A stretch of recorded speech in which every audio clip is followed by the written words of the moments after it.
In Tune with the Infinite Fullness of Peace, Power, and Plenty by Ralph Waldo Trine, originally published in 1897. This recording is a production of Stories Day N for the purpose of research, study, and discussion. The view and opinions expressed in this book belong to the author and may not always reflect those of Stories Day N or its affiliates. Within yourself lies the cause of whatever enters into your life. To come into the full realization of your own awakened interior powers is to be able to condition your life in exact accord with what you would have it. Preface. There is a golden thread that runs through every religion in the world. There is a golden thread that runs through the lives and the teachings of all the prophets, seers, sages, and saviors in the world's history, through the lives of all men and women of truly great and lasting power. All that they have ever done or attained to has been done in full accordance with law. What one has done, all may do. This same golden thread must enter into the lives of all who today, in this busy workaday world of ours, would exchange impotence for power, weakness and suffering, for abounding health and strength, pain and unrest for perfect peace, poverty of whatever nature for fullness and plenty. Each is building his own world. We both build from within, and we attract from without. Thought is the force with which we build, for thoughts are forces. Like builds like, and like attracts like. In the degree that thought is spiritualized, does it become more subtle and powerful in its workings. This spiritualizing is in accordance with law, and is within the power of all. Everything is first worked out in the unseen, before it is manifested in the seen, in the ideal, before it is realized in the real, in the spiritual, before it shows forth in the material. The realm of the unseen is the realm of cause. The realm of the seen is the realm of effect.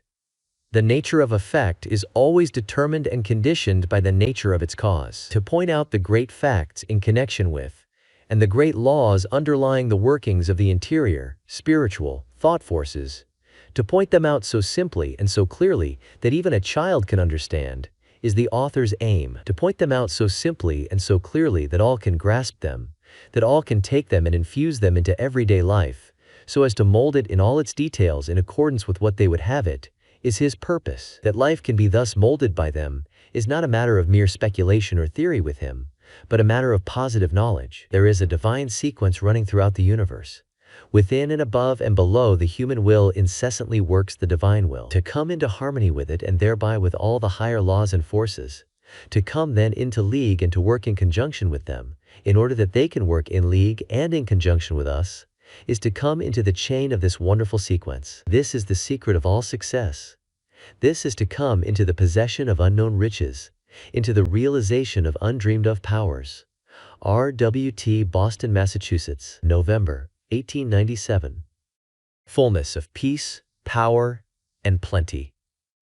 Prelude. The optimist is right. The pessimist is right. The one differs from the other as the light from the dark. Yet both are right. Each is right, from his own particular point of view. And this point of view is the determining factor in the life of each. It determines as to whether it is a life of power or of impotence, of peace or of pain, of success or of failure. The optimist has the power of seeing things in their entirety and in their right relations. The pessimist looks from a limited and a one-sided point of view. The one has his understanding illumined by wisdom, the understanding of the other is darkened by ignorance. Each is building his world from within, and the result of the building is determined by the point of view of each. The optimist, by his superior wisdom and insight, is making his own heaven, and in the degree that he makes his own heaven, is he helping to make one for all the world beside. The pessimist, by virtue of his limitations, is making his own hell, and in the degree that he makes his own hell, is he helping to make one for all mankind. You and I have the predominating characteristics of an optimist, or the predominating characteristics of a pessimist. We then are making, hour by hour, our own heaven or our own hell. And in the degree that we are making the one or the other for ourselves, are we helping make it for all the world beside. The word heaven means harmony. The word hell is from the Old English hell, meaning to build a wall around, to separate. To be held was to be shut off from. Now, if there is such a thing as harmony, there must be that something one can be in right relations with. For to be in right relations with anything is to be in harmony with it. Again, If there is such a thing as being held, shut off, separated from, there must be that something from which one is held, shut off, or separated. The supreme fact of the universe. The great central fact of the universe is that spirit of infinite life and power that is back of all, that animates all, that manifests itself in and through all, that self-existent principle of life from which all has come, and not only from which all has come, but from which all is continually coming.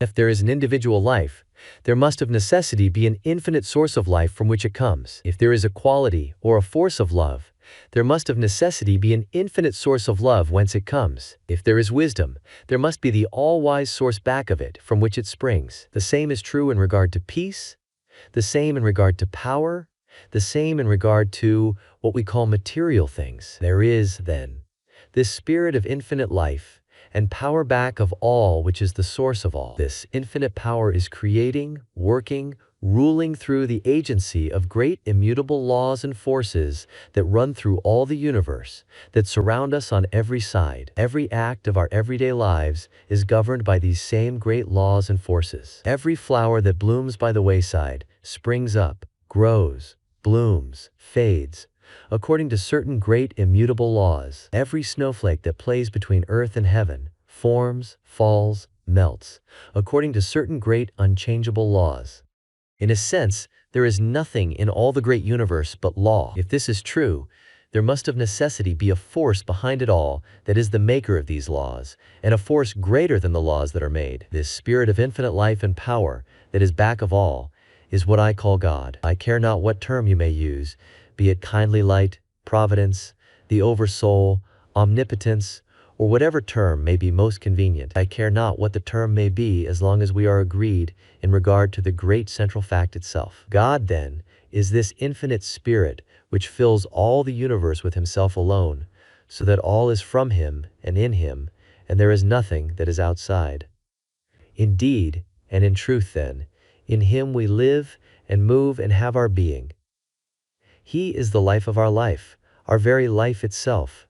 We have received, we are continually receiving our life from him. We are partakers of the life of God. And though we differ from him, in that we are individualized spirits, while he is the infinite spirit, including us as well as all else beside, yet in essence the life of God and the life of man are identically the same, and so are one. They differ not in essence, in quality, they differ in degree.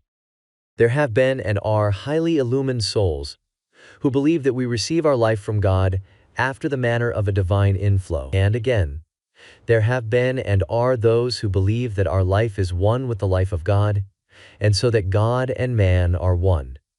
Which is right, both are right. Both right when rightly understood. In regard to the first, if God is the infinite spirit of life back of all, whence all comes, then clearly our life as individualized spirits is continually coming from this infinite source by means of this divine inflow. In the second place, if our lives as individualized spirits are directly from, are parts of this infinite spirit of life, then the degree of the infinite spirit that is manifested in the life of each must be identical in quality with that source, the same as a drop of water taken from the ocean is, in nature, in characteristics, identical with that ocean, its source. And how could it be otherwise? The liability to misunderstanding in this latter case, however, is this, in that although the life of God and the life of man in essence are identically the same, the life of God so far transcends the life of individual man that it includes all else beside. In other words, so far as the quality of life is concerned, in essence they are the same. So far as the degree of life is concerned, they are vastly different. In this light, is it not then evident that both conceptions are true, and more, that they are one and the same? Both conceptions may be typified by one and the same illustration. There is a reservoir in a valley which receives its supply from an inexhaustible reservoir on the mountainside. It is then true that the reservoir in the valley receives its supply by virtue of the inflow of the water from the larger reservoir on the mountainside. It is also true that the water in this smaller reservoir is in nature, in quality, in characteristics identically the same as that in the larger reservoir which is its source. The difference, however, is this. The reservoir on the mountainside, in the amount of its water, so far transcends the reservoir in the valley that it can supply an innumerable number of like reservoirs and still be unexhausted. And so, in the life of man, if, as I think we have already agreed, however we may differ in regard to anything else, there is this infinite spirit of life back of all, the life of all, and so from which all comes, then the life of individual man, your life and mine, must come by a divine inflow from this infinite source. And if this is true, then the life that comes by this inflow to man is necessarily the same in essence as is this infinite spirit of life. There is a difference. It is not a difference in essence. It is a difference in degree. If this is true, does it not then follow that in the degree that man opens himself to this divine inflow, does he approach to God? If so, it then necessarily follows that in the degree that he makes this approach, does he take on the God powers? And if the God powers are without limit, does it not then follow that the only limitations man has are the limitations he sets to himself, by virtue of not knowing himself? The supreme fact of human life, from the great central fact of the universe in regard to which we have agreed, namely, this spirit of infinite life that is back of all, and from which all comes, we are led to inquire as to what is the great central fact in human life. From what has gone before, the question almost answers itself. The great central fact in human life, in your life and in mine, is the coming into a conscious, vital realization of our oneness with this infinite life, and the opening of ourselves fully to this divine inflow. This is the great central fact in human life. For in this all else is included, all else follows in its train.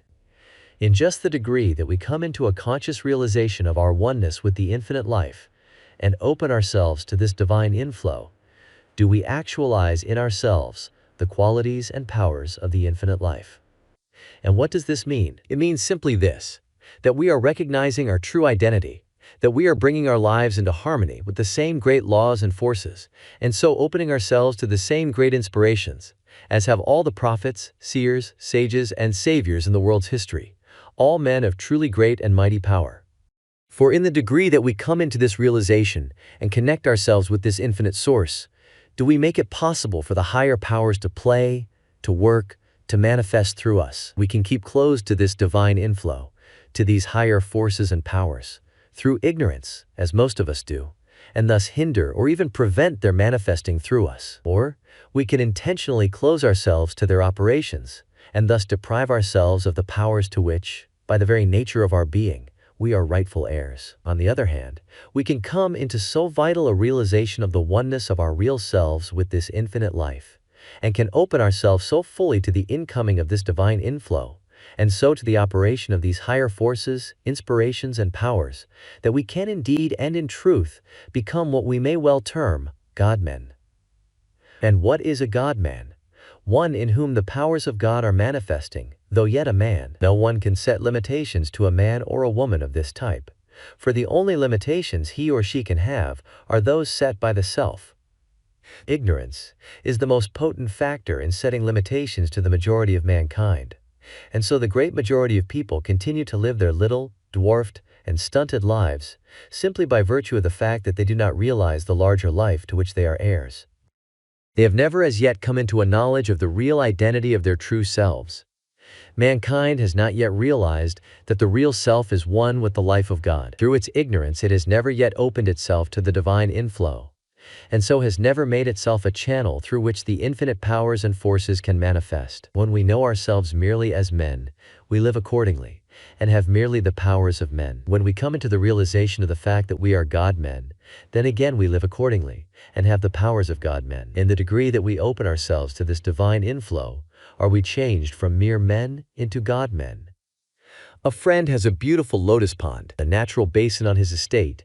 His farm, as he always calls it, is supplied with water from a reservoir in the foothills some distance away. A gate regulates the flow of the water from the main that conducts it from the reservoir to the pond. It is a spot of transcendent beauty. There, through the days of the perfect summer weather, the lotus flowers lie full-blown upon the surface of the clear, transparent water. The June roses and other wildflowers are continually blooming upon its banks. The birds come here to drink and to bathe, and from early until late one can hear the melody of their song. The bees are continually at work in this garden of wildflowers. A beautiful grove, in which many kinds of wild berries and many varieties of brakes and ferns grow, stretches back of the pond as far as the eye can reach. Our friend is a man, nay more a God-man, a lover of his kind, and as a consequence no notice bearing such words as private grounds, no trespassing allowed, or trespassers will be prosecuted, stands on his estate. But at the end of a beautiful byway that leads through the wildwood up to this enchanting spot, stands a notice bearing the words, "All are welcome to the lotus pond. All love our friend." Why? They can't help it. He so loves them, and what is his is theirs. Here one may often find merry groups of children at play. Here many times tired and weary-looking men and women come, and somehow, when they go, their faces wear a different expression. The burden seems to be lifted.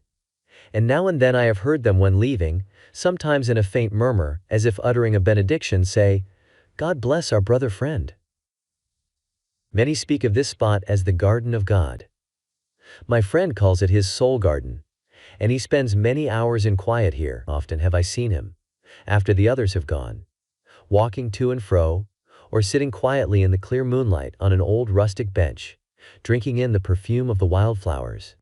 He is a man of a beautifully simple nature. He says that here the real things of life come to him, and that here his greatest and most successful plans, many times as by a flash of inspiration, suggest themselves to him. Everything in the immediate vicinity seems to breathe a spirit of kindliness, comfort, goodwill, and good cheer. The very cattle and sheep, as they come to the old stone fence at the edge of the grove and look across to this beautiful spot, seem, indeed, to get the same enjoyment that the people are getting. They seem almost to smile in the realization of their contentment and enjoyment, or perhaps it seems so to the looker-on, because he can scarcely help smiling as he sees the manifested evidence of their contentment and pleasure. The gate of the pond is always open wide enough to admit a supply of water so abundant that it continually overflows a quantity sufficient to feed a stream that runs through the fields below, giving the pure mountain water in drink to the cattle and flocks that are grazing there. The stream then flows on through the neighbors' fields. Not long ago our friend was absent for a year. He rented his estate during his absence to a man who, as the world goes, was of a very practical turn of mind. He had no time for anything that did not bring him direct practical returns. The gate connecting the reservoir with the lotus pond was shut down, and no longer had the crystal mountain water the opportunity to feed and overflow it. The notice of our friend, "All are welcome to the lotus pond," was removed, and no longer were the gay companies of children and of men and women seen at the pond. A great change came over everything. On account of the lack of the life-giving water, the flowers in the pond wilted, and their long stems lay stretched upon the mud in the bottom. The fish that formerly swam in its clear water soon died, and gave an offensive odor to all who came near. The flowers no longer bloomed on its banks. The birds no longer came to drink and to bathe. No longer was heard the hum of the bees.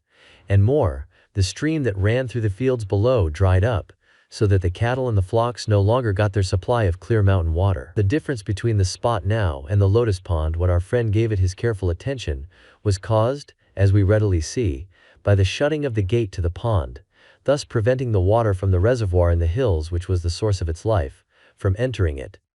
And when this, the source of its life, was shut off, not only was the appearance of the lotus pond entirely changed, but the surrounding fields were deprived of the stream to whose banks the flocks and cattle came for drink. In this, do we not see a complete parallel so far as human life is concerned? In the degree that we recognize our oneness, our connection with the infinite spirit which is the life of all, and in the degree that we open ourselves to this divine inflow, do we come into harmony with the highest, the most powerful, and the most beautiful everywhere. And in the degree that we do this, do we overflow, so that all who come in contact with us receive the effects of this realization on our part. This is the lotus pond of our friend, he who is in love with all that is truest and best in the universe. And in the degree that we fail to recognize our oneness with this infinite source, and so close, shut ourselves to this divine inflow, do we come into that state where there seems to be with us nothing of good, nothing of beauty, nothing of power.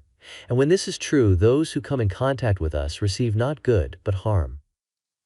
This is the spot of the lotus pond, while the farm was in the hands of a renter.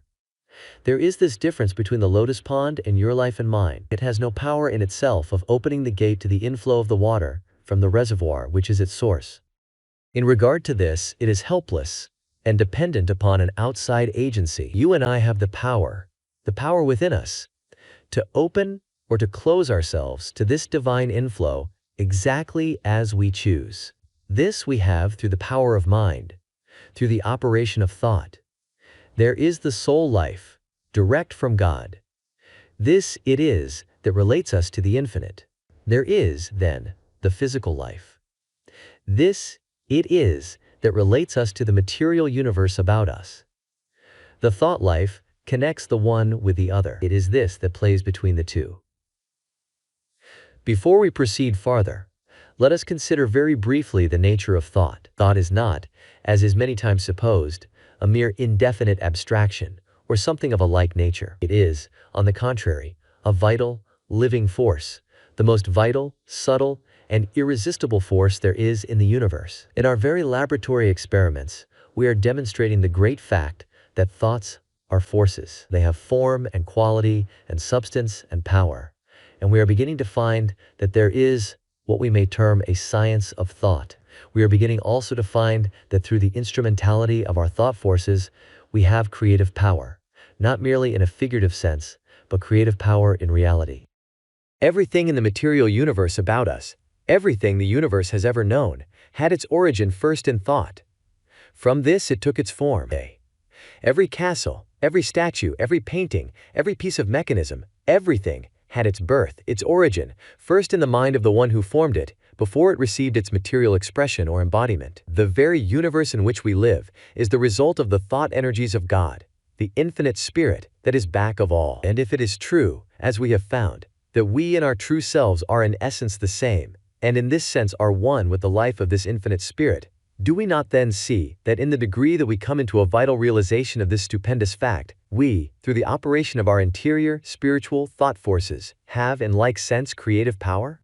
Everything exists in the unseen before it is manifested or realized in the seen, and in this sense it is true that the unseen things are the real, while the things that are seen are the unreal. The unseen things are cause, the seen things are effect, the unseen things are the eternal, the seen things are the changing, the transient. The power of the word is a literal scientific fact. Through the operation of our thought forces we have creative power. The spoken word is nothing more nor less than the outward expression of the workings of these interior forces. The spoken word is then, in a sense, the means whereby the thought forces are focused and directed along any particular line, and this concentration, this giving them direction, is necessary before any outward or material manifestation of their power can become evident. Much is said in regard to building castles in the air, and one who is given to this building is not always looked upon with favor. But castles in the air are always necessary before we can have castles on the ground, before we can have castles in which to live. The trouble with the one who gives himself to building castles in the air is not that he builds them in the air, but that he does not go farther and actualize in life, in character, in material form, the castles he thus builds. He does a part of the work, a very necessary part. But another equally necessary part remains still undone. There is in connection with the thought forces what we may term the drawing power of mind, and the great law operating here is one with that great law of the universe, that like attracts like. We are continually attracting to us, from both the seen and the unseen side of life, forces and conditions most akin to those of our own thoughts. This law is continually operating whether we are conscious of it or not. We are all living, so to speak, in a vast ocean of thought. And the very atmosphere around us is continually filled with the thought forces that are being continually sent or that are continually going out in the form of thought waves. We are all affected, more or less, by these thought forces, either consciously or unconsciously. And in the degree that we are more or less sensitively organized, or in the degree that we are negative and so are open to outside influences rather than positive, thus determining what influences shall enter into our realm of thought and hence into our lives. There are those among us who are much more sensitively organized than others. As an organism, their bodies are more finely, more sensitively constructed. These, generally speaking, are people who are always more or less affected by the mentalities of those with whom they come in contact, or in whose company they are. A friend, the editor of one of our great journals, is so sensitively organized that it is impossible for him to attend a gathering, such as a reception, talk, and shake hands with a number of people during the course of the evening, without taking on to a greater or less extent their various mental and physical conditions. These affect him to such an extent that he is scarcely himself, and in his best condition for work, until some 2 or 3 days afterward. Some think it unfortunate for one to be sensitively organized. By no means, see. It is a good thing, for one may thus be more open and receptive to the higher impulses of the soul within, and to all higher forces and influences from without. It may, however, be unfortunate and extremely inconvenient to be so organized, unless one recognize and gain the power of closing himself, of making himself positive to all detrimental or undesirable influences. This power everyone, however sensitively organized he may be, can acquire. This he can acquire through the mind's action, and, moreover, there is no habit of more value to anyone, be he sensitively or less sensitively organized, than that of occasionally taking and holding himself continually in the attitude of mind. I close myself, I make myself positive to all things below, and open and receptive to all higher influences, to all things above. By taking this attitude of mind consciously now and then, it soon becomes a habit. And if one is deeply in earnest in regard to it, it puts into operation silent but subtle and powerful influences in effecting the desired results. In this way, all lower and undesirable influences from both the seen and the unseen side of life are closed out, while all higher influences are invited, and in the degree that they are invited will they enter. And what do we mean by the unseen side of life? First, the thought forces.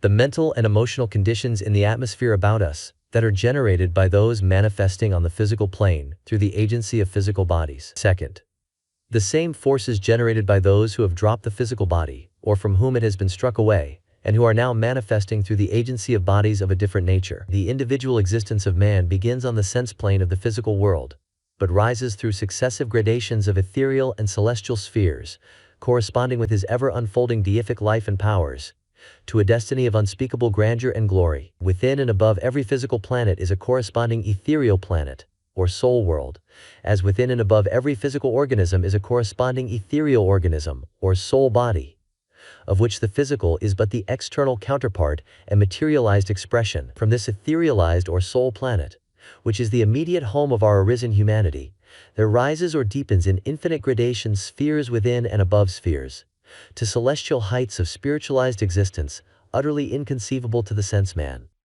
Embodiment, accordingly, is twofold: the physical being but the temporary husk, so to speak, in and by which the real and permanent ethereal organism is individualized and perfected, somewhat as the full corn in the ear is reached by means of its husk, for which there is no further use. By means of this indestructible ethereal body and the corresponding ethereal spheres of environment with the social life and relations in the spheres, the individuality and personal life is preserved forever. The fact of life in whatever form means the continuance of life, even though the form be changed. Life is the one eternal principle of the universe, and so always continues, even though the form of the agency through which it manifests be changed. In my Father's house are many mansions, and surely, because the individual has dropped, has gone out of the physical body, there is no evidence at all that the life does not go right on the same as before, not commencing, for there is no cessation, but commencing in the other form, exactly where it has left off here, for all life is a continuous evolution, step by step. There one neither skips nor jumps. There are, in the other form then, mentalities, and hence lives of all grades and influences, the same as there are in the physical form. If then, the great law that like attracts like is ever operating, we are continually attracting to us from this side of life, influences and conditions most akin to those of our own thoughts and lives. A gruesome thought that we should be so influenced, says one. By no means, all life is one. We are all bound together in the one common and universal life. And especially not when we take into consideration the fact that we have it entirely in our own hands to determine the order of thought we entertain, and consequently the order of influences we attract, and are not mere willowy creatures of circumstance, unless indeed we choose to be. In our mental lives we can either keep hold of the rudder and so determine exactly what course we take, what points we touch, Or we can fail to do this, and failing, we drift, and are blown hither and thither by every passing breeze. And so, on the contrary, welcome should be the thought, for thus we may draw to us the influence and the aid of the greatest, the noblest, and the best who have lived on the earth, whatever the time, wherever the place. We cannot rationally believe, other than that those who have labored in love, and with uplifting power here, are still laboring in the same way, and in all probability with more earnest zeal, and with still greater power. And Elisha prayed, and said, Lord, I pray thee, open his eyes, that he may see. And the Lord opened the eyes of the young man, and he saw. And behold, the mountain was full of horses, and chariots of fire round about Elisha. While riding with a friend a few days ago, we were speaking of the great interest people are everywhere taking in the more vital things of life, the eagerness with which they are reaching out for a knowledge of the interior forces, their ever-increasing desire to know themselves and to know their true relations with the infinite. And in speaking of the great spiritual awakening that is so rapidly coming all over the world, the beginnings of which we are so clearly seeing during the closing years of this, and whose ever-increasing proportions we are to witness during the early years of the coming century, I said, how beautiful if Emerson, the illumined one so far in advance of his time, who labored so faithfully and so fearlessly to bring about these very conditions, how beautiful if he were with us today to witness it all, how he would rejoice. How do we know, was the reply, that he is not witnessing it all, and more, that he is not having a hand in it all, a hand even greater, perhaps, than when we saw him here? Thank you, my friend, for this reminder. Perhaps.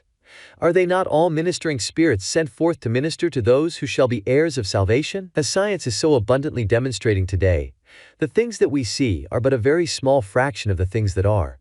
The real, vital forces at work in our own lives, and in the world about us, are not seen by the ordinary physical eye. Yet they are the causes of which all things we see are merely the effects. Thoughts are forces. Like builds like, and like attracts like. For one to govern his thinking, then, is to determine his life, says one of deep insight into the nature of things. The law of correspondences between spiritual and material things is wonderfully exact in its workings. People ruled by the mood of gloom attract to them gloomy things. People always discouraged and despondent do not succeed in anything, and live only by burdening someone else. The hopeful, confident, and cheerful attract the elements of success. A man's front or backyard will advertise that man's ruling mood in the way it is kept. A woman at home shows her state of mind in her dress. A slattern advertises the ruling mood of hopelessness, carelessness, and lack of system. Rags, tatters, and dirt are always in the mind before being on the body. The thought that is most put out brings its corresponding visible element to crystallize about you as surely and literally as the visible bit of copper in solution attracts to it the invisible copper in that solution. The mind, always hopeful, confident, courageous, and determined on its set purpose, and keeping itself to that purpose, attracts to itself out of the elements things and powers favorable to that purpose. Every thought of yours has a literal value to you in every possible way. The strength of your body, the strength of your mind, your success in business, and the pleasure your company brings others depends on the nature of your thoughts. In whatever mood you set your mind, does your spirit receive of unseen substance in correspondence with that mood. It is as much a chemical law as a spiritual law. Chemistry is not confined to the elements we see. The elements we do not see, with the physical eye, outnumber 10,000 times those we do see. The Christ injunction, do good to those who hate you, is based on a scientific fact and a natural law. So, to do good is to bring to yourself all the elements in nature of power and good. To do evil is to bring the contrary, destructive elements. When our eyes are opened, self-preservation will make us stop all evil thought. Those who live by hate will die by hate. That is, those who live by the sword will die by the sword. Every evil thought is as a sword drawn on the person to whom it is directed. If a sword is drawn in return, so much the worse for both. And says another who knows full well whereof he speaks. The law of attraction works universally on every plane of action, and we attract whatever we desire or expect. If we desire one thing and expect another, we become like houses divided against themselves, which are quickly brought to desolation. Determine resolutely to expect only what you desire, then you will attract only what you wish for. Carry any kind of thought you please about with you, and so long as you retain it, No matter how you roam over land or sea, you will unceasingly attract to yourself, knowingly or inadvertently, exactly and only what corresponds to your own dominant quality of thought. Thoughts are our private property, and we can regulate them to suit our taste entirely by steadily recognizing our ability so to do. We have just spoken of the drawing power of mind. Faith is nothing more nor less than the operation of the thought forces, in the form of an earnest desire, coupled with expectation as to its fulfillment. And in the degree that faith, the earnest desire thus sent out, is continually held to and watered by firm expectation, in just that degree does it either draw to itself, or does it change from the unseen into the visible, from the spiritual into the material, that for which it is sent. Let the element of doubt or fear enter in, and what would otherwise be a tremendous force will be so neutralized that it will fail of its realization. Continually held to and continually watered by firm expectation, it becomes a force, a drawing power, that is irresistible and absolute, and the results will be absolute in direct proportion as it is absolute. We shall find, as we are so rapidly beginning to find today, that the great things said in regard to faith, the great promises made in connection with it, are not mere vague sentimentalities, but are all great scientific facts, and rest upon great immutable laws. Even in our very laboratory experiments, we are beginning to discover the laws underlying and governing these forces. We are now beginning, some at least, to use them understandingly and not blindly, as has so often and so long been the case. Much is said today in regard to the will. It is many times spoken of as if it were a force in itself, but will is a force, a power, only insofar as it is a particular form of the manifestation of the thought forces. For it is by what we call the will that thought is focused and given a particular direction, and in the degree that thought is thus focused and given direction, is it effective in the work it is sent out to accomplish. This day, in a sense, there are two kinds of will, the human and the divine. The human will is the will of what, for convenience's sake, we may term the lower self.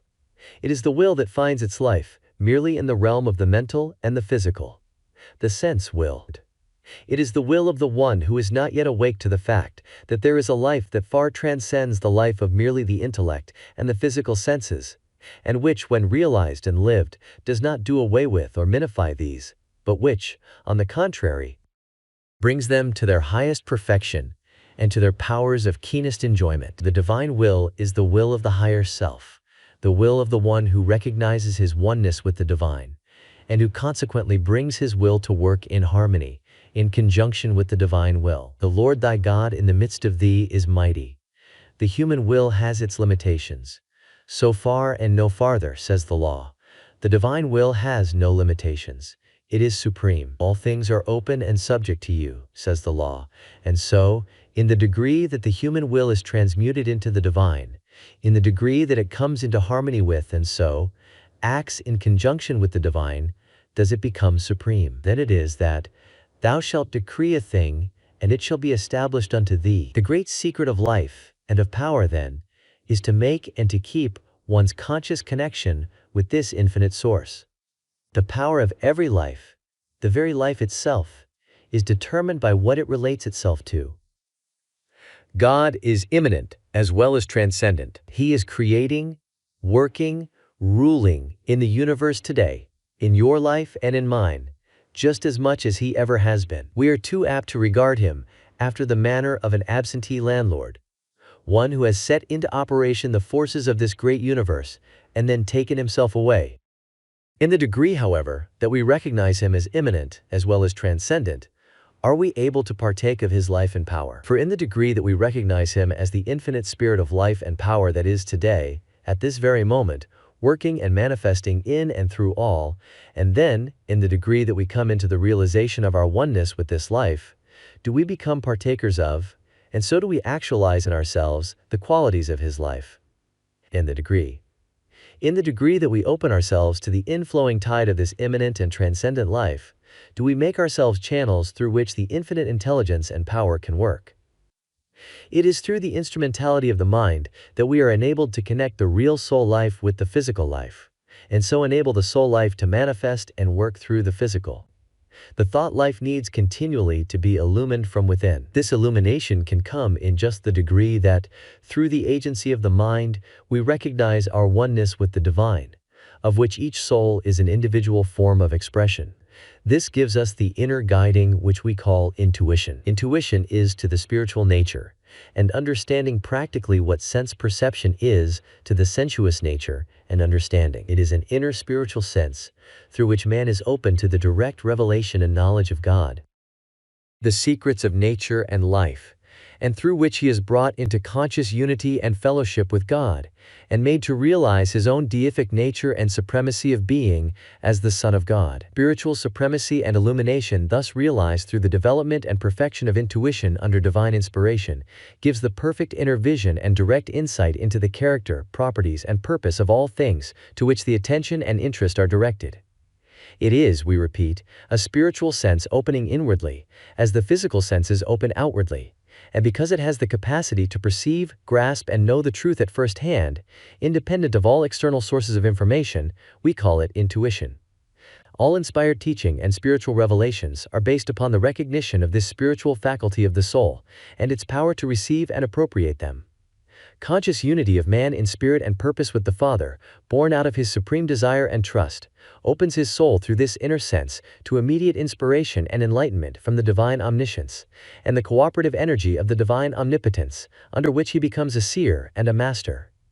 On this higher plane of realized spiritual life in the flesh, the mind holds the impersonal attitude and acts with unfettered freedom and unbiased vision, grasping truth at first hand, independent of all external sources of information. Approaching all beings and things from the divine side, they are seen in the light of the divine omniscience, God's purpose in them, and so the truth concerning them, as it rests in the mind of God, are thus revealed by direct illumination from the divine mind, to which the soul is opened inwardly through this spiritual sense we call intuition. Some call it the voice of the soul, some call it the voice of God, some call it the sixth sense. It is our inner spiritual sense, in the degree that we come into the recognition of our own true selves, into the realization of the oneness of our life with the infinite life, and in the degree that we open ourselves to this divine inflow, does this voice of intuition, this voice of the soul, this voice of God, speak clearly, and in the degree that we recognize, listen to, and obey it, does it speak ever more clearly, until by and by there comes the time when it is unerring, absolutely unerring, in its guidance. Fullness of life, bodily health and vigor. God is the spirit of infinite life.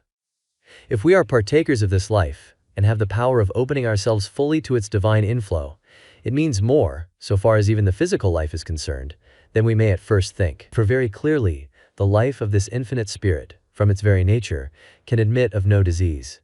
And if this is true, no disease can exist in the body where it freely enters, through which it freely flows. Let us recognize at the outset that, so far as the physical life is concerned, all life is from within, out. There is an immutable law which says, as within, so without. Cause, effect. In other words, the thought forces, the various mental states, and the emotions, all have in time their effects upon the physical body. Someone says, I hear a great deal said today in regard to the effects of the mind upon the body. But I don't know as I place very much confidence in this. Don't you? Someone brings you sudden news. You grow pale, you tremble, or perhaps you fall into a faint.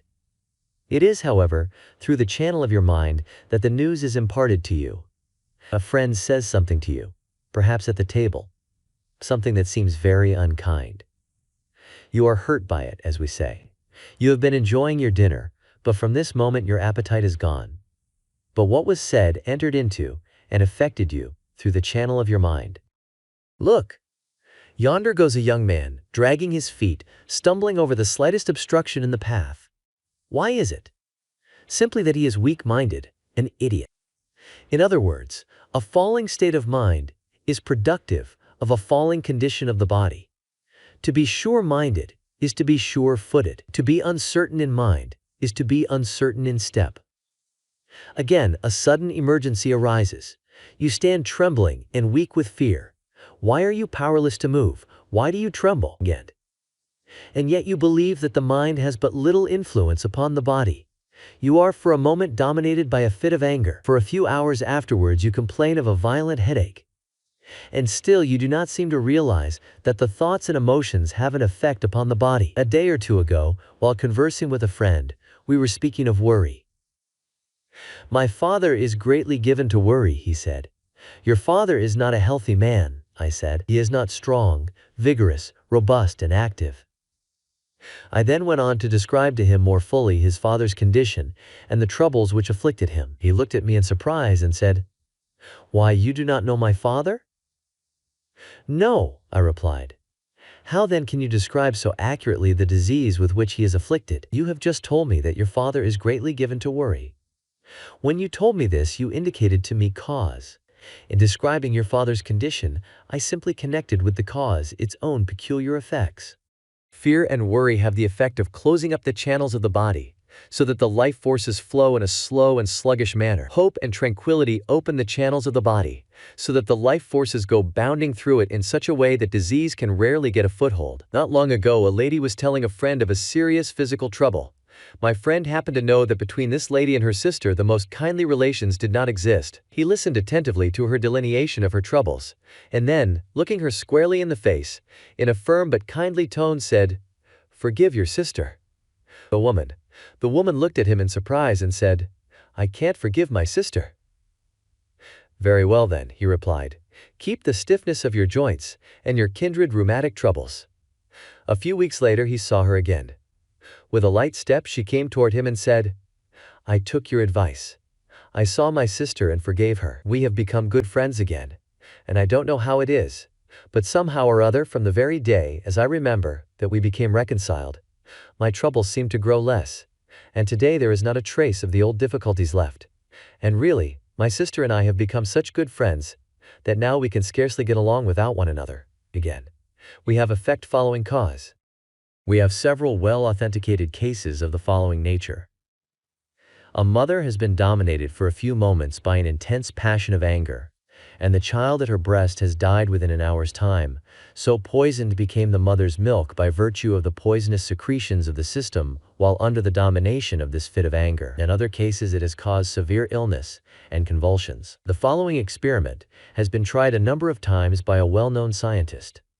Several men have been put into a heated room. Each man has been dominated for a moment by a particular passion of some kind, one by an intense passion of anger, and others by different other passions. The experimenter has taken a drop of perspiration from the body of each of these men, and by means of a careful chemical analysis, he has been able to determine the particular passion by which each has been dominated. Practically the same results revealed themselves in the chemical analysis of the saliva of each of the men. Says a noted American author, an able graduate of one of our greatest medical schools, and one who has studied deeply into the forces that build the body and the forces that tear it down. The mind is the natural protector of the body. Every thought tends to reproduce itself, and ghastly mental pictures of disease, sensuality, and vice of all sorts produce scrofula and leprosy in the soul, which reproduces them in the body. Anger changes the chemical properties of the saliva to a poison dangerous to life. It is well known that sudden and violent emotions have not only weakened the heart in a few hours, but have caused death and insanity. It has been discovered by scientists that there is a chemical difference between that sudden cold exudation of a person under a deep sense of guilt and the ordinary perspiration, and the state of the mind can sometimes be determined by chemical analysis of the perspiration of a criminal, which, when brought into contact with selenic acid, produces a distinctive pink color. It is well known that fear has killed thousands of victims, while, on the other hand, courage is a great invigorator. Anger in the mother may poison a nursing child. Rari, the celebrated horse tamer, said that an angry word would sometimes raise the pulse of a horse 10 beats in a minute. If this is true of a beast, what can we say of its power upon human beings, especially upon a child? Strong mental emotion often causes vomiting. Extreme anger or fright may produce jaundice. A violent paroxysm of rage has caused apoplexy and death. Indeed, in more than one instance, a single night of mental agony has wrecked a life. Grief, long-standing jealousy, constant care, and corroding anxiety sometimes tend to develop insanity. Sick thoughts and discordant moods are the natural atmosphere of disease, and crime is engendered and thrives in the miasma of the mind. From all this we get the great fact we are scientifically demonstrating today, that the various mental states, emotions, and passions have their various peculiar effects upon the body, and each induces in turn, if indulged in to any great extent, its own peculiar forms of disease, and these in time become chronic. Just a word or two in regard to their mode of operation. If a person is dominated for a moment by, say, a passion of anger, there is set up in the physical organism what we might justly term a bodily thunderstorm, which has the effect of souring, or rather of corroding, the normal, healthy, and life-giving secretions of the body, so that instead of performing their natural functions, they become poisonous and destructive. And if this goes on to any great extent, by virtue of their cumulative influences, they give rise to a particular form of disease, which in turn becomes chronic. So the emotion opposite to this, that of kindliness, love, benevolence, goodwill, tends to stimulate a healthy, purifying, and life-giving flow of all the bodily secretions. All the channels of the body seem free and open. The life forces go bounding through them. And these very forces, set into a bounding activity, will in time counteract the poisonous and disease-giving effects of their opposites. A physician goes to see a patient. He gives no medicine this morning, yet the very fact of his going makes the patient better. He has carried with him the spirit of health. He has carried brightness of tone and disposition. He has carried hope into the sick chamber. He has left it there. In fact, the very hope and good cheer he has carried with him has taken hold of and has had a subtle but powerful influence upon the mind of the patient. And this mental condition, imparted by the physician, has in turn its effects upon the patient's body. And so through the instrumentality of this mental suggestion, the healing goes on. Know then, whatever cheerful and serene supports the mind, supports the body too. Hence the most vital movement mortals feel is hope, the balm and lifeblood of the soul. We sometimes hear a person in weak health say to another, "I always feel better when you come." There is a deep scientific reason underlying the statement. The tongue of the wise is health. The power of suggestion, so far as the human mind is concerned, is a most wonderful and interesting field of study. Most wonderful and powerful forces can be set into operation through this agency. One of the world's most noted scientists, recognized everywhere as one of the most eminent anatomists living, tells us that he has proven from laboratory experiments that the entire human structure can be completely changed, made over, within a period of less than 1 year, and that some portions can be entirely remade within a period of a very few weeks. Do you mean to say, I hear it asked, that the body can be changed from a diseased to a healthy condition through the operation of the interior forces? Most certainly. And more, this is the natural method of cure. The method that has as its work the application of drugs, medicines, and external agencies is the artificial method. The only thing that any drug or any medicine can do is to remove obstructions, that the life forces may have simply a better chance to do their work. The real healing process must be performed by the operation of the life forces within. A surgeon and physician of worldwide fame recently made to his medical associates the following declaration. For generations past, the most important influence that plays upon nutrition, the life principle itself, has remained an unconsidered element in the medical profession, and the almost exclusive drift of its studies and remedial paraphernalia has been confined to the action of matter over mind. This has seriously interfered with the evolutionary tendencies of the doctors themselves, and consequently the psychic factor in professional life is still in a rudimentary or comparatively undeveloped state. That the light of the 19th century has dawned, and so the march of mankind in general is taken in the direction of the hidden forces of nature. Doctors are now compelled to join the ranks of students in psychology and follow their patrons into the broader field of mental therapeutics. There is no time for lingering, no time for skepticism or doubt or hesitation.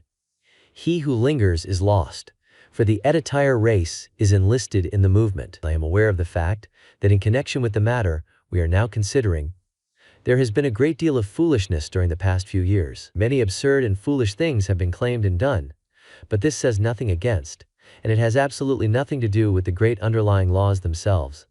The same has been true of the early days of practically every system of ethics or philosophy or religion the world has ever known. But as time has passed, these foolish, absurd things have fallen away, and the great eternal principles have stood out ever more and more clearly defined. I know personally of many cases where an entire and permanent cure has been effected.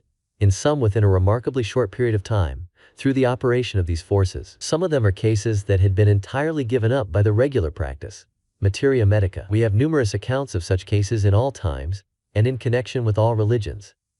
And why should not the power of effecting such cures exist among us today? The power does exist, and it will be actualized in just the degree that we recognize the same great laws that were recognized in times past. One person may do a very great deal in connection with the healing of another, but this almost invariably implies cooperation on the part of the one who is thus treated. In the cures that Christ performed, he most always needed the cooperation of the one who appealed to him. His question almost invariably was, "Dost thou believe?" He thus stimulated into activity the life-giving forces within the one cured. If one is in a very weak condition, or if his nervous system is exhausted, or if his mind, through the influence of the disease, is not so strong in its workings, it may be well for him for a time to seek the aid and cooperation of another.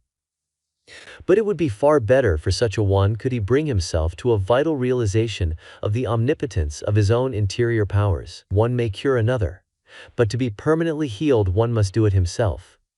In this way another may be most valuable as a teacher, by bringing one to a clear realization of the power of the forces within. But in every case, in order to have a permanent cure, the work of the self is necessary. Christ's words were almost invariably, "Go and sin no more," or, "Thy sins are forgiven thee," thus pointing out the one eternal and never-changing fact, that all disease and its consequent suffering is the direct or the indirect result of the violation of law, either consciously or unconsciously, either intentionally or unintentionally. Suffering is designed to continue only so long as sin continues, sin not necessarily in the theological but always in the philosophical sense, though many times in the sense of both. The moment the violation ceases, the moment one comes into perfect harmony with the law, the cause of the suffering ceases. And though there may be residing within the cumulative effects of past violation, the cause is removed, and consequently there can be no more effects in the form of additions, and even the diseased condition that has been induced from past violation will begin to disappear as soon as the right forces are set into activity. There is nothing that will more quickly and more completely bring one into harmony with the laws under which he lives than this vital realization of his oneness with the infinite spirit, which is the life of all life. In this there can be no disease, and nothing will more readily remove from the organism the obstructions that have accumulated there, or in other words, the disease that resides there, than this full realization and the complete opening of oneself to this divine inflow. "I shall put my spirit in you, and ye shall live." The moment a person realizes his oneness with the infinite spirit, he recognizes himself as a spiritual being, and no longer as a mere physical, material being. He then no longer makes the mistake of regarding himself as body, subject to ills and diseases, but he realizes the fact that he is spirit now as much as he ever will or can be, and that he is the builder and so the master of the body, the house in which he lives. And the moment he thus recognizes his power as master, he ceases in any way to allow it the mastery over him.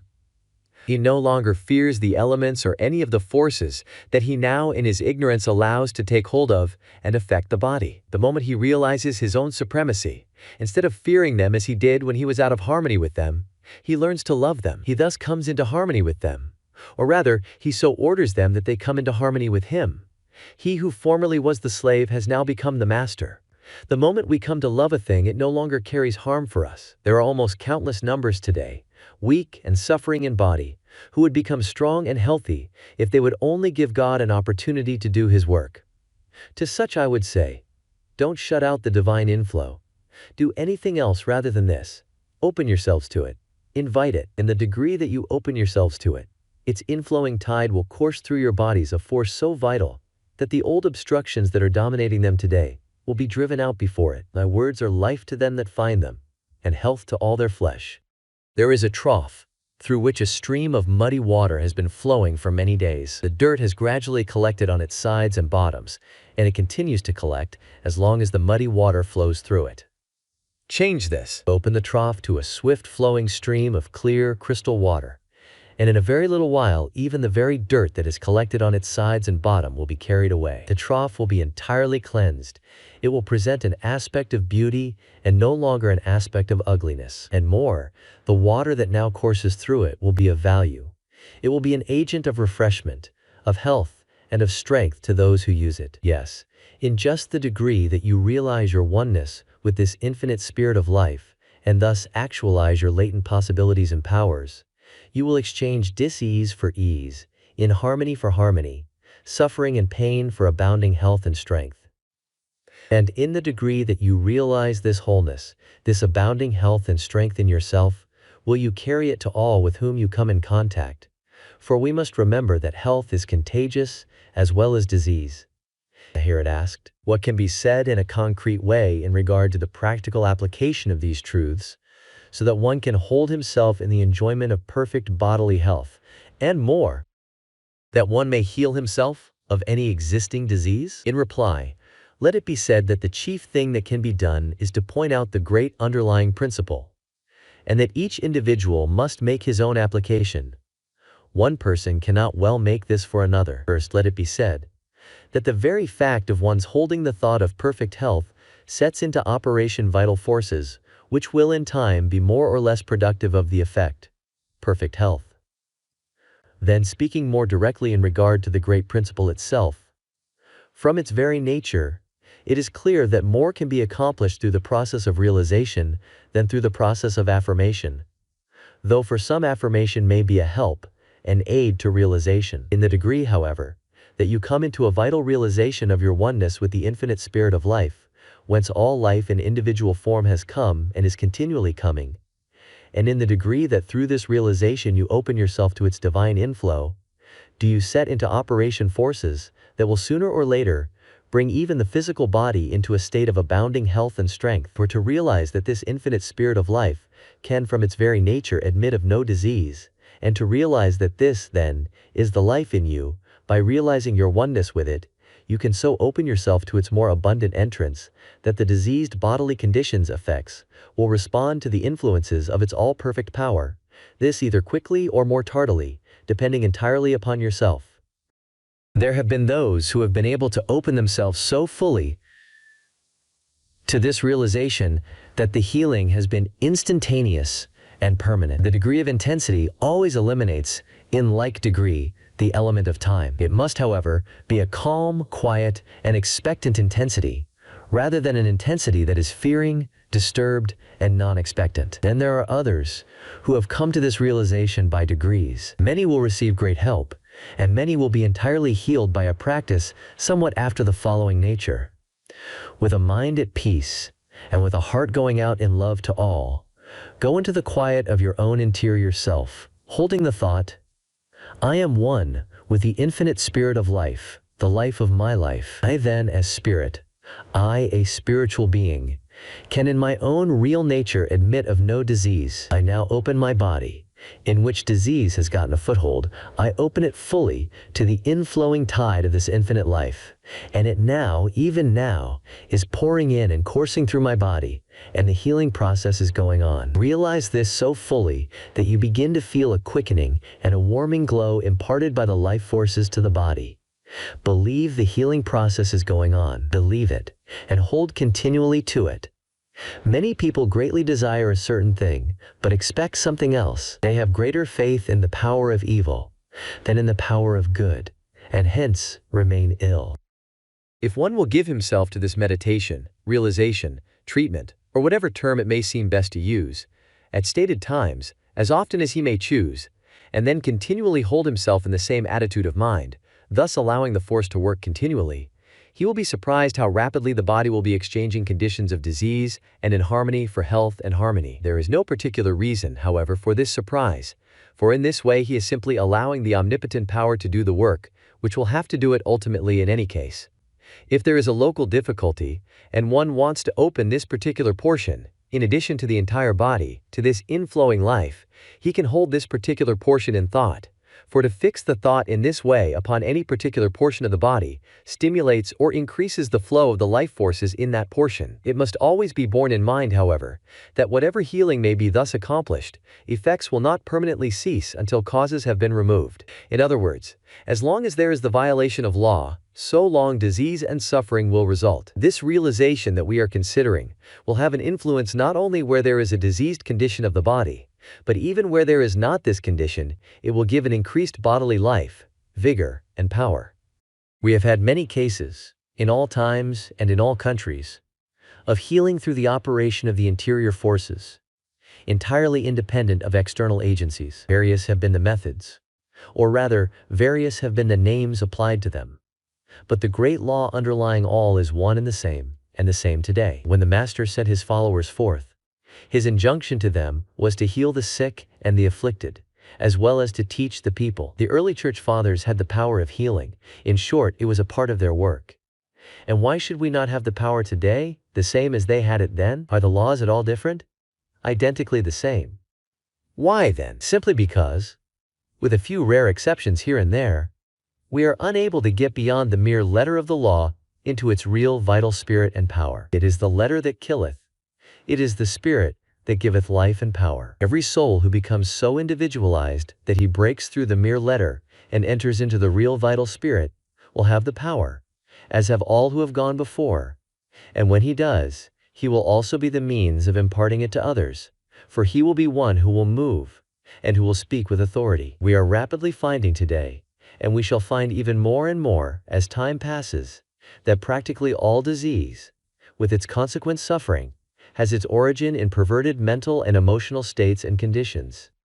The mental attitude we take toward anything determines to a greater or less extent its effects upon us. If we fear it, or if we antagonize it, the chances are that it will have detrimental or even disastrous effects upon us. If we come into harmony with it, by quietly recognizing and inwardly asserting our superiority over it, in the degree that we are able successfully to do this, in that degree will it carry with it no injury for us. No disease can enter into or take hold of our bodies unless it find therein something corresponding to itself, which makes it possible.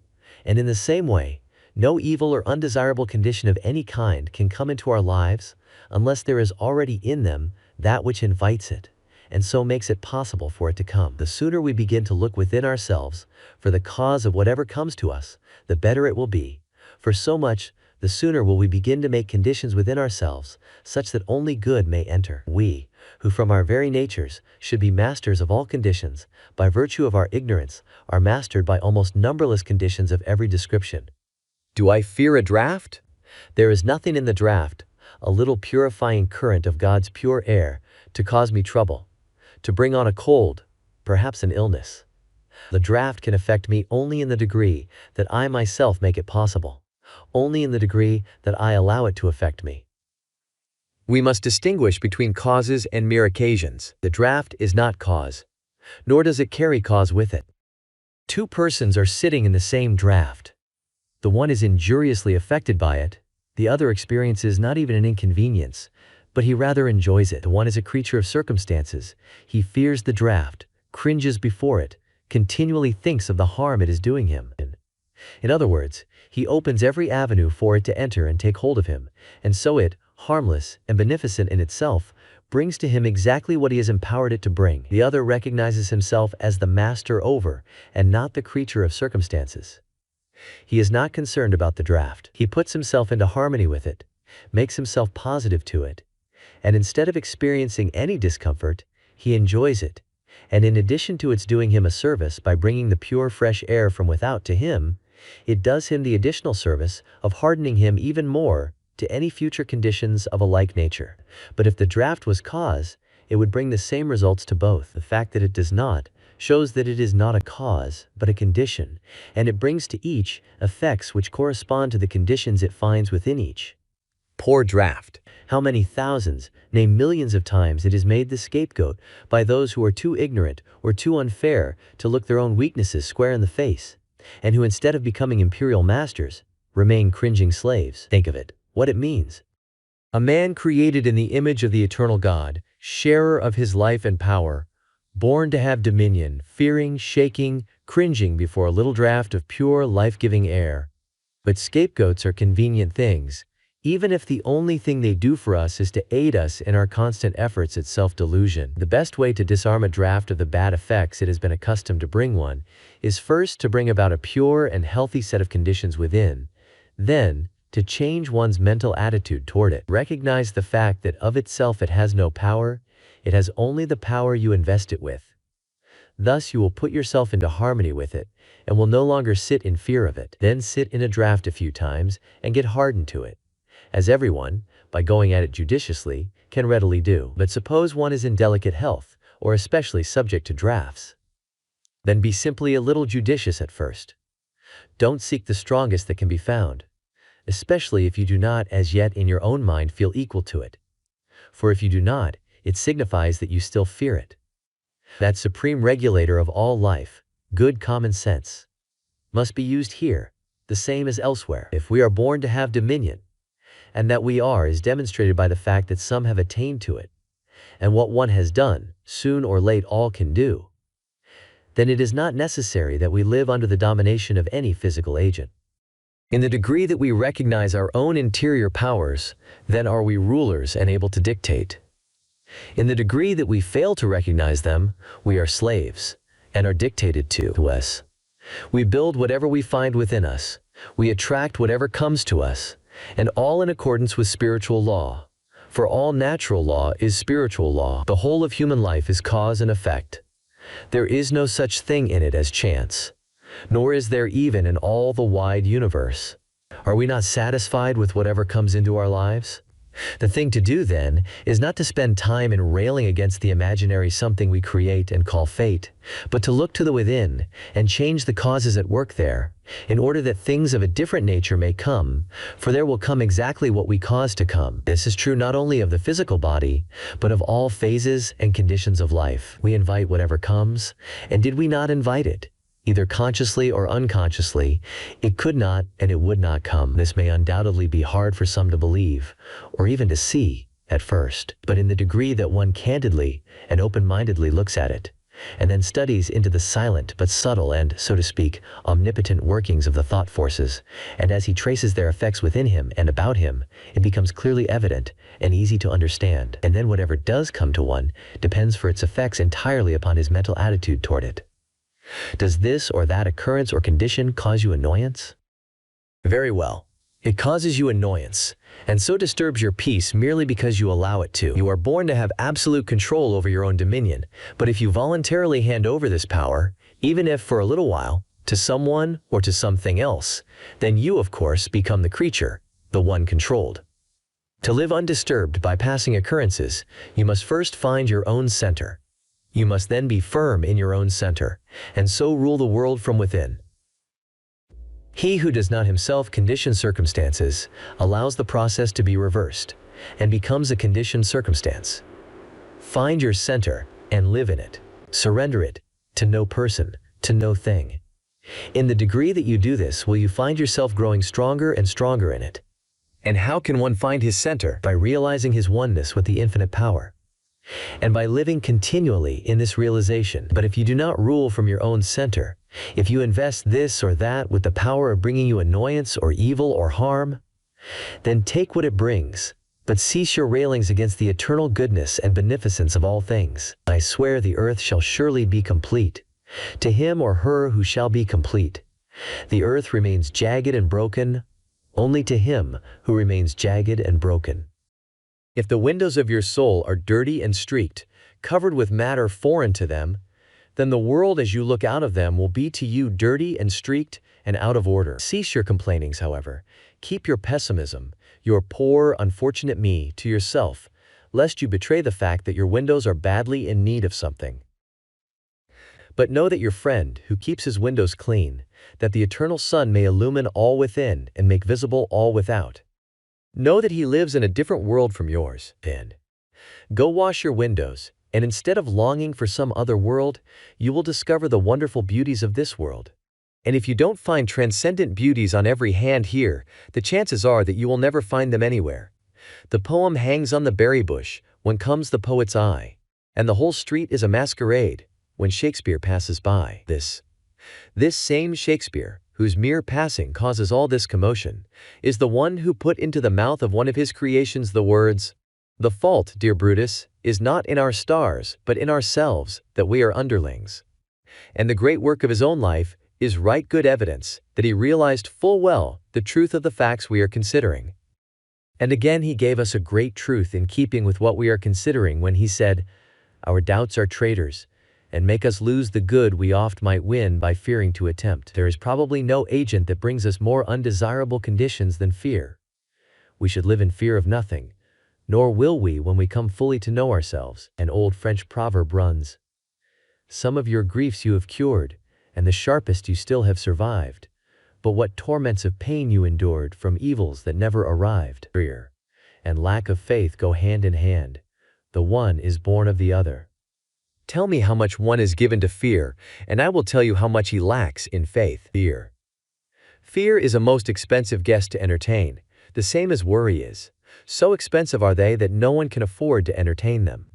We invite what we fear, the same as, by a different attitude of mind, we invite and attract the influences and conditions we desire. The mind dominated by fear opens the door for the entrance of the very things, for the actualization of the very conditions it fears.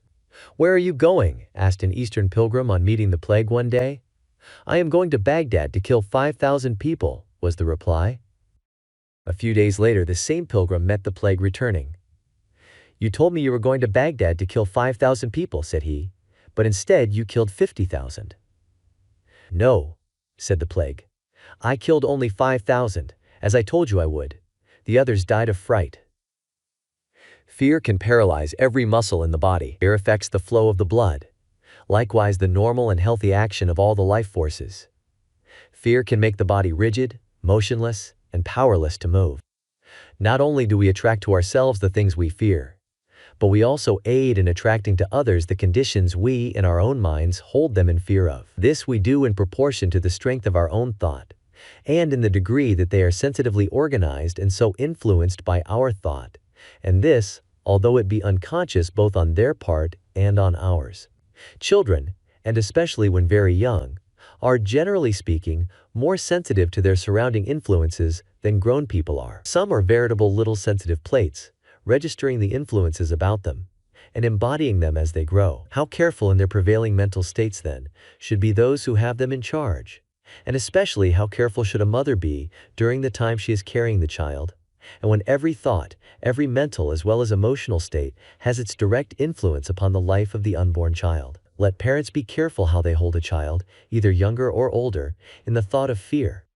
This is many times done, unwittingly on their part, through anxiety, and at times through what might well be termed overcare, which is fully as bad as undercare. I know of a number of cases where a child has been so continually held in the thought of fear, lest this or that condition come upon him, that the very things that were feared have been drawn to him, which probably otherwise never would have come at all. Many times there has been no adequate basis for the fear. In case there is a basis, then far wiser is it to take exactly the opposite attitude, so as to neutralize the force at work, and then to hold the child in the thought of wisdom and strength, that it may be able to meet the condition and master it, instead of being mastered by it. But a day or two ago a friend was telling me of an experience of his own life in this connection. At a period when he was having a terrific struggle with a certain habit, he was so continually held in the thought of fear by his mother and the young lady to whom he was engaged, the engagement to be consummated at the end of a certain period, the time depending on his proving his mastery, that he, very sensitively organized, continually felt the depressing and weakening effects of their negative thoughts. He could always tell exactly how they felt toward him. He was continually influenced and weakened by their fear, by their questionings, by their suspicions, all of which had the effect of lessening the sense of his own power, all of which had an endeavor paralyzing influence upon him. And so, instead of their begetting courage and strength in him, they brought him to a still greater realization of his own weakness and the almost worthless use of struggle. Here were two who loved him dearly, and who would have done anything and everything to help him gain the mastery, but who, ignorant of the silent, subtle, ever-working and all-telling power of the thought forces, instead of imparting to him courage, instead of adding to his strength, disarmed him of this, and then added an additional weakness from without. In this way the battle for him was made harder in a threefold degree. Fear and worry, and all kindred mental states, are too expensive for any person, man, woman, or child, to entertain or indulge in. Fear paralyzes healthy action. Worry corrodes and pulls down the organism, and will finally tear it to pieces.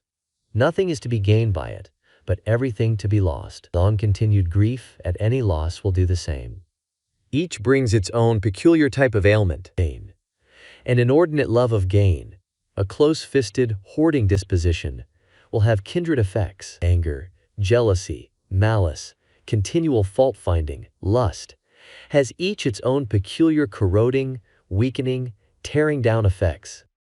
We shall find that not only are happiness and prosperity concomitants of righteousness, living in harmony with the higher laws, but bodily health as well. The great Hebrew seer enunciated a wonderful chemistry of life when he said, "As righteousness tendeth to life, so he that pursueth evil, pursueth it to his own death." On the other hand, in the way of righteousness is life, and in the pathway thereof there is no death. The time will come when it will be seen that this means far more than most people dare even to think as yet. It rests with man to say whether his soul shall be housed in a stately mansion of ever-growing splendor and beauty, or in a hovel of his own building, a hovel at last ruined and abandoned to decay. The bodies of almost untold numbers, living their one-sided, unbalanced lives, are every year, through these influences, weakening and falling by the wayside long before their time.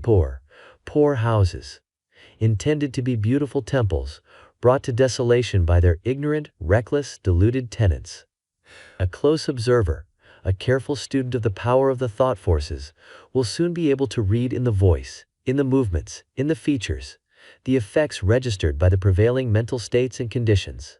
Or, if he is told the prevailing mental states and conditions, he can describe the voice, the movements, the features, as well as describe, in a general way, the peculiar physical ailments their possessor is heir to. We are told by good authority that a study of the human body, its structure, and the length of time it takes it to come to maturity, in comparison with the time it takes the bodies of various animals and their corresponding longevity, reveals the fact that its natural age should be nearer 120 years than what we commonly find it today. But think of the multitudes all about us, whose bodies are aging, weakening, breaking, so that they have to abandon them long before they reach what ought to be a long period of strong, vigorous middle life. Then, the natural length of life being thus shortened, it comes to be what we might term a race belief, that this shortened period is the natural period. And as a consequence, many, when they approach a certain age, seeing that as a rule people at this period of life begin to show signs of age, to break and go downhill as we say, they, thinking it a matter of course,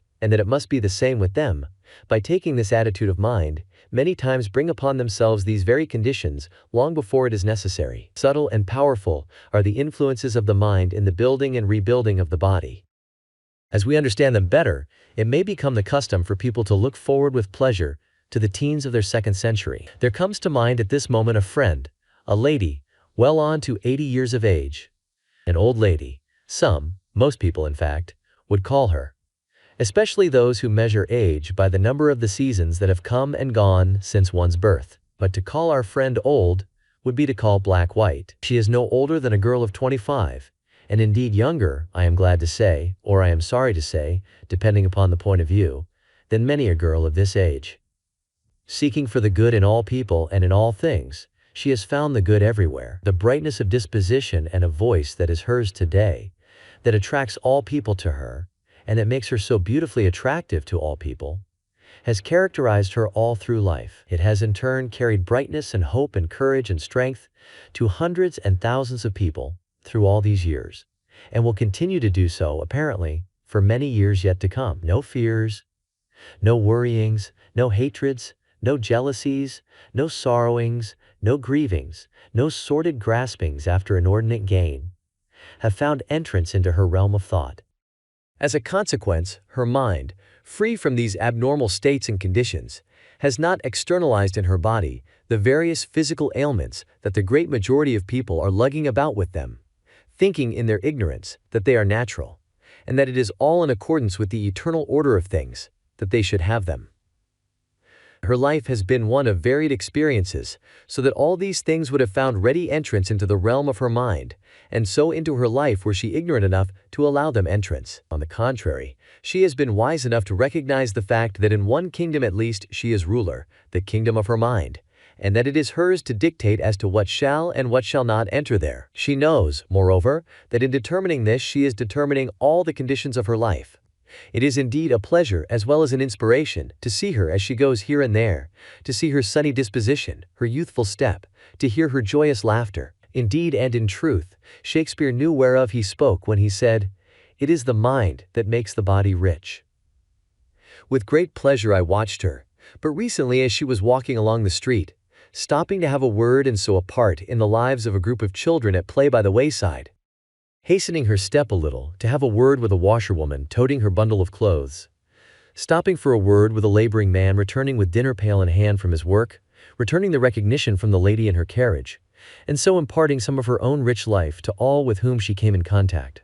And as good fortune would have it, while still watching her, an old lady passed her. Really old this one, though at least 10 or 15 years younger, so far as the count by the seasons is concerned. Nevertheless, she was bent in form, and apparently stiff in joint and muscle. Silent in mood, she wore a countenance of long-faced sadness, which was intensified surely several-fold by a black, somber headgear, with an immense heavy veil, still more somber-looking if possible. Her entire dress was of this description. By this relic of barbarism garb, combined with her own mood and expression, she continually proclaimed to the world two things: her own personal sorrows and woes, which by this very method she kept continually fresh in her mind, and also her lack of faith in the eternal goodness of things, her lack of faith in the love and eternal goodness of the infinite Father. Wrapped only in the thoughts of her own ailments and sorrows and woes, she received, and she gave nothing of joy, nothing of hope, nothing of courage, nothing of value to those whom she passed, or with whom she came in contact. But on the contrary, she suggested to all, and helped to intensify in many, those mental states all too prevalent in our common human life. And as she passed our friend, one could notice a slight turn of the head, which, coupled with the expression in her face, seemed to indicate this as her thought. "Your dress and your conduct are not wholly in keeping with a lady of your years." Thank God. Then, thank God they are not. And may He, in His great goodness and love, send us an innumerable company of the same rare type, and may they live 1,000 years to bless mankind, to impart the life-giving influences of their own royal lives to the numerous ones all about us who stand so much in need of them. Would you remain always young, and would you carry all the joyousness and buoyancy of youth into your maturer years? Then have care concerning but one thing: how you live in your thought world.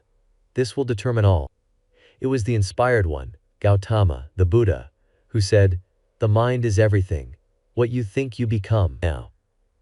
And the same thing had Ruskin in mind when he said, "Make yourself nests of pleasant thought." None of us as yet know, for none of us have been taught in early youth, what fairy palaces we may build of beautiful thought, proof against all adversity. Fairy. And would you have in your body all the elasticity, all the strength, all the beauty of your younger years? Then live these in your mind, making no room for unclean thought, and you will externalize them in your body. In the degree that you keep young in thought, will you remain young in body. Now.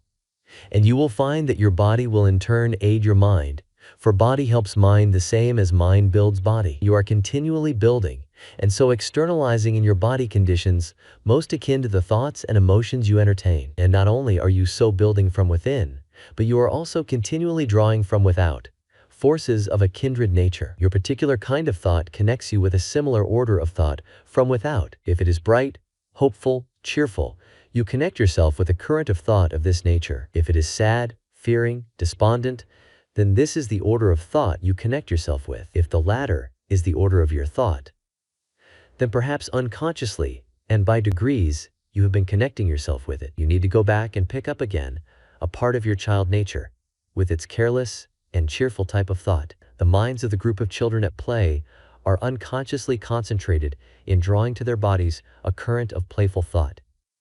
Place a child by itself, deprive it of its companions, and soon it will mope and become slow of movement. It is cut off from that peculiar thought current and is literally out of its element. You need to bring again this current of playful thought to you, which has gradually been turned off. You are too serious or sad or absorbed in the serious affairs of life. You can be playful and cheerful without being puerile or silly. You can carry on business all the better for being in the playful mood when your mind is off your business. There is nothing but ill resulting from the permanent mood of sadness and seriousness. The mood which by many so long maintained makes it actually difficult for them to smile at all. At 18 or 20 you commence growing out of the more playful tendency of early youth. You took hold of the more serious side of life. You went into some business. You became more or less involved in its cares, perplexities, and responsibilities. Or, as man or woman, you entered on some phase of life involving care or trouble. Or you became absorbed in some game of business which, as you followed it, left no time for play. Then, as you associated with older people, you absorbed their old ideas, their mechanical methods of thinking, their acceptance of errors without question or thought of question. In all this you opened your mind to a heavy, care-laden current of thought. Into this you glided unconsciously. That thought is materialized in your blood and flesh. The scene of your body is a deposit, or crystallization, of the unseen element ever flowing to your body from your mind. Years pass on, and you find that your movements are stiff and cumbrous, that you can with difficulty climb a tree, as at 14. Your mind has all this time been sending to your body these heavy, inelastic elements, making your body what now it is. Your change for the better must be gradual, and can only be accomplished by bringing the thought current of an all-round symmetrical strength to bear on it, by demanding of the supreme power to be led in the best way, by diverting your mind from the many unhealthy thoughts which habitually have been flowing into it without your knowing it, to healthier ones. Like the beast, the bodies of those of our race have in the past weakened and decayed. This will not always be. Increase of spiritual knowledge will show the cause of such decay, and will show also how to take advantage of a law or force to build us up, renew ever the body and give it greater and greater strength, instead of blindly using that law or force, as has been done in the past, to weaken our bodies and finally destroy them. Full, rich, and abounding health is the normal and the natural condition of life. Anything else is an abnormal condition, and abnormal conditions as a rule come through perversions. God never created sickness, suffering, and disease. They are man's own creations. They come through his violating the laws under which he lives. So used are we to seeing them that we come gradually, if not to think of them as natural, then to look upon them as a matter of course. The time will come when the work of the physician will not be to treat and attempt to heal the body, but to heal the mind, which in turn will heal the body. In other words, the true physician will be a teacher. His work will be to keep people well, instead of attempting to make them well after sickness and disease comes on. And still beyond this, there will come a time when each will be his own physician. In the degree that we live in harmony with the higher laws of our being, and so, in the degree that we become better acquainted with the powers of the mind and spirit, will we give less attention to the body. No less care, but less attention. The bodies of thousands today would be much better cared for if their owners gave them less thought and attention. As a rule, those who think least of their bodies enjoy the best health. Many are kept in continual ill health by the abnormal thought and attention they give them.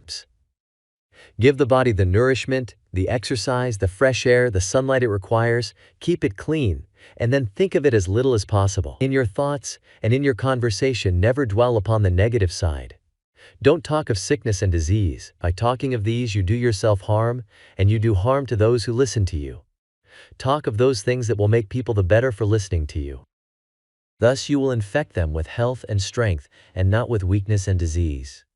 To dwell upon the negative side is always destructive. This is true of the body, the same as it is true of all other things. The following from one whose thorough training as a physician has been supplemented by extensive study and observations along the lines of the powers of the interior forces are of special significance and value in this connection. We can never gain health by contemplating disease, any more than we can reach perfection by dwelling upon imperfection, or harmony through discord. We should keep a high ideal of health and harmony constantly before the mind. Never affirm or repeat about your health what you do not wish to be true. Do not dwell upon your ailments, nor study your symptoms. Never allow yourself to be convinced that you are not complete master of yourself. Stoutly affirm your superiority over bodily ills, and do not acknowledge yourself the slave of any inferior power.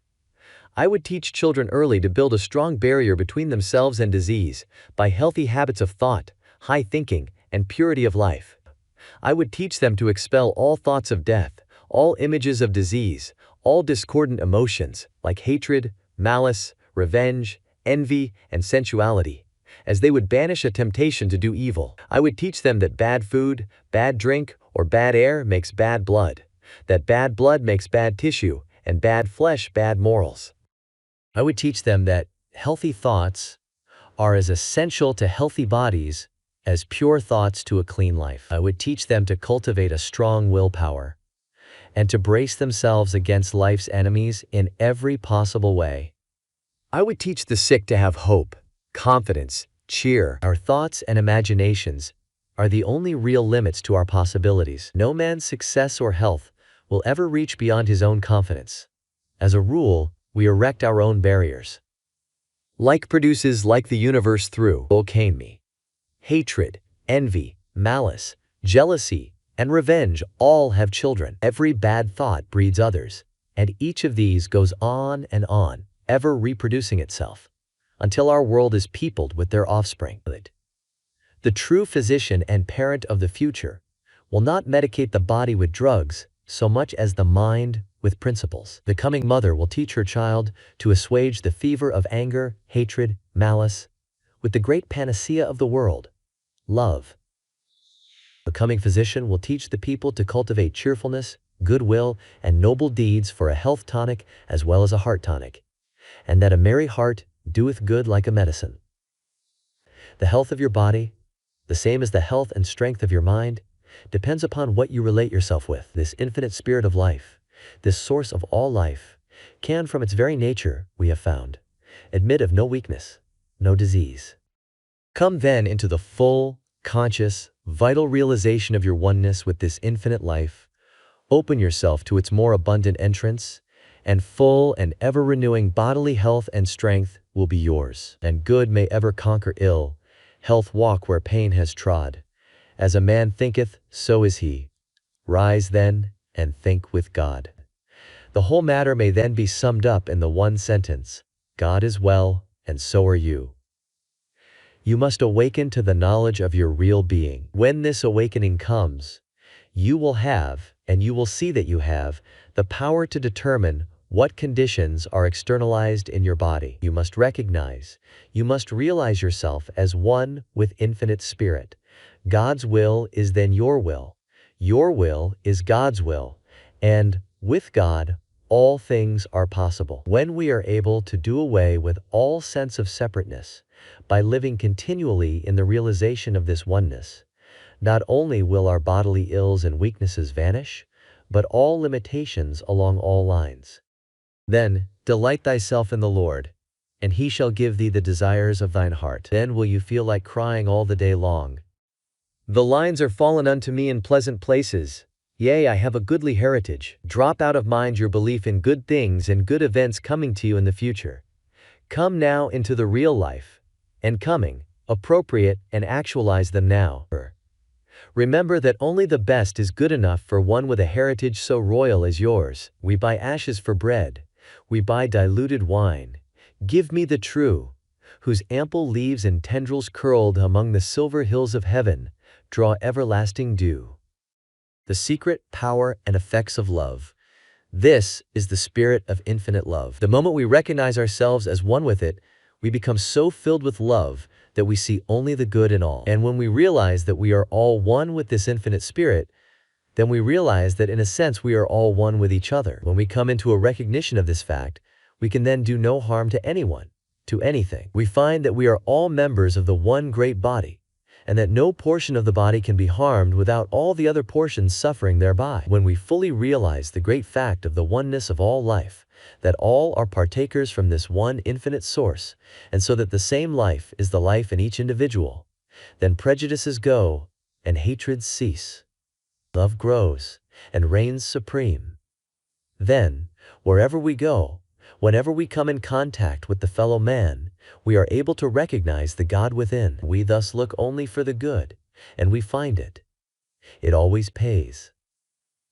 There is a deep scientific fact underlying the great truth. He that takes the sword shall perish by the sword. The moment we come into a realization of the subtle powers of the thought forces, we can quickly see that the moment we entertain any thoughts of hatred toward another, He gets the effects of these diabolical forces that go out from us, and has the same thoughts of hatred aroused in him, which in turn return to the sender. Then, when we understand the effects of the passion, hatred, or anger, even upon the physical body, we can see how detrimental, how expensive this is. The same is true in regard to all kindred thoughts or passions, envy, criticism, jealousy, scorn. In the ultimate, we shall find that, in entertaining feelings of this nature toward another, we always suffer far more than the one toward whom we entertain them. Then when we fully realize the fact that selfishness is at the root of all error, sin, and crime, and that ignorance is the basis of all selfishness, with what charity we come to look upon the acts of all. It is the ignorant man who seeks his own ends at the expense of the greater whole. It is the ignorant man, therefore, who is the selfish man. The truly wise man is never selfish. He is a seer, and recognizes the fact that he, a single member of the one great body, is benefited in just the degree that the entire body is benefited, and so he seeks nothing for himself that he would not equally seek for all mankind. If selfishness is at the bottom of all error, sin and crime, and ignorance is the basis of all selfishness, then when we see a manifestation of either of these qualities, if we are true to the highest within us, we will look for and will seek to call forth the good in each individual with whom we come in contact. When God speaks to God, then God responds and shows forth as God. But when devil speaks to devil, then devil responds, and the devil is always to pay.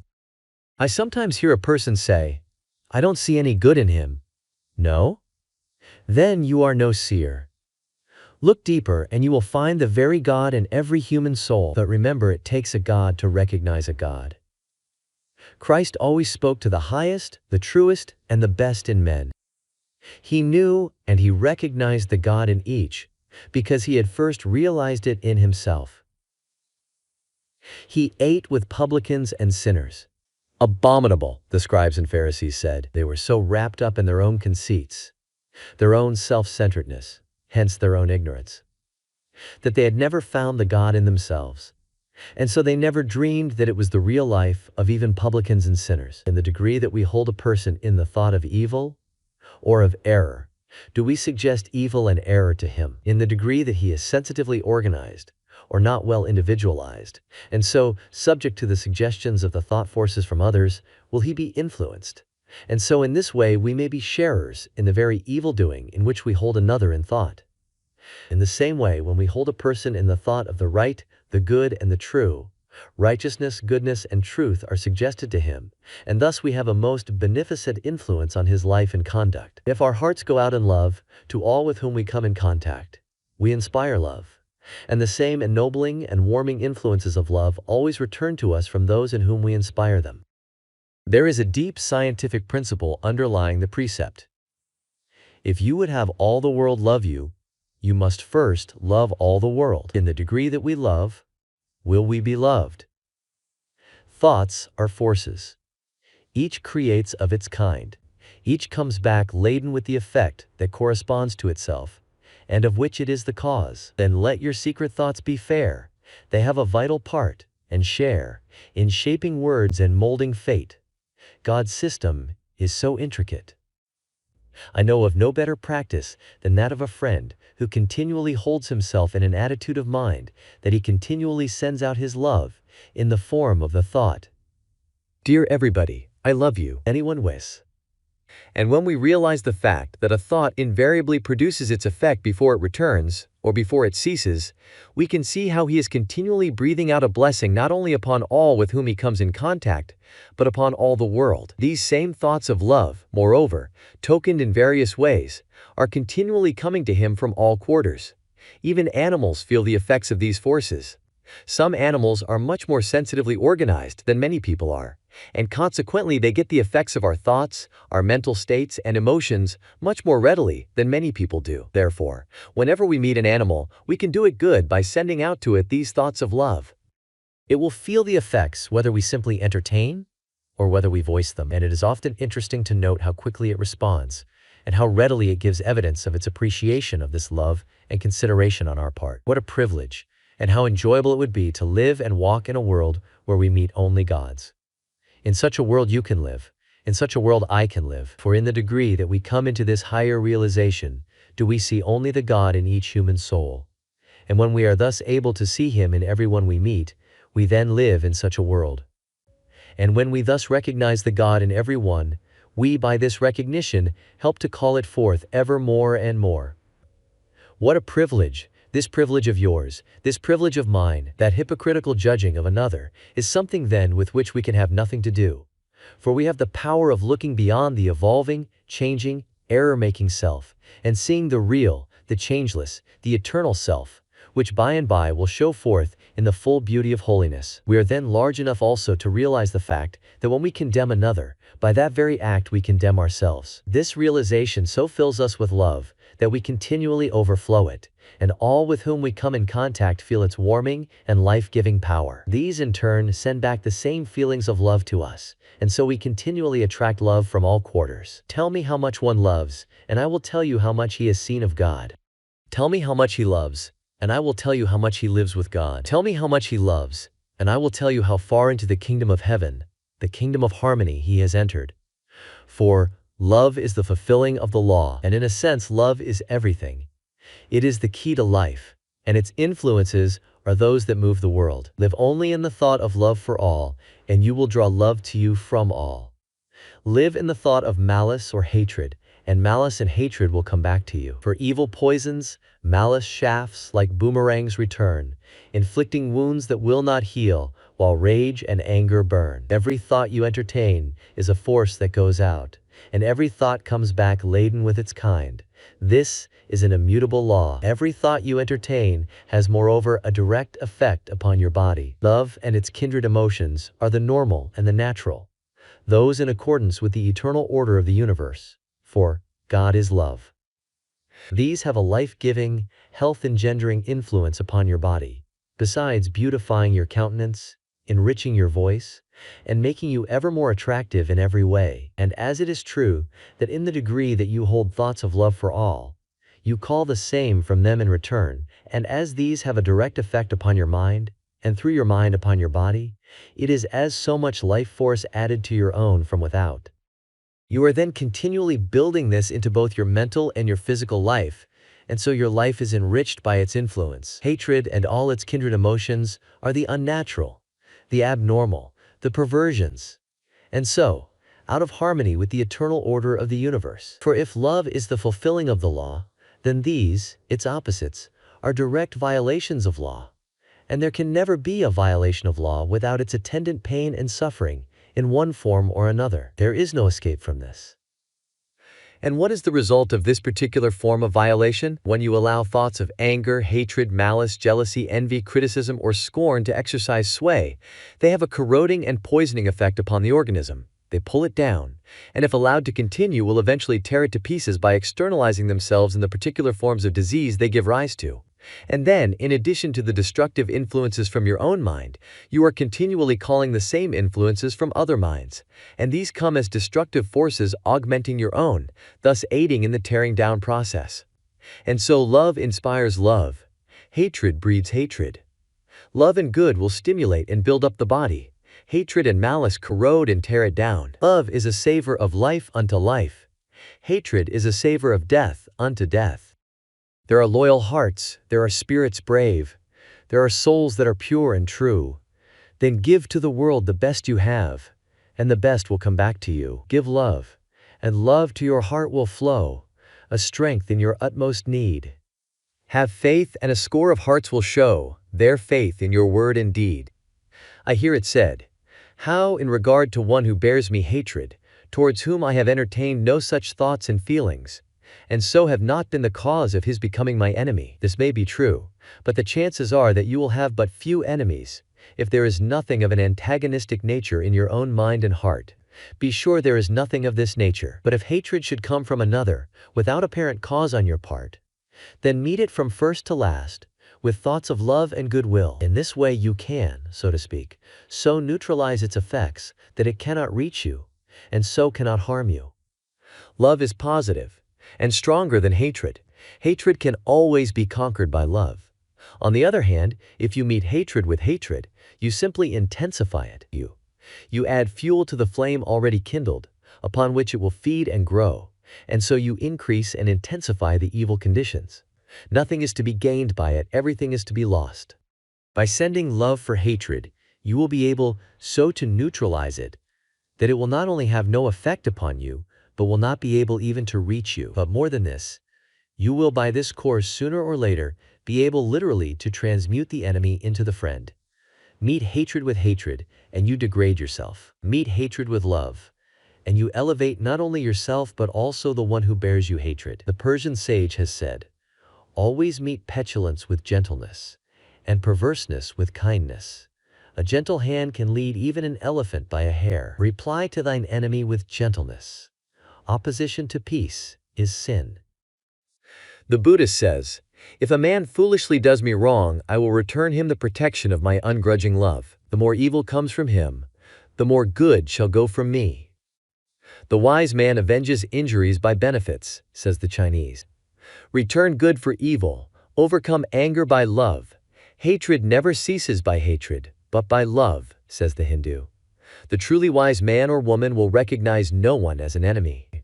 Occasionally we hear the expression, "Never mind, I'll get even with him." Will you? And how will you do it? You can do it in one of two ways. You can, as you have in mind, deal with him as he deals, or apparently deals with you.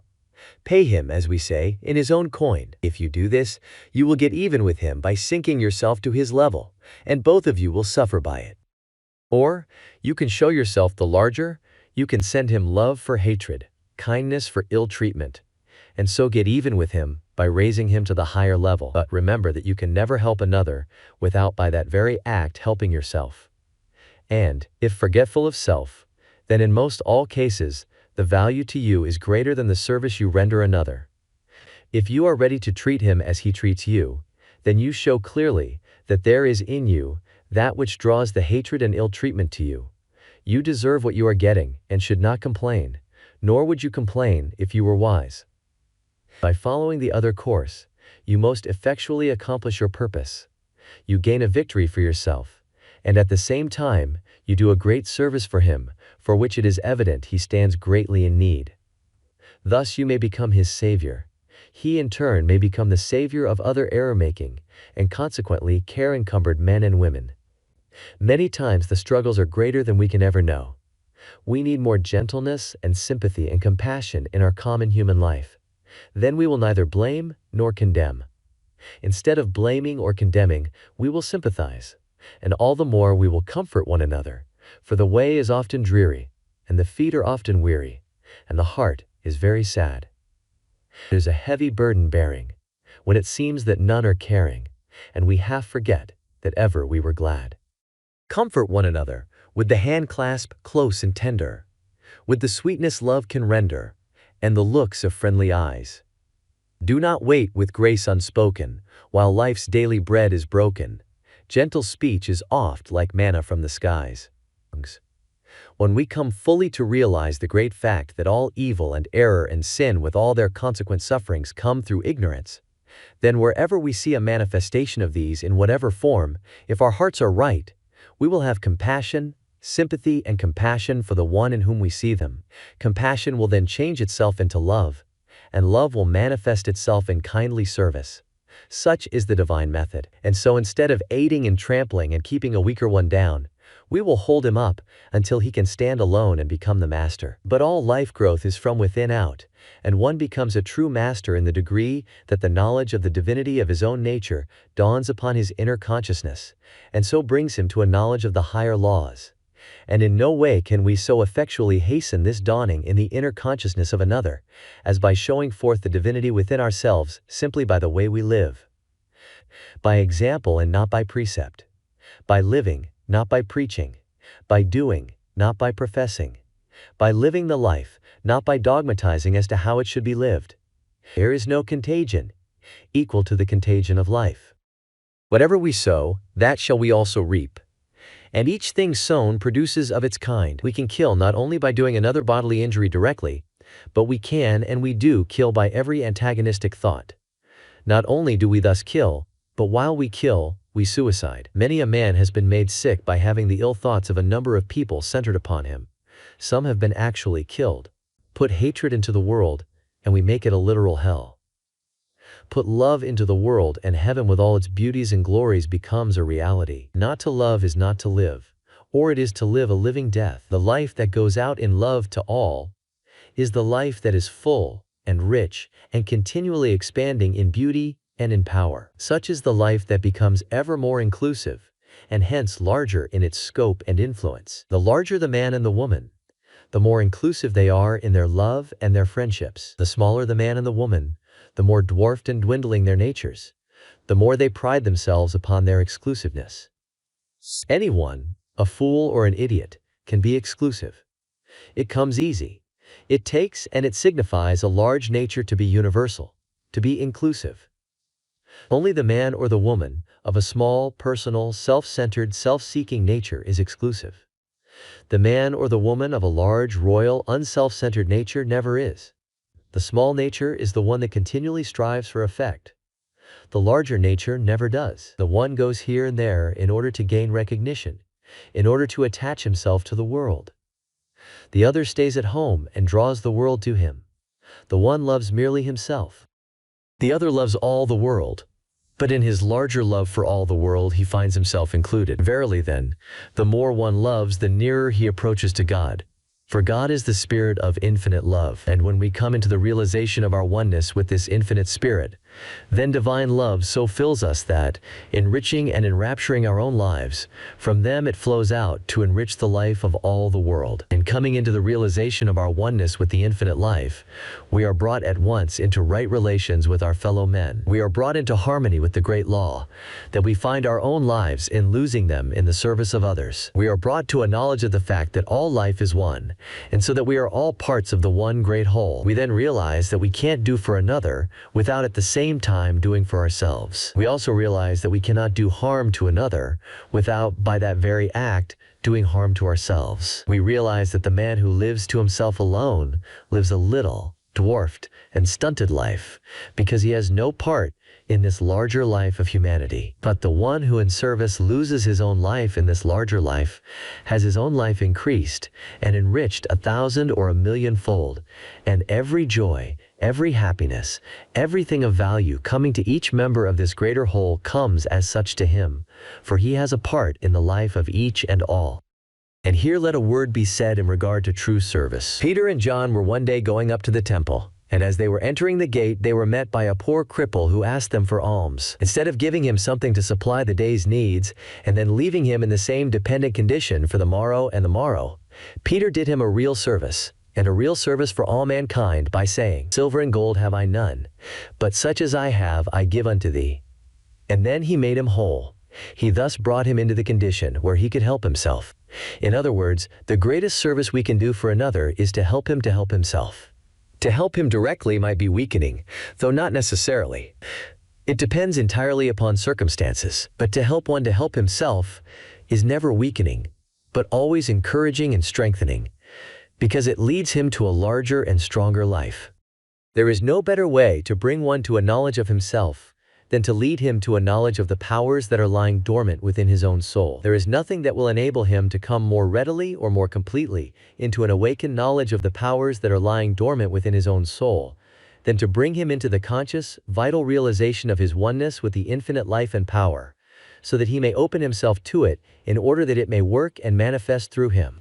We will find that these same great truths lie at the very bottom of the solution of our social situation, and we will also find that we will never have a full and permanent solution of it until they are fully recognized and built upon. Wisdom and interior illumination. This is the spirit of infinite wisdom, and in the degree that we open ourselves to it does the highest wisdom manifest itself to and through us. We can in this way go to the very heart of the universe itself and find the mysteries hidden to the majority of mankind. Hidden to them, though not hidden of themselves. In order for the highest wisdom and insight, we must have absolute confidence in the divine guiding us, but not through the channel of someone else. And why should we go to another for knowledge and wisdom? With God is no respect of persons. Why should we seek these things secondhand? Why should we thus stultify our own innate powers? Why should we not go direct to the infinite source itself? If any man lack wisdom, let him ask of God. Before they call, I will answer, and while they are yet speaking, I will hear. When we thus go directly to the infinite source itself, we are no longer slaves to personalities, institutions, or books. We should always keep ourselves open to suggestions of truth from these agencies. We should always regard them as agencies, however, and never as sources. We should never recognize them as masters, but simply as teachers. With Browning, we must recognize the great fact that truth is within ourselves. It takes no rise from outward things, whate'er you may believe. There is an inmost center in us all, where truth abides in fullness. There is no more important injunction in all the world, nor one with a deeper interior meaning, than to thine own self be true. In other words, be true to your own soul, for it is through your own soul that the voice of God speaks to you. This is the interior guide. This is the light that lighteth every man that cometh into the world. This is conscience. This is intuition. This is the voice of the higher self, the voice of the soul, the voice of God. Thou shalt hear a voice behind thee saying, This is the way, walk ye in it. When Moses was on the mountain, it was after the various physical commotions and manifestations that he heard the still, small voice, the voice of his own soul, through which the infinite God was speaking. If we will but follow this voice of intuition, it will speak ever more clearly and more plainly, until by and by it will be absolute and unerring in its guidance. The great trouble with us is that we do not listen to and do not follow this voice within our own souls, and so we become as a house divided against itself. We are pulled this way and that, and we are never certain of anything. I have a friend who listens so carefully to this inner voice, who, in other words, always acts so quickly and so fully in accordance with his intuitions, and whose life as a consequence is so absolutely guided by them, that he always does the right thing at the right time and in the right way. He always knows when to act and how to act, and he is never in the condition of a house divided against itself. But someone says, may it not be dangerous for us to act always upon our intuitions? Suppose we should have an intuition to do harm to someone? We need not be afraid of this, however, for the voice of the soul, this voice of God speaking through the soul, will never direct one to do harm to another, nor to do anything that is not in accordance with the highest standards of right and truth and justice. And if you at any time have a prompting of this kind, know that it is not the voice of intuition. It is some characteristic of your lower self that is prompting you. Reason is not to be set aside, but it is to be continually illumined by this higher spiritual perception, and in the degree that it is thus illumined, will it become an agent of light and power. When one becomes thoroughly individualized, he enters into the realm of all knowledge and wisdom, and to be individualized is to recognize no power outside of the infinite power that is back of all. When one recognizes this great fact and opens himself to this spirit of infinite wisdom, he then enters upon the road to the true education, and mysteries that before were closed now reveal themselves to him. This must indeed be the foundation of all true education, this evolving from within, this evolving of what has been involved by the infinite power. All things that it is valuable for us to know will come to us, if we will but open ourselves to the voice of this infinite spirit. It is thus that we become seers, and have the power of seeing into the very heart of things. There are no new stars. There are no new laws or forces, but we can so open ourselves to this spirit of infinite wisdom that we can discover and recognize those that have not been known before, and in this way they become new to us. When in this way we come into a knowledge of truth, we no longer need facts that are continually changing. We can then enter into the quiet of our own interior selves. We can open the window and look out, and thus gather the facts as we choose. This is true wisdom. Wisdom is the knowledge of God. Wisdom comes by intuition. It far transcends knowledge. Great knowledge, knowledge of many things, may be had by virtue simply of a very retentive memory. It comes by tuition. But wisdom far transcends knowledge, in that knowledge is a mere incident of this deeper wisdom. He who would enter into the realm of wisdom must first divest himself of all intellectual pride. He must become as a little child. Prejudices, preconceived opinions, and beliefs always stand in the way of true wisdom.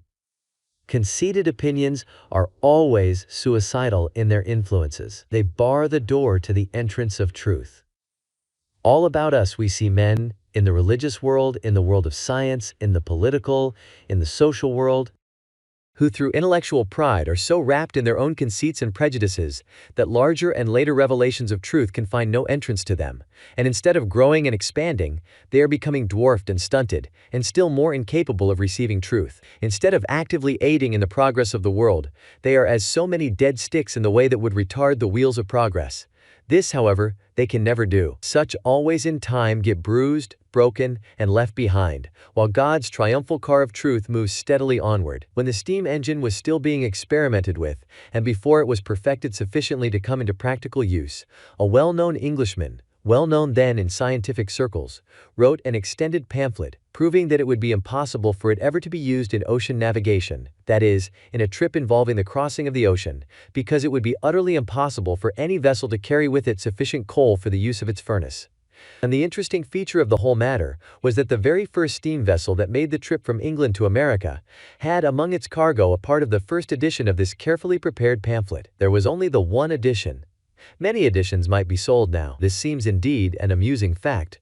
But far more amusing is the man who voluntarily closes himself to truth, because, forsooth, it does not come through conventional, or orthodox, or heretofore accepted channels, or because it may not be in full accord with, or possibly may be opposed to, established usages or beliefs. On the contrary, let there be many windows in your soul, that all the glory of the universe may beautify it. Not the narrow pane of one poor creed can catch the radiant rays that shine from countless sources. Tear away the blinds of superstition. Let the light pour through fair windows, broad as truth itself and high as heaven. Tune your ear to all the worldless music of the stars and to the voice of nature, and your heart shall turn to truth and goodness as the plant turns to the sun. 1,000 unseen hands reach down to help you to their peace-crowned heights, and all the forces of the firmament shall fortify your strength. Be not afraid to thrust aside half-truths and grasp the whole. There is a great law in connection with the coming of truth. It is this: whenever a man or a woman shuts himself or herself to the entrance of truth on account of intellectual pride, preconceived opinions, prejudices, or for whatever reason, there is a great law which says that truth in its fullness will come to that one from no source. And on the other hand, when a man or a woman opens himself or herself fully to the entrance of truth from whatever source it may come, there is an equally great law which says that truth will flow in to him or to her from all sources, from all quarters. Such becomes the free man, the free woman, for it is the truth that makes us free. The other remains in bondage, for truth has had no invitation, and will not enter where it is not fully and freely welcomed. And where truth is denied entrance, the rich blessings it carries with it cannot take up their abode. On the contrary, when this is the case, it sends an envoy carrying with it atrophy, disease, death, physically and spiritually as well as intellectually. And the man who would rob another of his free and unfettered search for truth, who would stand as the interpreter of truth for another, with the intent of remaining in this position, rather than endeavoring to lead him to the place where he can be his own interpreter, is more to be shunned than a thief and a robber. The injury he works is far greater, for he is doing direct and positive injury to the very life of the one he thus holds. Who has ever appointed any man, whoever he may be, as the keeper, the custodian, the dispenser of God's illimitable truth? Many indeed are moved, and so are called to be teachers of truth. But the true teacher will never stand as the interpreter of truth for another. The true teacher is the one whose endeavor is to bring the one he teaches to a true knowledge of himself and hence of his own interior powers, that he may become his own interpreter. All others are, generally speaking, those animated by purely personal motives, self-aggrandizement, or personal gain. Moreover, he who would claim to have all truth and the only truth is a bigot, a fool, or a knave. In the Eastern literature is a fable of a frog. The frog lived in a well, and out of his little well he had never been. One day a frog whose home was in the sea came to his well. Interested in all things, He went in. "Who are you? Where do you live?" said the frog in the well. "I am so-and-so, and my home is in the sea." The sea? What is that? Where is that? "It is a very large body of water, and not far away." "How big is your sea?" "Oh, very big." "As big as this?" pointing to a little stone lying near. "Oh, much bigger." "As big as this?" pointing to the board upon which they were sitting. "Oh, much bigger." "How much bigger then?" "Why, the sea in which I live is bigger than your entire well. It would make millions of wells such as yours." "Nonsense, nonsense. You are a deceiver and a falsifier. Get out of my well. Get out of my well. I want nothing to do with any such frogs as you." "Ye shall know the truth, and the truth shall make you free," is the promise. "Ye shall close yourselves to truth. Ye shall live in your own conceits, and your own conceits shall make fools and idiots of you," would be a statement applicable to not a few, and to not a few who pride themselves upon their superior intellectual attainments. Idiocy is arrested mental growth. Closing oneself, for whatever reason, to truth, and hence to growth, brings a certain type of idiocy, though it may not be called by this name. And on the other hand, another type is that arrested growth caused by taking all things for granted, without proving them for oneself, merely because they come from a particular person, a particular book, a particular institution. This is caused by one's always looking without, instead of being true to the light within, and carefully tending it, that it may give an ever clearer light. With brave and intrepid Walt Whitman, we should all be able to say, "From this hour, I ordain myself loosed of limits and imaginary lines, going where I list, my own master total and absolute, listening to others, considering well what they say, pausing, searching, receiving, contemplating, gently, but with undeniable will divesting myself of the holds that would hold me." Great should be the joy that God's boundless truth is open to all, open equally to all, and that it will make each one its dwelling place in proportion as he earnestly desires it and opens himself to it. And in regard to the wisdom that guides us in our daily life, there is nothing that it is right and well for us to know that may not be known when we recognize the law of its coming, and are able wisely to use it. Let us know that all things are ours, as soon as we know how to appropriate them. I hold it as a changeless law, from which no soul can sway or swerve. We have that in us which will draw whate'er we need or most deserve. If the times come, when we know not what course to pursue, when we know not which way to turn, the fault lies in ourselves. If the fault lies in ourselves, then the correction of this unnatural condition lies also in ourselves. It is never necessary to come into such a state, if we are awake, and remain awake to the light and the powers within us. The light is ever shining, and the only thing that it is necessary for us diligently to see to, is that we permit neither this thing nor that to come between us and the light. With thee is the fountain of life. In thy light shall we see light. Let us hear the words of one of the most highly illumined men I have ever known, and one who as a consequence is never in the dark, when the time comes, as to what to do and how to do it. Whenever you are in doubt as to the course you should pursue, after you have turned to every outward means of guidance, let the inward eye see, let the inward ear hear, and allow this simple, natural, beautiful process to go on unimpeded by questionings or doubts. In all dark hours and times of unwanted perplexity, we need to follow one simple direction, found, as all needed directions can be found, in the dear old gospel, which so many read, but alas, so few interpret. Enter into thine inner chamber and shut the door. Does this mean that we must literally betake ourselves to a private closet with a key in the door? If it did, then the command could never be obeyed in the open air, on land or sea, and the Christ loved the lakes and the forests far better than the cramping rooms of city-dwelling houses. Still his counsels are so wide-reaching, that there is no spot on earth, and no conceivable situation in which any of us may be placed where we cannot follow them. One of the most intuitive men we ever met had a desk in a city office, where several other gentlemen were doing business constantly, and often talking loudly. Entirely undisturbed by the many various sounds about him, this self-centered faithful man would, in any moment of perplexity, draw the curtains of privacy so completely about him, that he would be as fully enclosed in his own psychic aura, and thereby as effectually removed from all distractions, as though he were alone in some primeval wood. taking his difficulty with him into the mystic silence in the form of a direct question, to which he expected a certain answer. He would remain utterly passive until the reply came, and never once, through many years' experience, did he find himself disappointed or misled. Intuitive perceptions of truth are the daily breach to satisfy our daily hunger. They come like the manna in the desert day by day. Each day brings adequate supply for that day's need only.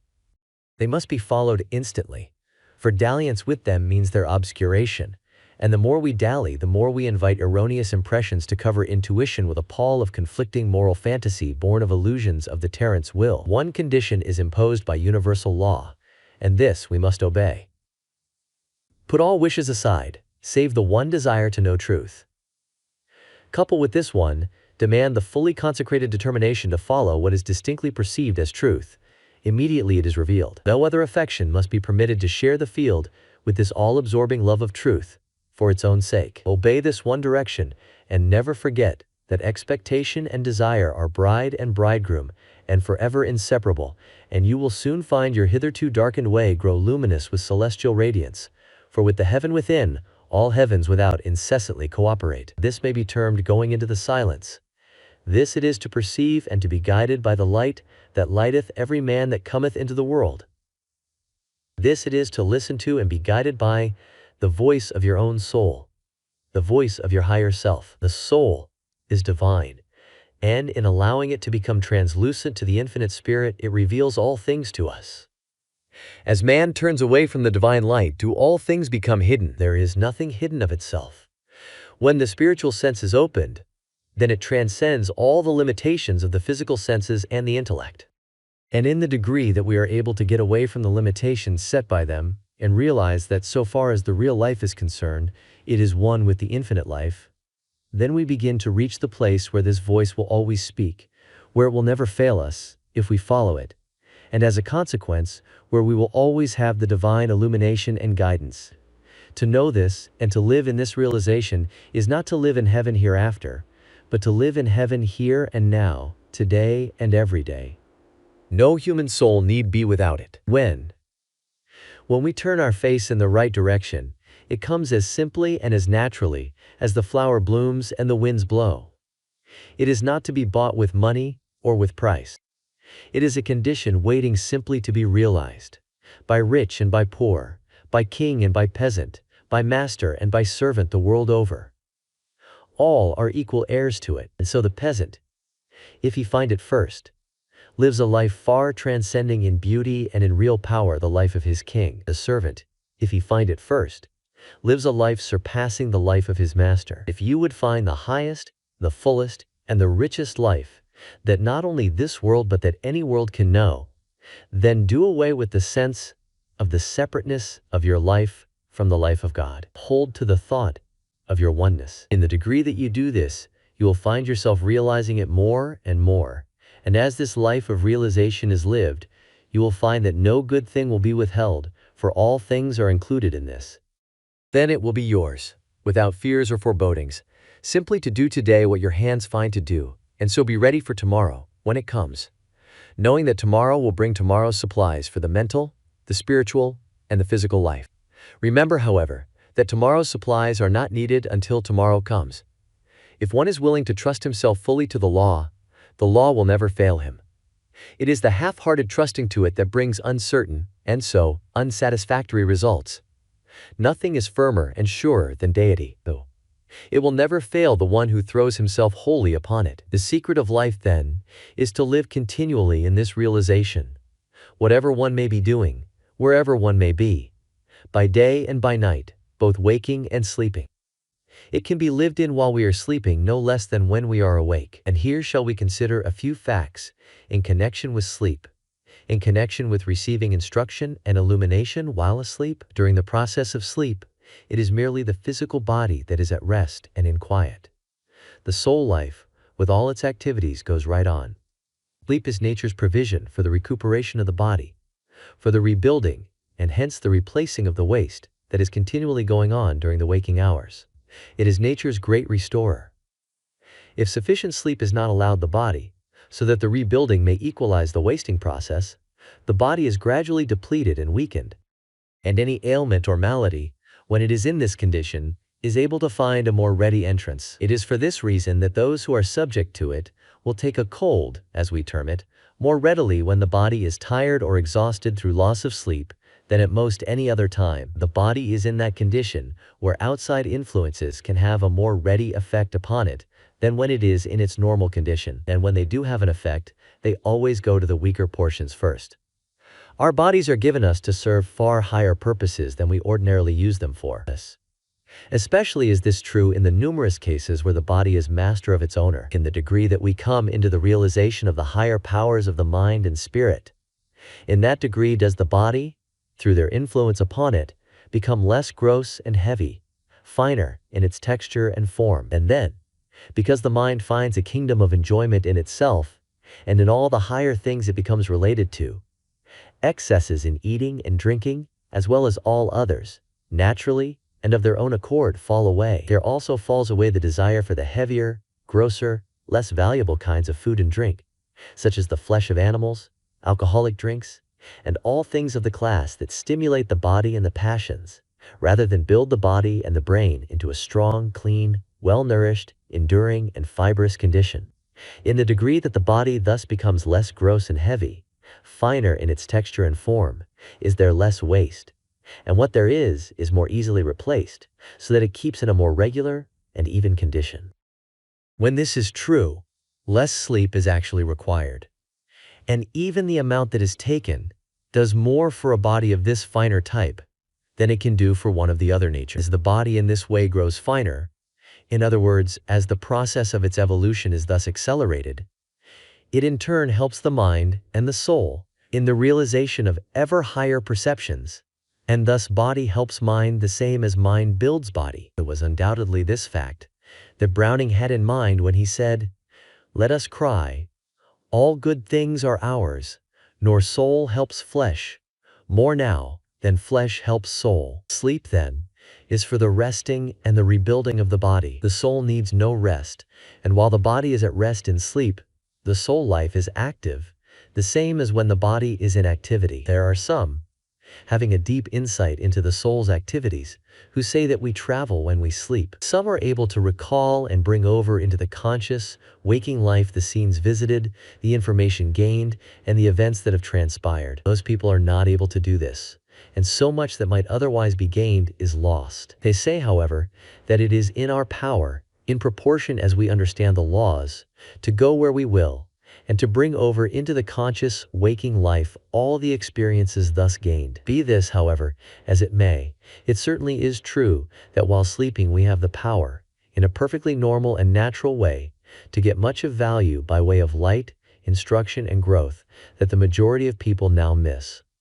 If the soul life, that which relates us to infinite spirit, is always active, even while the body is at rest, why may not the mind so direct conditions as one falls asleep, that while the body is at rest, it may continually receive illumination from the soul and bring what it thus receives over into the conscious, waking life?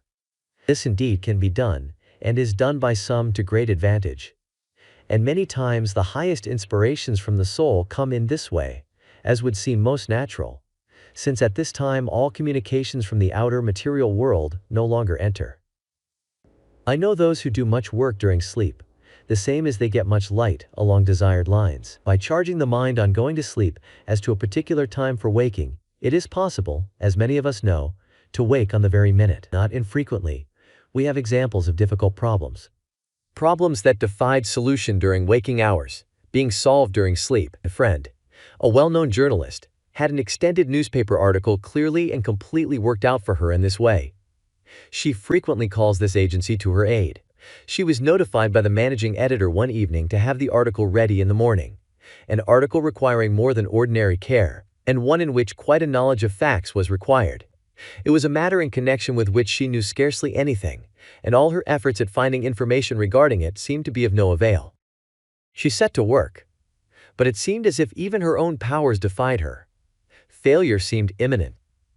Almost in desperation, she decided to retire, and putting the matter into her mind in such a way that she would be able to receive the greatest amount of aid while asleep, She fell asleep and slept soundly until morning. When she awoke, her work of the previous evening was the first thing that came into her mind. She lay quietly for a few minutes, and as she lay there, the article, completely written, seemed to stand before her mind.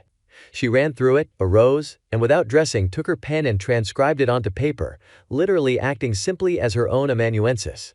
The mind acting intently along a particular line will continue so to act until some other object of thought carries it along another line. And since in sleep only the body is in quiet, while the mind and soul are active, then the mind, on being given a certain direction when one drops off to sleep, will take up the line along which it is directed and can be made, in time, to bring over into consciousness the results of its activities. Some will be able very soon to get results of this kind, for some it will take longer. Quiet and continued effort will increase the faculty. Then, by virtue of the law of the drawing power of mind, since the mind is always active, we are drawing to us, even while sleeping, influences from the realms kindred to those in which we in our thoughts are living before we fall asleep.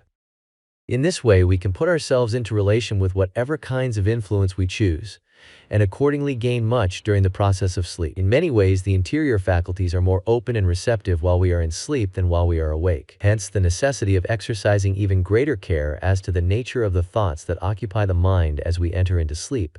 For there can come to us only what we, by our own order of thought, attract. We have it entirely in our own hands. And for the same reason, this greater degree of receptivity during this period, we are able, by understanding and using the law, to gain much of value more readily in this way than when the physical senses are fully open to the material world about us. Many will find a practice somewhat after the following nature of value. When light or information is desired along any particular line, light or information you feel it is right and wise for you to have, as, for example, light in regard to an uncertain course of action, then as you retire, first bring your mind into the attitude of peace and goodwill for all. You in this way bring yourself into a harmonious condition, and in turn attract to yourself these same peaceful conditions from without. Then, resting in this sense of peace, quietly and calmly send out your earnest desire for the needed light or information. Cast out of your mind all fears or forebodings lest it come not, for in quietness and in confidence shall be your strength. Take the expectant attitude of mind, firmly believing and expecting that when you awake the desired results will be with you. Then, on awaking, before any thoughts or activities from the outside world come in to absorb the attention, remain for a little while receptive to the intuitions or the impressions that come. When they manifest themselves clearly, then act upon them without delay.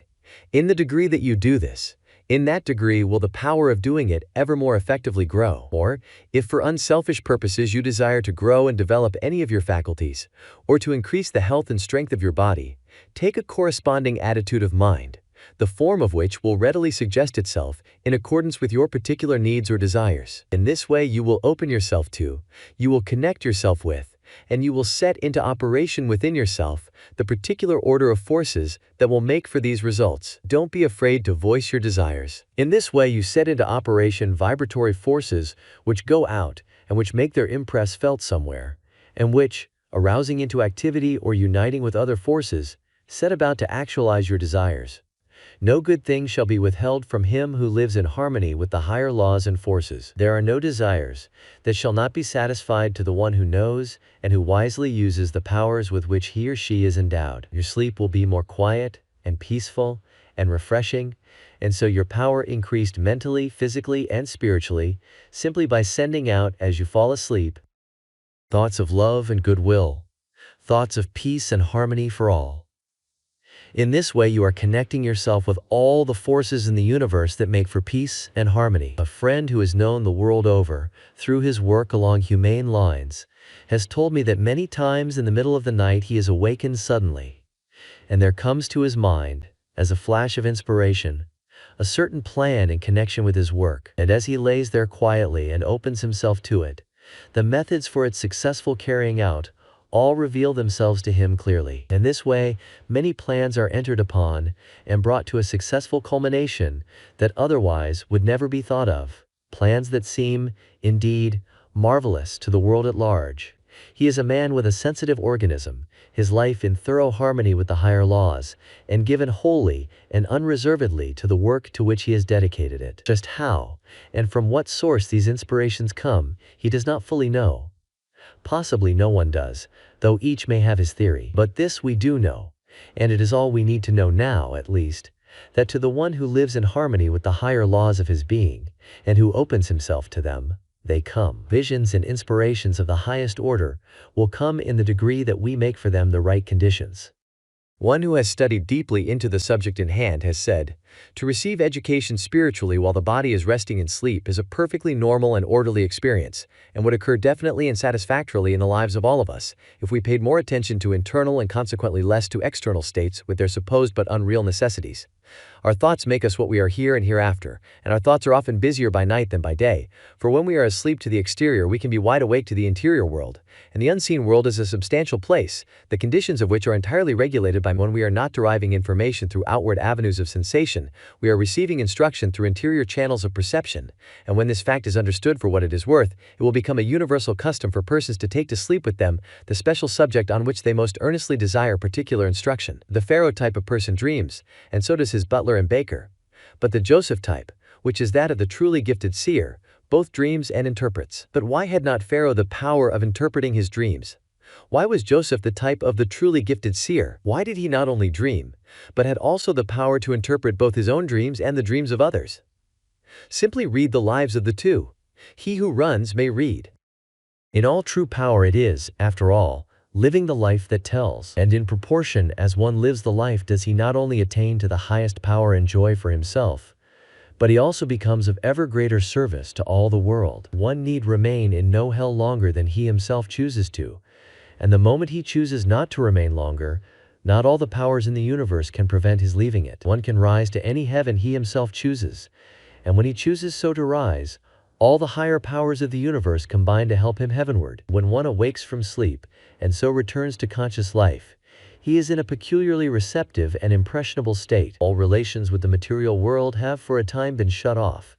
The mind is in a freer and more natural state, resembling somewhat a sensitive plate, where impressions can readily leave their traces. This is why many times the highest and truest impressions come to one in the early morning hours, before the activities of the day and their attendant distractions have exerted an influence. This is one reason why many people can do their best work in the early hours of the day. But this fact is also a most valuable one in connection with the molding of everyday life.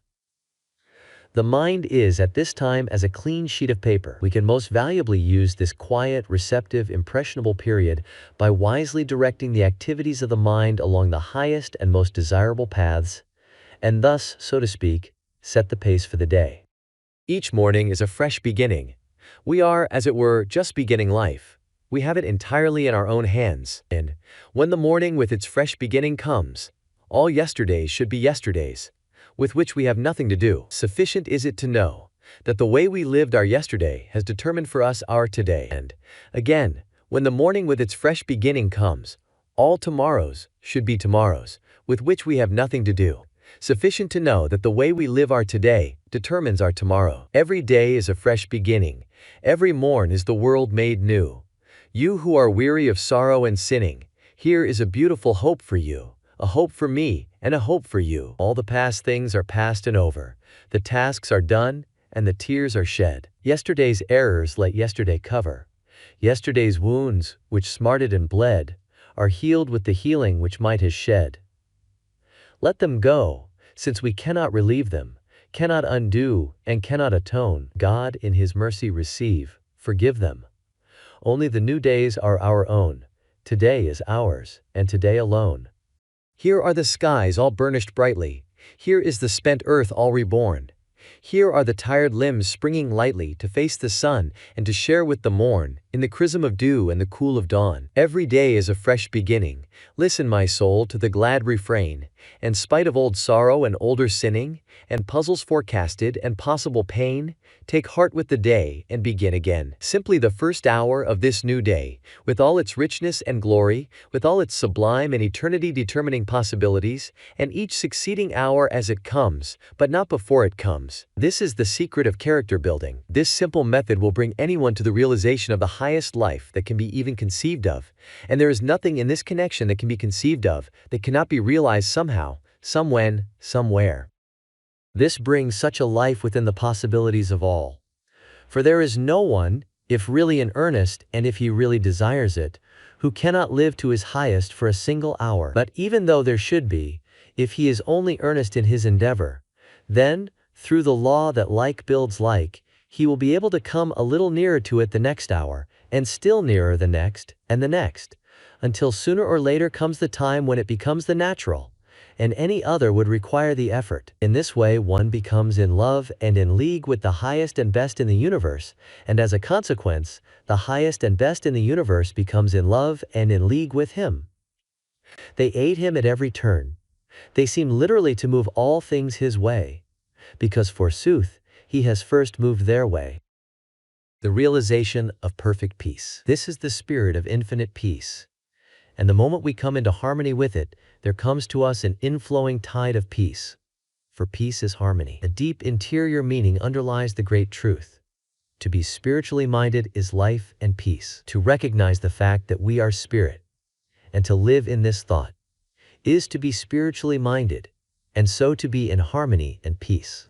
Oh, the thousands of men and women all about us weary with care, troubled and ill at ease, running hither and thither to find peace, weary in body, soul, and mind, going to other countries, traveling the world over, coming back, and still not finding it.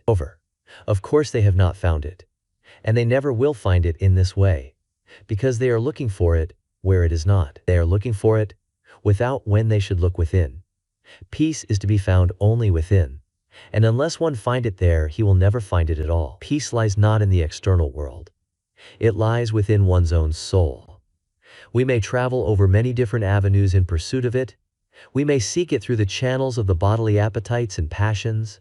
We may seek it through all the channels of the external. We may chase for it hither and thither, but it will always be just beyond our grasp, because we are searching for it where it is not. In the degree, however, that we order the bodily appetites and passions in accordance with the promptings of the soul within, will the higher forms of happiness and peace enter our lives.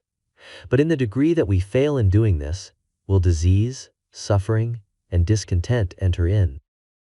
To be at one with God is to be at peace. The child's simplicity is the greatest agency in bringing this full and complete realization. The child's simplicity that recognizes its true relations with the Father's life. There are people I know who have come into such a conscious realization of their oneness with this infinite life, this spirit of infinite peace, that their lives are fairly bubbling over with joy. I have particularly in mind at this moment a comparatively young man who was an invalid for several years, his health completely broken with nervous exhaustion, who thought there was nothing in life worth living for, to whom everything and everybody presented a gloomy aspect, and he in turn presented a gloomy aspect to all with whom he came in contact. Not long ago he came into such a vital realization of his oneness with this infinite power, he opened himself so completely to its divine inflow, that today he is in perfect health, and frequently as I meet him now he cannot resist the impulse to cry out, "Oh, it is a joy to be alive."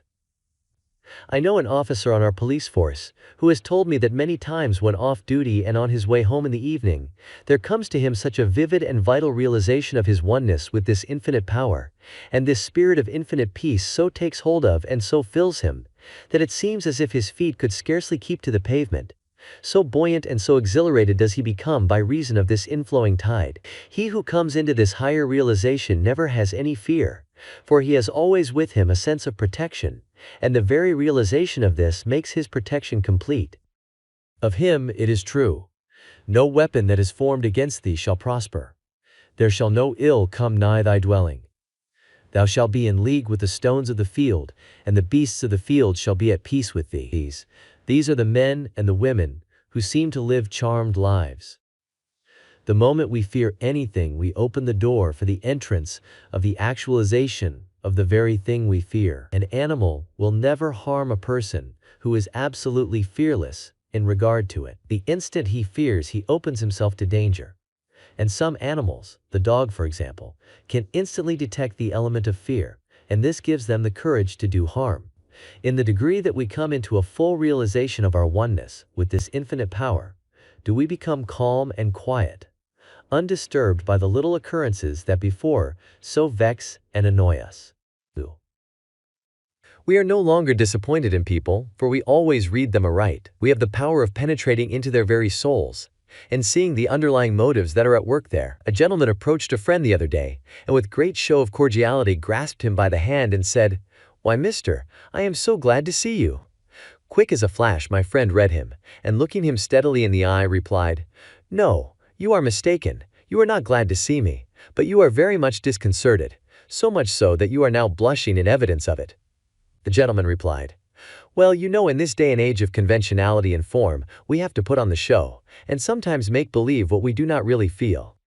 My friend once more looked him in the face and said, "Again, you are mistaken. Let me give you one little word of advice.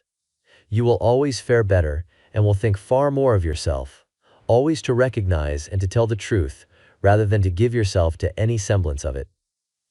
As soon as we are able to read people aright, we will then cease to be disappointed in them. We will cease to place them on pedestals, for this can never be done without some attendant disappointment. The fall will necessarily come, sooner or later, and moreover, we are thus many times unfair to our friends. When we come into harmony with this spirit of peace, evil reports and apparent bad treatment, either at the hands of friends or of enemies, will no longer disturb us. When we are conscious of the fact that in our life and our work we are true to that eternal principle of right, of truth, of justice, that runs through all the universe, that unites and governs all, that always eventually prevails, then nothing of this kind can come nigh us. And come what may, we will always be tranquil and undisturbed. The things that cause sorrow and pain and bereavement will not be able to take the hold of us they now take, for true wisdom will enable us to see the proper place and know the right relations of all things. The loss of friends, by the transition we call death, will not cause sorrow to the soul that has come into this higher realization, for he knows that there is no such thing as death, for each one is not only a partaker, but an eternal partaker of this infinite life. He knows that the mere falling away of the physical body by no means affects the real soul life. The tranquil spirit born of a higher faith, he can realize for himself. And to those less strong he can say, "Loving friends, be wise and dry, straightway every weeping eye.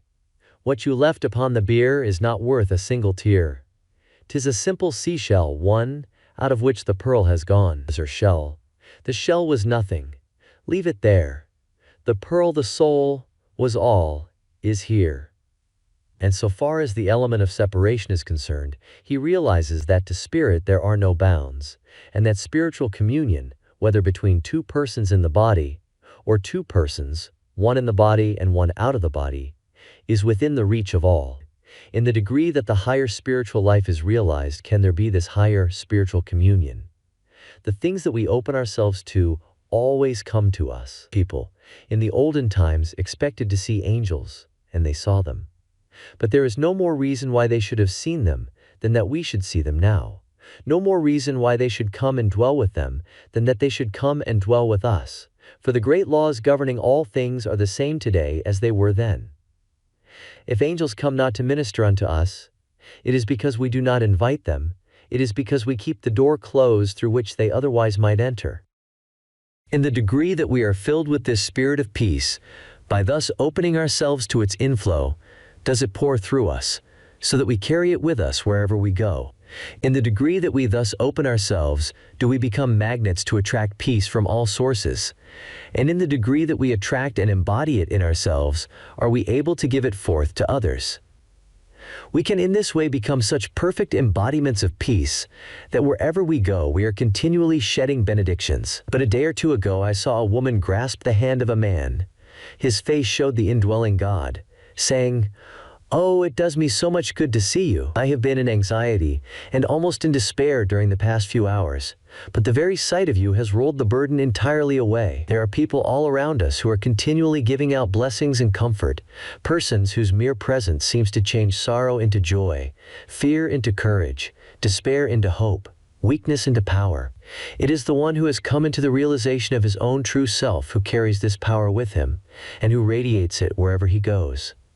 The one who, as we say, has found his center. And in all the great universe, there is but one center, the infinite power that is working in and through all, with end center. The one who then has found his center is the one who has come into the realization of his oneness with this infinite power, the one who recognizes himself as a spiritual being, for God is spirit. Such is the man of power. Centered in the infinite, he has thereby, so to speak, connected himself with, he has attached his belts to, the great powerhouse of the universe. He is constantly drawing power to himself from all sources. For thus centered, knowing himself, conscious of his own power, the thoughts that go from his mind are thoughts of strength, and by virtue of the law that like attracts like, he by his thoughts is continually attracting to himself from all quarters the aid of all whose thoughts are thoughts of strength, and in this way he is linking himself with this order of thought in the universe. And so to him that hath, to him shall be given. This is simply the working of a natural law. His strong, positive, and hence constructive thought is continually working success for him along all lines and continually bringing to him help from all directions. The things that he sees, that he creates in the ideal, are through the agency of this strong constructive thought continually clothing themselves, taking form, manifesting themselves in the material. Silent, unseen forces are at work, which will sooner or later be made manifest in the visible. Fear and all thoughts of failure never suggest themselves to such a man, or if they do, they are immediately sent out of his mind, and so he is not influenced by this order of thought from without. He does not attract it to him. He is in another current of thought. Consequently, the weakening, failure-bringing thoughts of the fearing, the vacillating, the pessimistic about him have no influence upon him. The one who is of the negative, fearing kind, not only has his energies and his physical agents weakened, or even paralyzed through the influence of this kind of thought that is born within him, but he also in this way connects himself with this order of thought in the world about him. And in the degree that he does this, does he become a victim to the weak, fearing, negative minds all around him. Instead of growing in power, he increases in weakness. He is in the same order of thought with those of whom it is true, and even that which they have shall be taken away from them. This again is simply the working of a natural law, the same as is its opposite. Fearing lest I lose even what I have, I hide it away in a napkin. Very well. I must then pay the price of my fearing lest I lose. Thoughts of strength both build strength from within and attract it from without. 1000. Thoughts of weakness actualize weakness from within and attract it from without. Courage begets strength, fear begets weakness. And so courage begets success, fear begets failure. It is the man or the woman of faith, and hence of courage, who is the master of circumstances, and who makes his or her power felt in the world. It is the man or the woman who lacks faith, and who as a consequence is weakened and crippled by fears and forebodings, who is the creature of all passing occurrences. Within each one lies the cause of whatever comes to him. Each has it in his own hands to determine what comes. Everything in the visible, material world has its origin in the unseen, the spiritual, the thought world. This is the world of cause, the former is the world of effect. The nature of the effect is always in accordance with the nature of the cause. What one lives in his invisible, thought world, he is continually actualizing in his visible, material world. If he would have any conditions different in the latter, he must make the necessary change in the former. A clear realization of this great fact would bring success to thousands of men and women who all about us are now in the depths of despair. It would bring health, abounding health and strength, to thousands now diseased and suffering. It would bring peace and joy to thousands now unhappy and ill at ease. And oh, the thousands all about us who are continually living in the slavery of fear. The spirits within that should be strong and powerful are rendered weak and impotent. Their energies are crippled, their efforts are paralyzed. Fear is everywhere. Fear of want, fear of starvation, fear of public opinion, fear of private opinion, fear that what we own today may not be ours tomorrow, fear of sickness, fear of death. Fear has become with millions a fixed habit. The thought is everywhere. The thought is thrown upon us from every direction. To live in continual dread, continual cringing, continual fear of anything, be it loss of love, loss of money, loss of position or situation, is to take the readiest means to lose what we fear we shall. By fear nothing is to be gained. but on the contrary, everything is to be lost. I know this is true, says one, but I am given to fear. It's natural to me and I can't help it. Can't help it. In saying this, you indicate one great reason of your fear, by showing that you do not even know yourself as yet. You must know yourself in order to know your powers, and not until you know them can you use them wisely and fully. Don't say you can't help it. If you think you can't, the chances are that you can't. If you think you can, and act in accordance with this thought, then not only are the chances that you can, but if you act fully in accordance with it, that you can and that you will, is an absolute certainty. It was Virgil who, in describing the crew, which in his mind would win the race, said of them, "They can because they think they can." In other words, this very attitude of mind on their part will infuse a spiritual power into their bodies that will give them the strength and endurance which will enable them to win. Then, take the thought that you can. Take it merely as a seed thought, if need be. Plant it in your consciousness. Tend it, cultivate it, and it will gradually reach out and gather strength from all quarters. It will focus and make positive and active the spiritual force within you that is now scattered and of little avail. It will draw to itself force from without. It will draw to your aid the influence of other minds of its own nature. Minds that are fearless, strong, courageous. You will thus draw to yourself and connect yourself with this order of thought. If earnest and faithful, the time will soon come when all fear will loose its hold, and instead of being an embodiment of weakness and a creature of circumstances, you will find yourself a tower of strength and a master of circumstances. We need more faith in everyday life, faith in the power that works for good, faith in the infinite God, and hence faith in ourselves created in His image.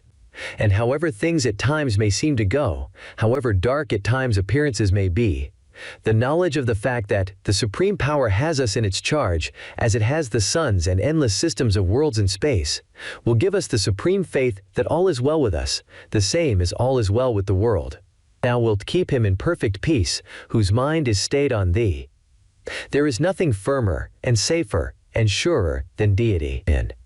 As we recognize the fact that we have it in our own hands to open ourselves ever more fully to this infinite power, and call upon it to manifest itself in and through us, we will find in ourselves an ever-increasing sense of power. For in this way we are working in conjunction with it, and it in turn is working in conjunction with us. We are then led into the full realization of the fact that all things work together for good, to those that love the good. Then the fears and forebodings that have dominated us in the past will be transmuted into faith, and faith, when rightly understood and rightly used, is a force before which nothing can stand. Materialism leads naturally to pessimism. And how could it do otherwise? A knowledge of the spiritual power working in and through us, as well as in and through all things. A power that works for righteousness leads to optimism. Pessimism leads to weakness. Optimism leads to power. The one who is centered in deity is the one who not only outrides every storm, but who, through the faith, and so, the conscious power that is in him, faces storm with the same calmness and serenity that he faces fair weather. For he knows well beforehand what the outcome will be. He knows that underneath are the everlasting arms. He it is who realizes the truth of the injunction. Rest in the Lord, wait patiently for him, and he shall give thee thy heart's desire. All shall be given, simply given, to him who is ready to accept it. Can anything be clearer than this? In the degree, then, that we work in conjunction with the Supreme Power, do we need the less to concern ourselves about results. To live in the full realization of this fact, and all that attends it, brings peace. A full, rich, abiding peace. A peace that makes the present complete, and that, going on before, brings back the assurance that as our days, so shall our strength be. The one who is thus centered, even in the face of all the unrest and the turmoil about us, can realize and say, I stay my haste, I make delays, for what avails this eager pace? I stand amid eternal ways, and what is mine shall know my face. Asleep, awake, by night or day, the friends I seek are seeking me. No wind can drive my bark astray, nor change the tide of destiny. The waters know their own, and draw the brooks that spring in yonder height. So flows the good with equal law unto the soul of pure delight. The stars come nightly to the sky, the tidal wave unto the sea. Nor time nor space nor deep nor high can keep my own away from me. Coming into fullness of power.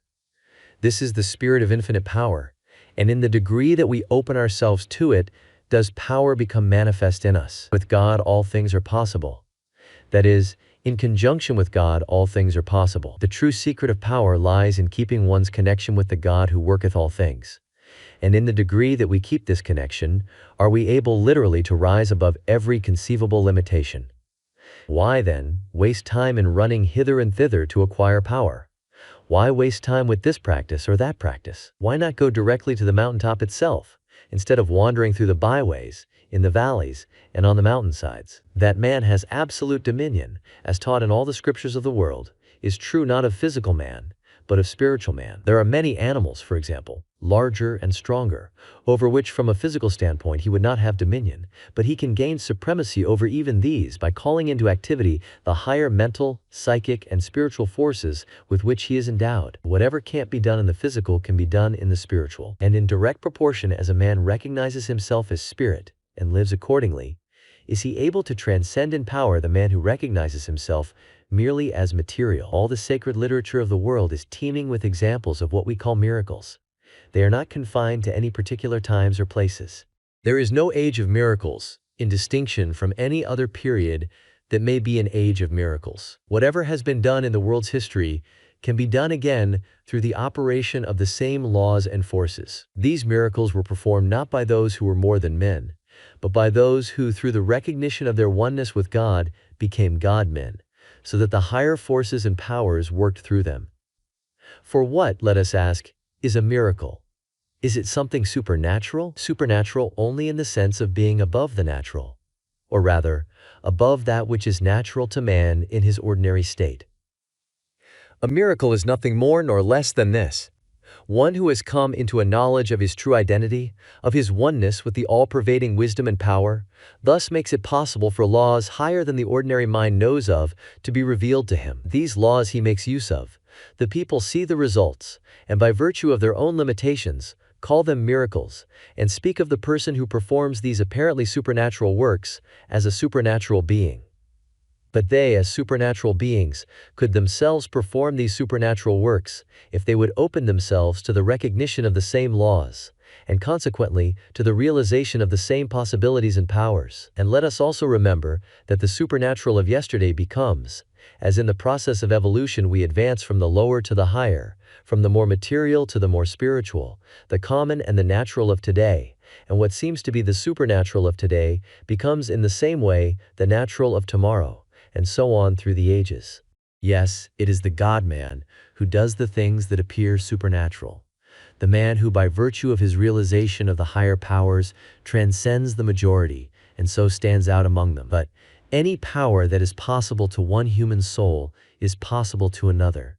The same laws operate in every life. We can be men and women of power, or we can be men and women of impotence. The moment one vitally grasps the fact that he can rise, he will rise. And he can have absolutely no limitations other than the limitations he sets to himself. Cream always rises to the top. It rises simply because it is the nature of cream to rise. We hear much said of environment. We need to realize that environment should never be allowed to make the man, but that man should always, and always can, condition the environment. When we realize this, we will find that many times it is not necessary to take ourselves out of any particular environment, because we may yet have a work to do there, but by the very force we carry with us, we can so affect and change matters that we will have an entirely new set of conditions in an old environment. The same is true in regard to hereditary traits and influences. We sometimes hear the question asked, can they be overcome? Only the one who doesn't yet know himself can ask a question such as this.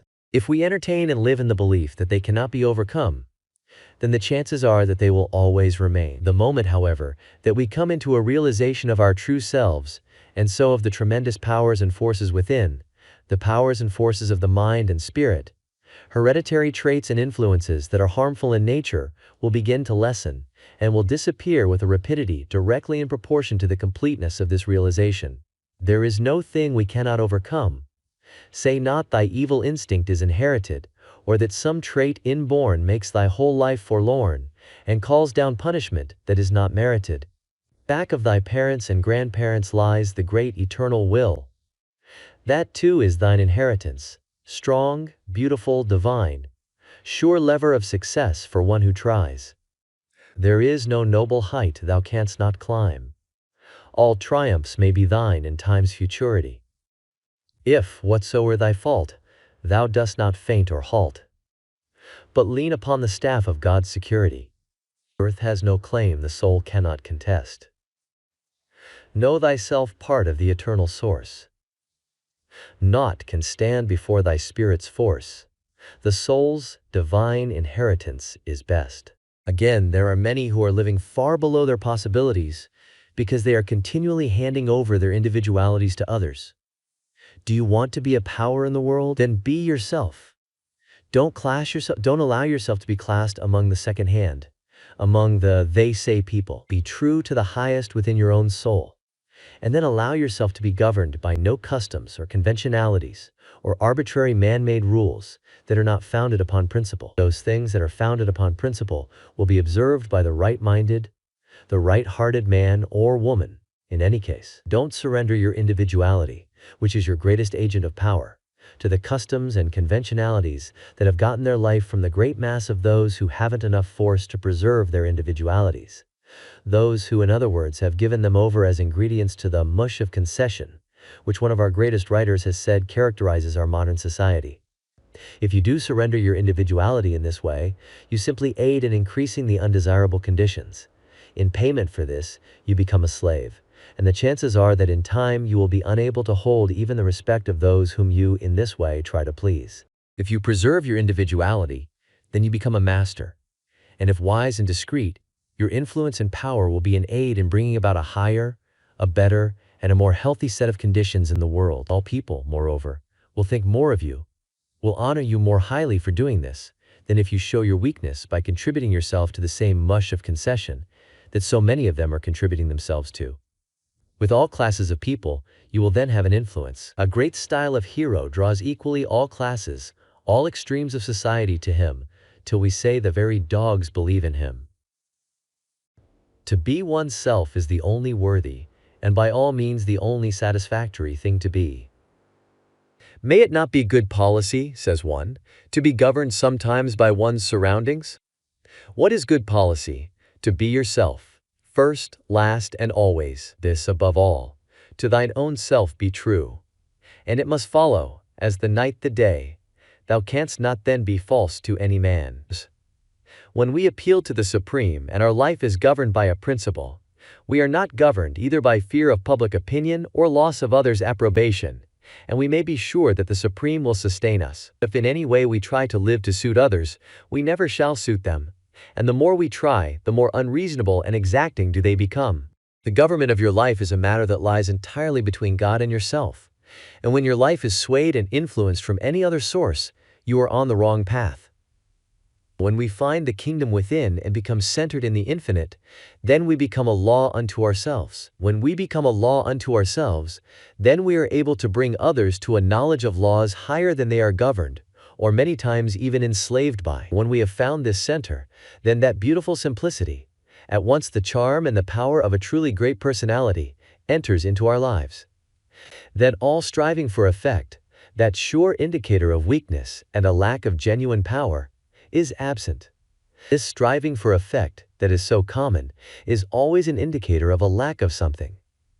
It brings to mind the man who rides behind a dock-tailed horse, not conscious of the fact that there is not enough in himself to attract attention, in common with a number of other weaklings. He adopts the brutal method of having his horse's tail sawed off, that its unnatural, odd appearance may attract from people the attention that he of himself is unable to secure. But the one who strives for effect is always fooled more than he succeeds in fooling others. The man and the woman of true wisdom and insight can always see the causes that prompt, the motives that underlie the acts of all with whom he or she comes in contact. He is great who is what he is from nature, and who never reminds us of others. The men and the women who are truly awake to the real powers within are the men and women who seem to be doing so little, yet who in reality are doing so much. They seem to be doing so little because they are working with higher agencies, and yet are doing so much because of this very fact. They do their work on the higher plane. They keep so completely their connection with the infinite power that it does the work for them, and they are relieved of the responsibility. They are the careless people. They are careless because it is the infinite power that is working through them, and with this infinite power, they are simply cooperating. The secret of the highest power is simply the uniting of the outer agencies of expression with the power that works from within. Are you a painter? Then in the degree that you open yourself to the power of the forces within, will you become great instead of mediocre. You can never put into permanent form inspirations higher than those that come through your own soul. In order for the higher inspirations to come through it, you must open your soul, you must open it fully to the supreme source of all inspiration. Are you an orator? In the degree that you come into harmony and work in conjunction with the higher powers that will speak through you, will you have the real power of molding and of moving men. If you use merely your physical agents, you will be simply a demagogue. If you open yourself so that the voice of God can speak through and use your physical agents, you will become a great and true orator, great and true in just the degree that you so open yourself. Are you a singer? Then open yourself and let the God within pour forth in the spirit of song. You will find it 1,000 times easier than all your long and studied practice.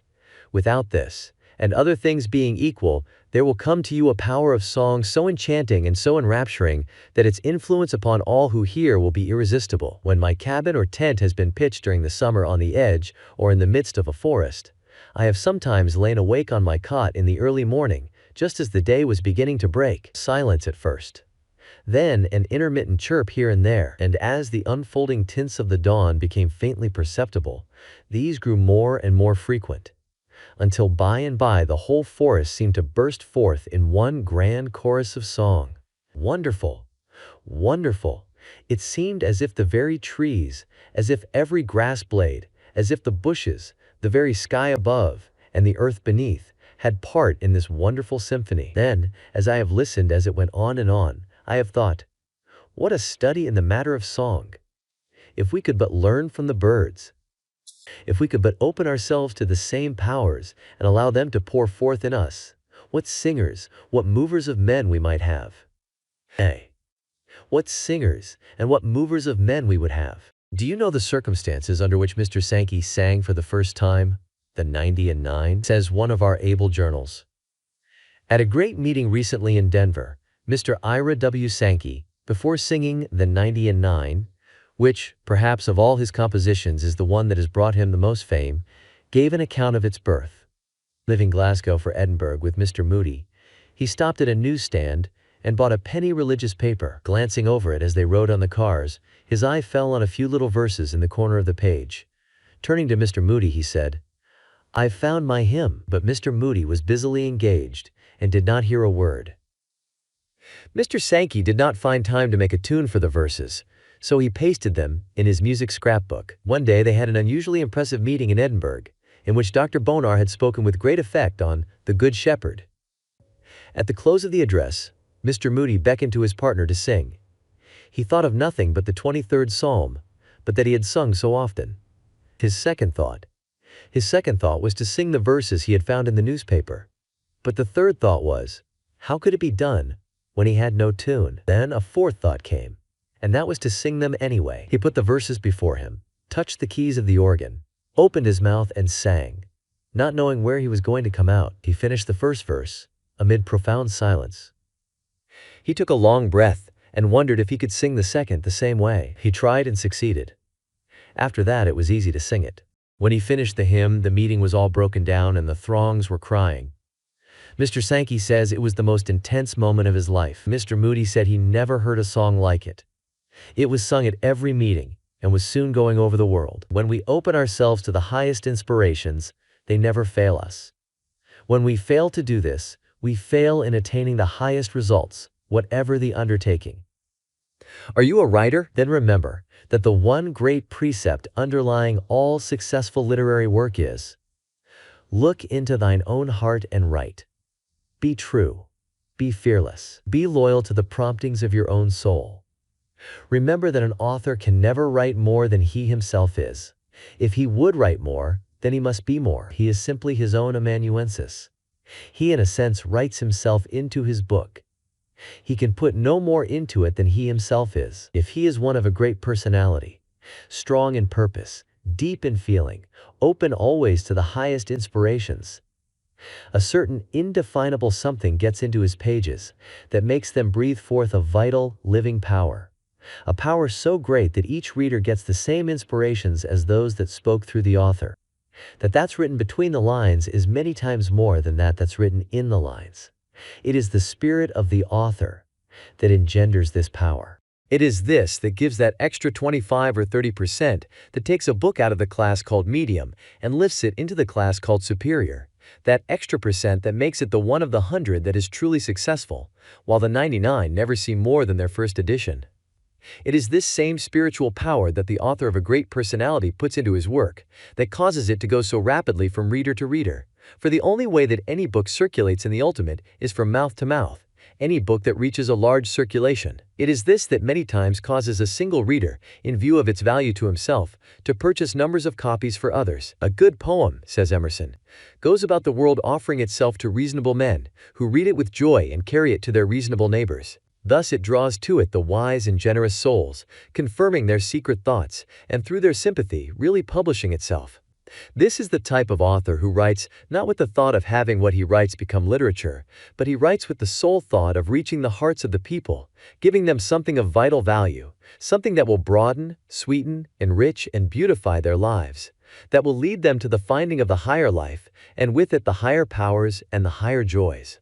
It most always happens, however, that if he succeeds in thus reaching the people, the becoming literature part somehow takes care of itself, and far better than if he aimed for it directly. The one, on the other hand, who fears to depart from beaten paths, who allows himself to be bound by arbitrary rules, limits his own creative powers in just the degree that he allows himself so to be bound. My book, says one of the greatest of modern authors, shall smell of the pines and resound with the hum of insects. The swallow over my window shall interweave that thread or straw he carries in his bill into my web also. Far better, gentle sage, to have it smell of the pines and resound with the hum of insects, than to have it sound of the rules that a smaller type of man gets by studying the works of a few great, fearless writers like yourself, and formulating from what he thus gains a handbook of rhetoric. Of no use are the men who study to do exactly as was done before, who can never understand that today is a new day. When Shakespeare is charged with debts to his authors, Landor replies, "Yet he was more original than his originals. He breathed upon dead bodies and brought them into life." This is the type of man who doesn't move the world's way, but who moves the world his way. I had rather be an amanuensis of the infinite God, as it is my privilege literally to be, than a slave to the formulated rules of any rhetorician or to the opinions of any critic. Oh, the people, over and over. Let me give something to them that will lighten the everyday struggles of our common life, something that will add a little sweetness here, a little hope there, something that will make more thoughtful, kind, and gentle this thoughtless, animal-natured man, something that will awaken into activity the dormant powers of this timid, shrinking little woman, powers that when awakened will be irresistible in their influence, and that will surprise even herself. Let me give something that will lead each one to the knowledge of the divinity of every human soul, something that will lead each one to the conscious realization of his own divinity, with all its attendant riches and glories and powers. Let me succeed in doing this, and I can then well afford to be careless as to whether the critics praise or whether they blame. If it is blame, then under these circumstances it is as the cracking of a few dead sticks on the ground below, compared to the matchless music that the soft spring gale is breathing through the great pine forest. Are you a minister or a religious teacher of any kind? Then in the degree that you free yourself from the man-made theological dogmas that have held and that are holding and limiting so many, and in the degree that you open yourself to the divine breath, will you be one who will speak with authority? In the degree that you do this, will you study the prophets less and be in the way of becoming a prophet yourself? The way is open for you exactly the same as it has ever been open for anyone. If, when born into the world, you came into a family of the English-speaking race, then in all probability you are a Christian. To be a Christian is to be a follower of the teachings of Jesus, the Christ, to live in harmony with the same laws he lived in harmony with. In brief, to live his life. The great central fact of his teaching was this conscious union of man with the Father. It was the complete realization of this oneness with the Father on his part that made Jesus the Christ. It was through this that he attained to the power he attained to, that he spake as never man spake. He never claimed for himself anything that he did not claim equally for all mankind. The mighty works performed by Jesus were not exceptional. They were the natural and necessary concomitants of his state. He declared them to be in accordance with unvarying order. He spoke of them as no unique performances, but as the outcome of a state to which all might attain if they chose. As a teacher and demonstrator of truth, according to his own confession, he did nothing for the purpose of proving his solitary divinity. The life and triumph of Jesus formed an epoch in the history of the race. His coming and victory marked a new era in human affairs. He introduced a new because a more complete ideal to the earth. And when his three most intimate companions saw in some measure what the new life really signified, they fell to the earth, speechless with awe and admiration.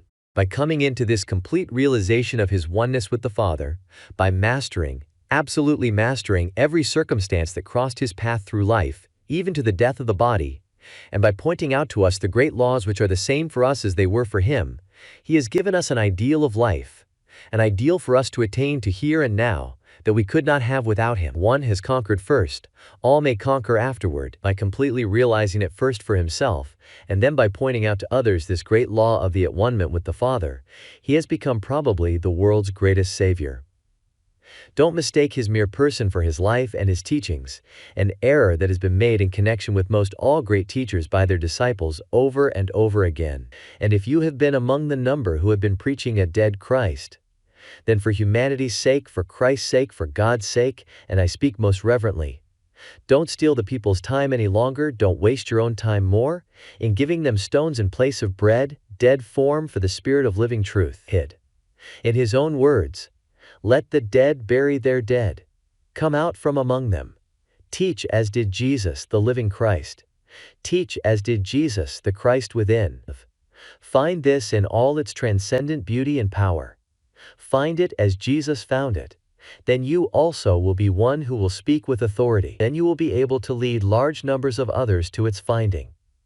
This is the pearl of great price. It is the type of preacher whose soul has never as yet even perceived the vital spirit of the teachings of Jesus, and who as a consequence, instead of giving this to the people, is giving them old forms and dogmas and speculations, who is emptying our churches. This is the type whose chief efforts seem to be in getting men ready to die.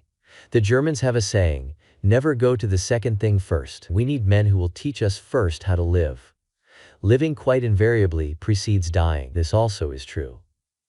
That when we once know how to live, and live in accordance with what we know, then the dying, as we term it, will in a wonderfully beautiful manner take care of itself. It is in fact the only way in which it can be taken care of. It is on account of this emptying of our churches, for the reason that the people are tiring of mere husks, that many short-sighted people are frequently heard to say that religion is dying out. Religion dying out? How can anything die before it is really born? Now, and so far as the people are concerned, religion is just being born, or rather they are just awaking to a vital, everyday religion. We are just beginning to get beyond the mere letter into its real, vital spirit. Religion dying out? Impossible even to conceive of. Religion is as much a part of the human soul as the human soul is a part of God. And as long as God and the human soul exist, religion will never die. Much of the dogma, the form, the ceremony, the mere letter that has stood as religion, and honestly, many times, let us be fair enough to say, this, thank God, is rapidly dying out, and never so rapidly as it is today. By two methods it is dying. There is, first, a large class of people tired of, or even nauseated with it all, who conscientiously prefer to have nothing, rather than this. They are simply abandoning it, the same as a tree abandons its leaves when the early winter comes. There is, second, a large class in whom the divine breath is stirring, who are finding the Christ within in all its matchless beauty and redeeming power. And this new life is pushing off the old, the same as in the spring, the newly awakened life in the tree pushes off the old, lifeless leaves that have clung on during the winter, to make place for the new ones. And the way this old dead-leaf religion is being pushed off on every hand is indeed most interesting and inspiring to witness. Let the places of those who have been emptying our churches by reason of their attempts to give stones for bread, husks and chaff for the life-giving grain, let their places be taken, even for but a few times, by those who are open and alive to these higher inspirations. And then let us again question those who feel that religion is dying out. It is the live coal that kindles others, not the dead. Let their places be taken by those who have caught the inspiration of the divine breath, who as a consequence have a message of mighty value and import for the people, who by virtue of this same fact are able to present it with a beauty and a power so enrapturing that it takes captive the soul. Then we will find that the churches that today are dotted here and there with a few dozen people will be filled to overflowing, and there will not be even room enough for all who would enter. Let the shell perish that the pearl may appear. We need no new revelations as yet. We need simply to find the vital spirit of those we already have. Then, in due time, when we are ready for them, new ones will come, but not before. What the human soul, all the world over, needs, says John Pulsford, is not to be harangued, however eloquently, about the old accepted religion, but to be permeated, charmed, and taken captive by a warmer and more potent breath of God than they ever felt before. And I should not be true to my personal experience if I did not bear testimony that this divine breath is as exquisitely adapted to the requirements of the soul's nature as a June morning to the planet. Nor does the morning breath leave the trees freer to delight themselves and develop themselves under its influence than the breath of God allows each human mind to unfold according to its genius. Nothing stirs the central wheel of the soul like the breath of God. The whole man is quickened, his senses are new senses, his emotions, new emotions. His reason, his affections, his imagination are all newborn. The change is greater than he knows.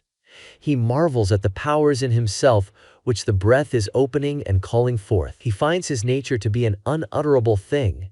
He is sure, therefore, that the future must have inconceivable surprises in store. And herein lies the evidence, which I commend to my readers, of the existence of God and of the eternal human hope. Let God's breath kindle new springtime in the soul, start into life its deeply buried germs, lead in heaven's summer. You will then have as clear evidence of God from within as you have of the universe from without. Indeed, your internal experience of life and illimitable hope in God will be nearer to you and more prevailing than all your external and superficial experience of nature and the world.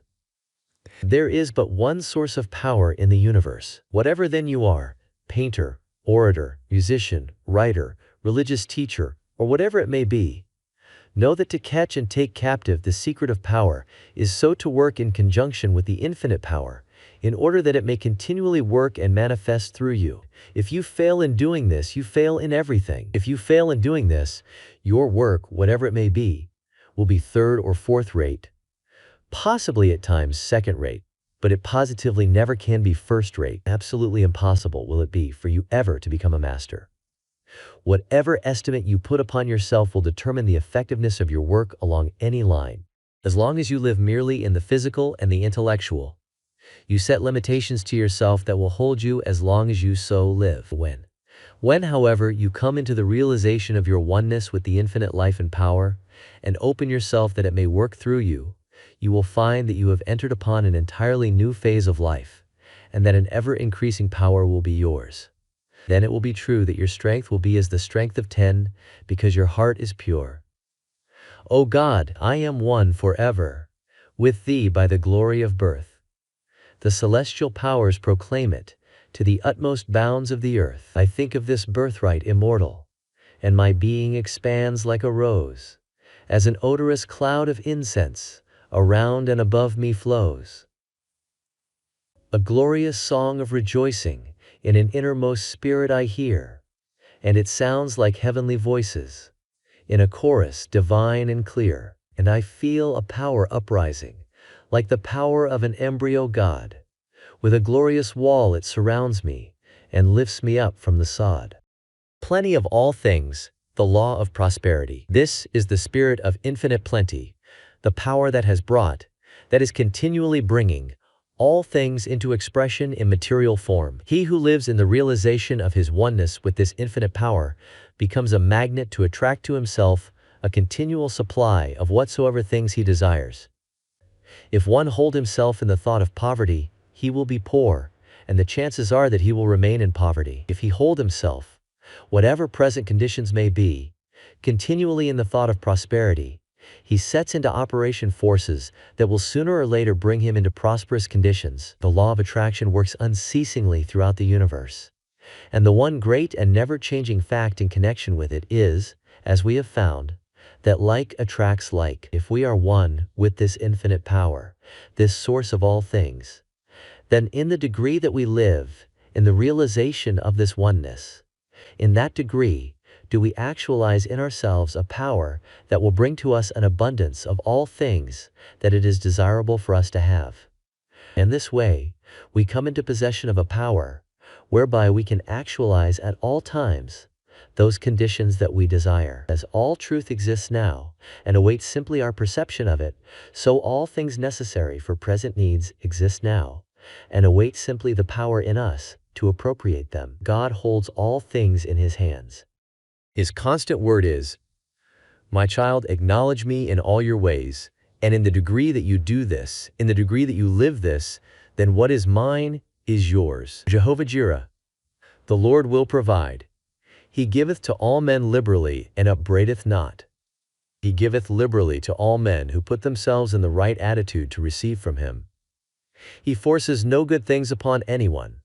The old and somewhat prevalent idea of godliness and poverty has absolutely no basis for its existence. And the sooner we get away from it, the better. It had its birth in the same way that the idea of asceticism came into existence, when the idea prevailed that there was necessarily a warfare between the flesh and the spirit. It had its origin, therefore, in the minds of those who had a distorted, a one-sided view of life. True godliness is in a sense the same as true wisdom. The one who is truly wise, and who uses the forces and powers with which he is endowed, to him the great universe always opens her treasure house. The supply is always equal to the demand. Equal to the demand when the demand is rightly, wisely made. When one comes into the realization of these higher laws, then the fear of want ceases to tyrannize over him. Are you out of a situation? Let the fear that you will not get another take hold of and dominate you, and the chances are that it may be a long time before you will get another, or the one that you do get may be a very poor one indeed. Whatever the circumstances, you must realize that you have within you forces and powers that you can set into operation that will triumph over any and all apparent or temporary losses. Set these forces into operation, and you will then be placing a magnet that will draw to you a situation that may be far better than the one you have lost, and the time may soon come when you will be even thankful that you lost the old one. Recognize, working in and through you, the same infinite power that creates and governs all things in the universe, the same infinite power that governs the endless systems of worlds in space. Send out your thought. Thought is a force, and it has occult power of unknown proportions when rightly used and wisely directed. Send out your thought that the right situation or the right work will come to you at the right time, in the right way, and that you will recognize it when it comes. Hold to this thought. Never allow it to weaken. Hold to it, and continually water it with firm expectation. You in this way, put your advertisement into a psychical, a spiritual newspaper, a paper that has not a limited circulation, but one that will make its way not only to the utmost bounds of the earth, but of the very universe itself. It is an advertisement, moreover, which if rightly placed on your part, will be far more effective than any advertisement you could possibly put into any printed sheet, no matter what claims are made in regard to its being the great advertising medium.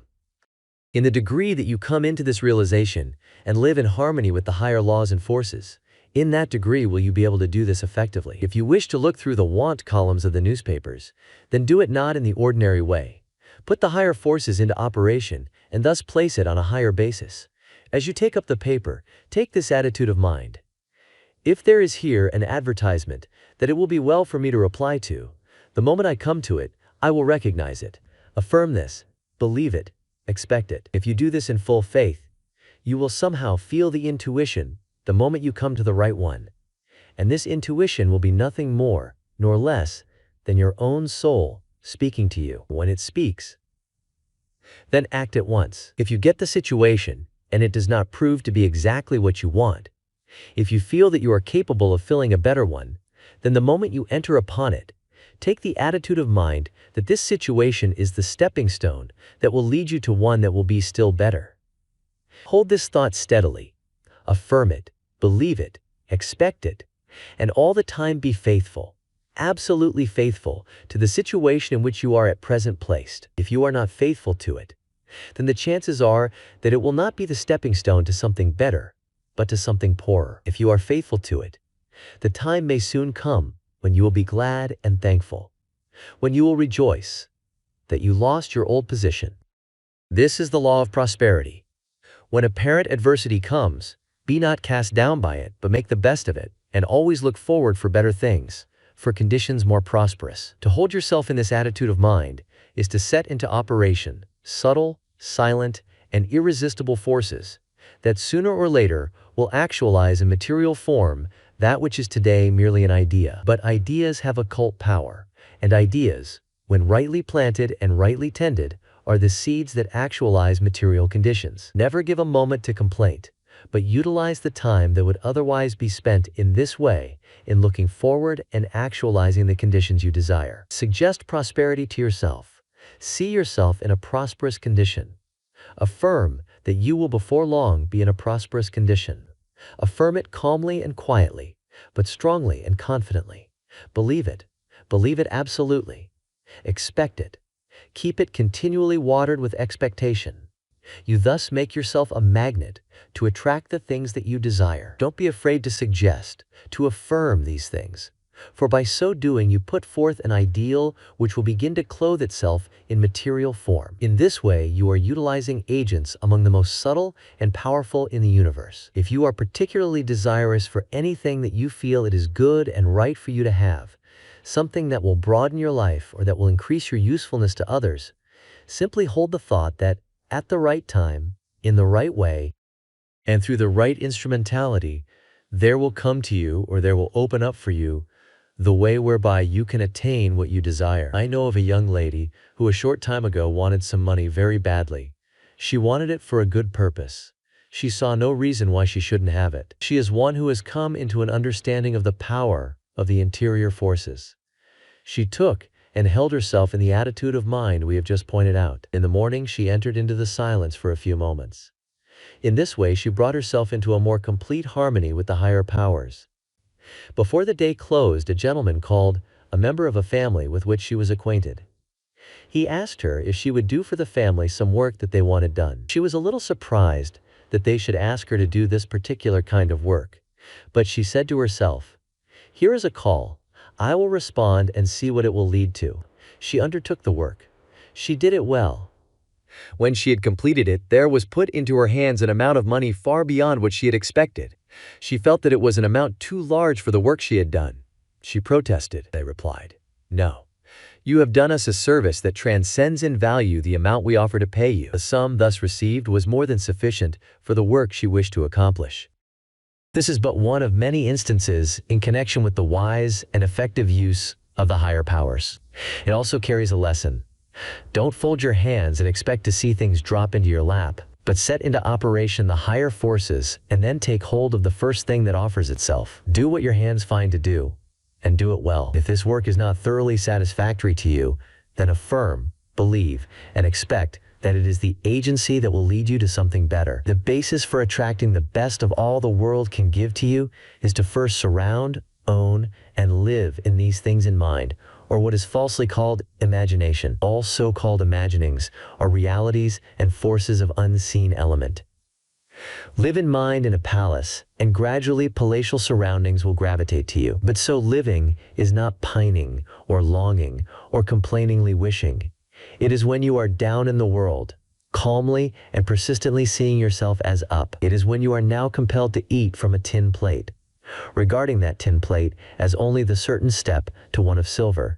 It is not envying and growling at other people who have silver plate. That growling is just so much capital stock taken from the bank account of mental force. A friend who knows the power of the interior forces, and whose life is guided in every detail by them, has given a suggestion in this form. When you are in the arms of the bear, Even though he is hugging you, look him in the face and laugh, but all the time keep your eye on the bull. If you allow all of your attention to be given to the work of the bear, the bull may get entirely out of your sight. In other words, if you yield to adversity, the chances are that it will master you. But if you recognize in yourself the power of mastery over conditions, then adversity will yield to you and will be changed into prosperity. If, when it comes, you calmly and quietly recognize it, and use the time that might otherwise be spent in regrets and fears and forebodings, in setting into operation the powerful forces within you, it will soon take its leave. Faith, absolute dogmatic faith, is the only law of true success. When we recognize the fact that a man carries his success or his failure with him, and that it does not depend upon outside conditions, we will come into the possession of powers that will quickly change outside conditions into agencies that make for success. When we come into this higher realization and bring our lives into complete harmony with the higher laws, we will then be able so to focus and direct the awakened interior forces that they will go out and return laden with that for which they are sent.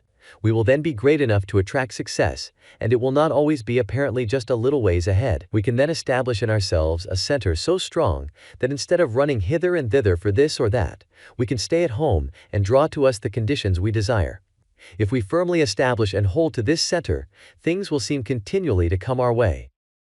The majority of people of the modern world are looking for things that are practical and that can be utilized in everyday life. The more carefully we examine into the laws underlying the great truths we are considering, the more we will find that they are not only eminently practical, but in a sense, and in the deepest and truest sense, they are the only practical things there are. There are people who continually pride themselves upon being exceedingly practical, but many times, those who of themselves think nothing about this are the most practical people the world knows.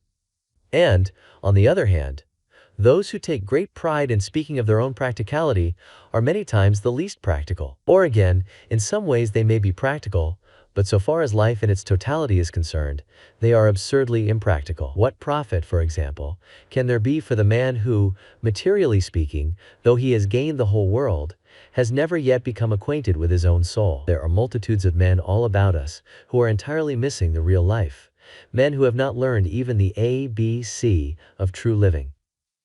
Slaves they are, abject slaves to their temporary material accumulations. Men who, thinking they possess their wealth, are on the contrary completely possessed by it. Men whose lives are comparatively barren, in service to those about them and to the world at large. Men who, when they can no longer hold the body, the agency by means of which they are related to the material world, will go out poor indeed, pitiably poor. Unable to take even the smallest particle of their accumulations with them, they will enter upon the other form of life, naked and destitute. The kindly deeds, the developed traits of character, the realized powers of the soul, the real riches of the inner life and unfoldment, all those things that become our real and eternal possessions, have been given no place in their lives, and so of the real things of life they are destitute, nay, many times worse than destitute. We must not suppose that habits once formed are any more easily broken off in the other form of life than they are in this. If one voluntarily grows a certain mania here, we must not suppose that the mere dropping of the body makes all conditions perfect. All is law, all is cause and effect. As we sow, so shall we also reap.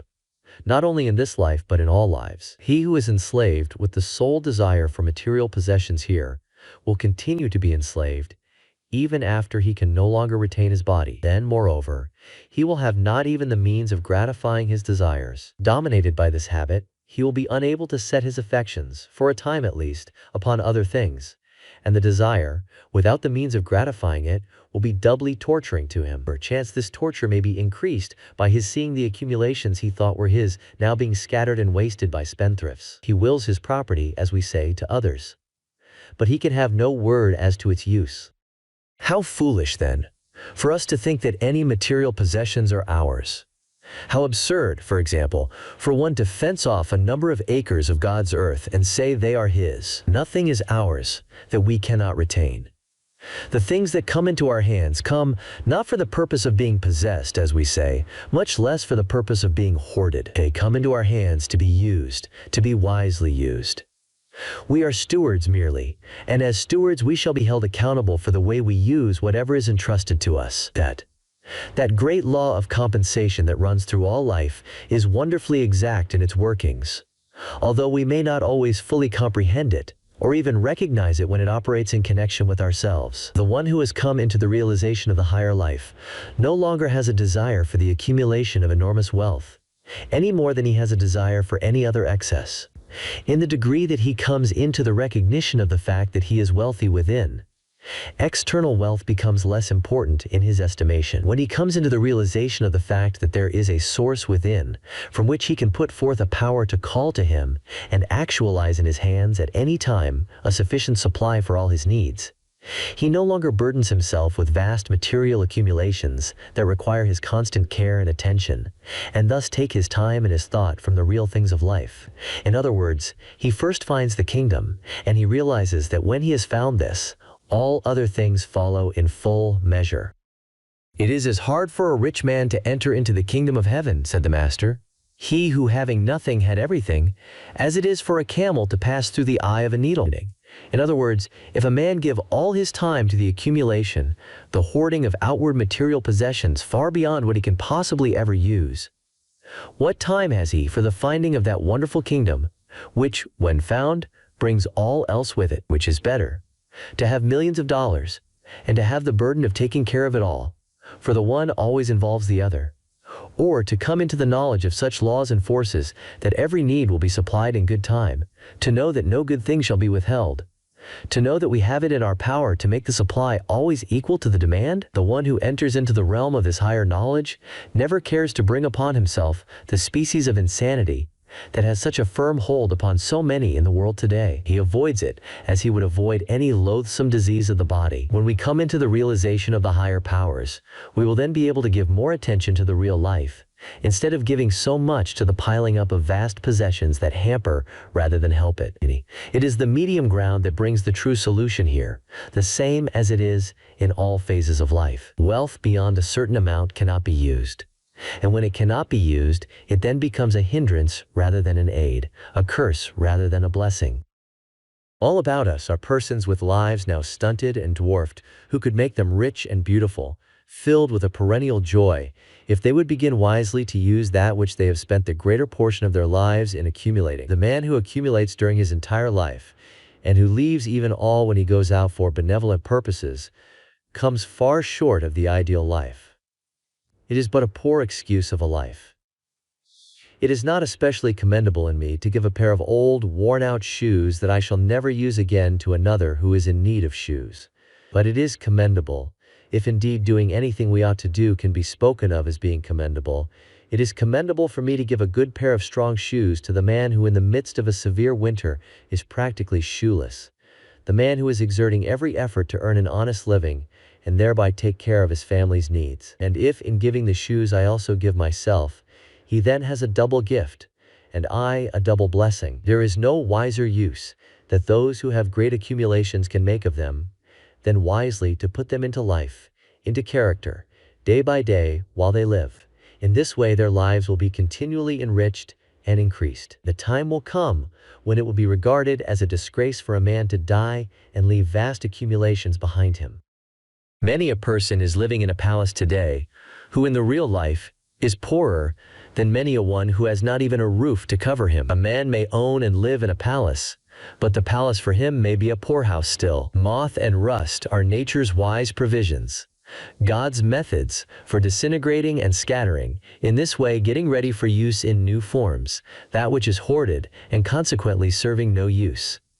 There is also a great law continually operating, whose effects are to dwarf and deaden the powers of true enjoyment, as well as all the higher faculties of the one who hoards. Multitudes of people are continually keeping away from them higher and better things, because they are forever clinging on to the old. If they would use and pass on the old, room would be made for new things to come. Hoarding always brings loss in one form or another. Wisely using, brings an ever-renewing gain. If the tree should as ignorantly and as greedily hold on to this year's leaves when they have served their purpose, where would be the full and beautiful new life that will be put forth in the spring? Gradual decay and finally death would be the result. If the tree is already dead, then it may perhaps be well enough for it to cling on to the old, for no new leaves will come. But as long as the life in the tree is active, it is necessary that it rid itself of the old ones, that room may be made for the new.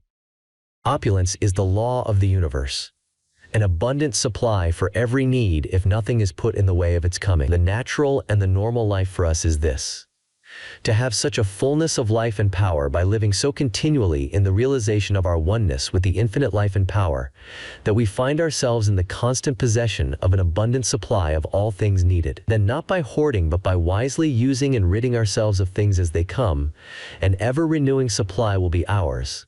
A supply far better adapted to present needs than the old could possibly be. In this way we not only come into possession of the richest treasures of the infinite good ourselves, but we also become open channels through which they can flow to others.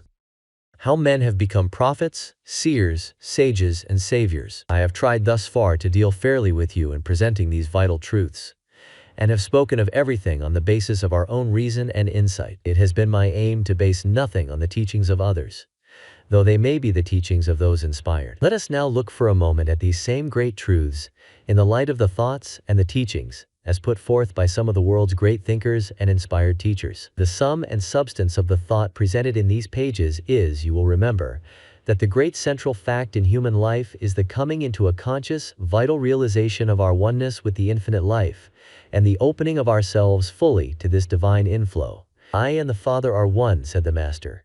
In this we see how he recognized his oneness with the Father's life. Again he said, "The words that I speak unto you I speak not of myself, but the Father that dwelleth in me, he doeth the works."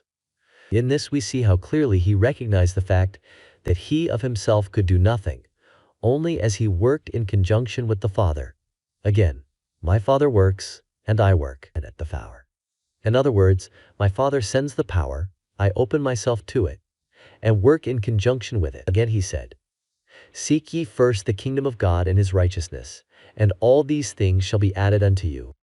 And he left us not in the dark as to exactly what he meant by this, for again he said, "Say not lo here nor lo there, know ye not that the kingdom of heaven is within you?" According to his teaching, the kingdom of God and the kingdom of heaven were one and the same. If then his teaching is that the kingdom of heaven is within us, do we not clearly see that, putting it in other words, his injunction is nothing more nor less than, "Come ye into a conscious realization of your oneness with the Father's life." As you realize this oneness, you find the kingdom, and when you find this, all things else shall follow. The story of the prodigal son is another beautiful illustration of this same great teaching of the Master. After the prodigal had spent everything, after he had wandered in all the realms of the physical senses in the pursuit of happiness and pleasure, and found that this did not satisfy but only brought him to the level of the animal creation, he then came to his senses and said, "I will arise and go to my Father." In other words,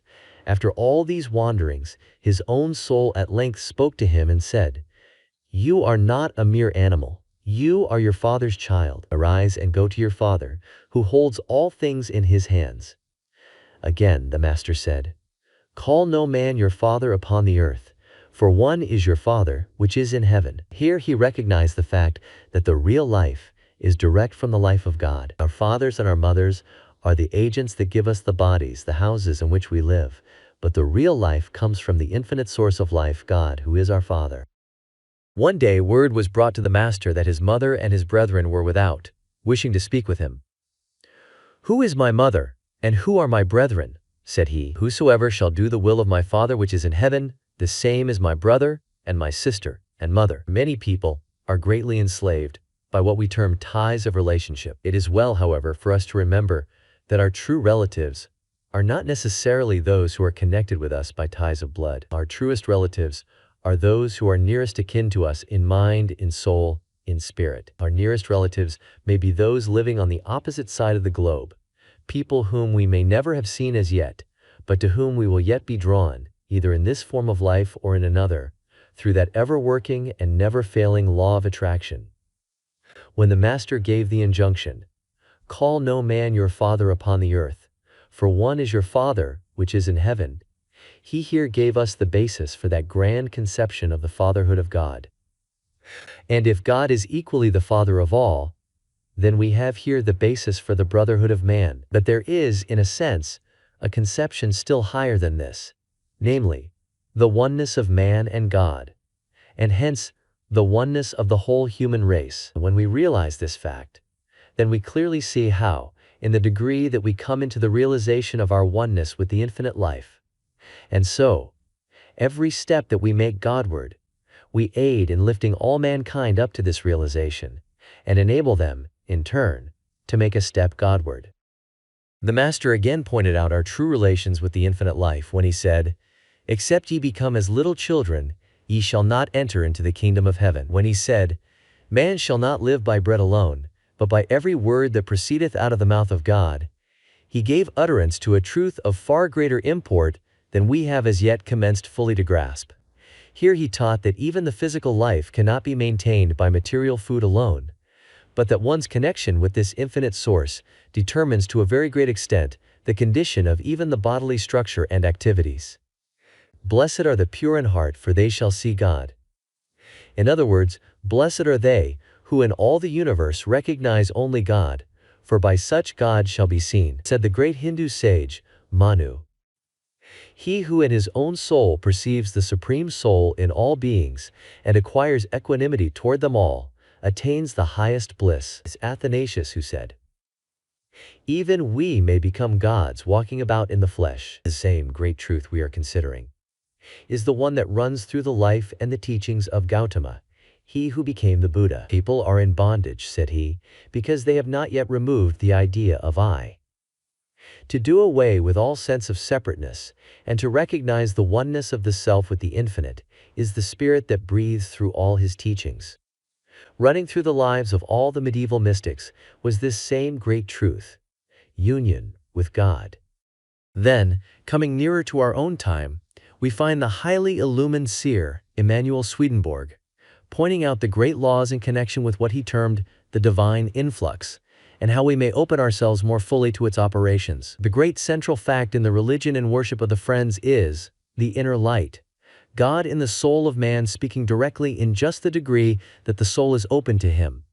The inspired one, the seer who when with us lived at Concord, recognized the same great truth when he said, "We are all inlets to the great sea of life," and it was by opening himself so fully to its inflow that he became one inspired. All through the world's history, we find that the men and the women who have entered into the realm of true wisdom and power, and hence into the realm of true peace and joy, have lived in harmony with this higher power. David was strong and powerful, and his soul burst forth in praise and adoration in just the degree that he listened to the voice of God and lived in accordance with his higher promptings. Whenever he failed to do this, we hear his soul crying out in anguish and lamentation.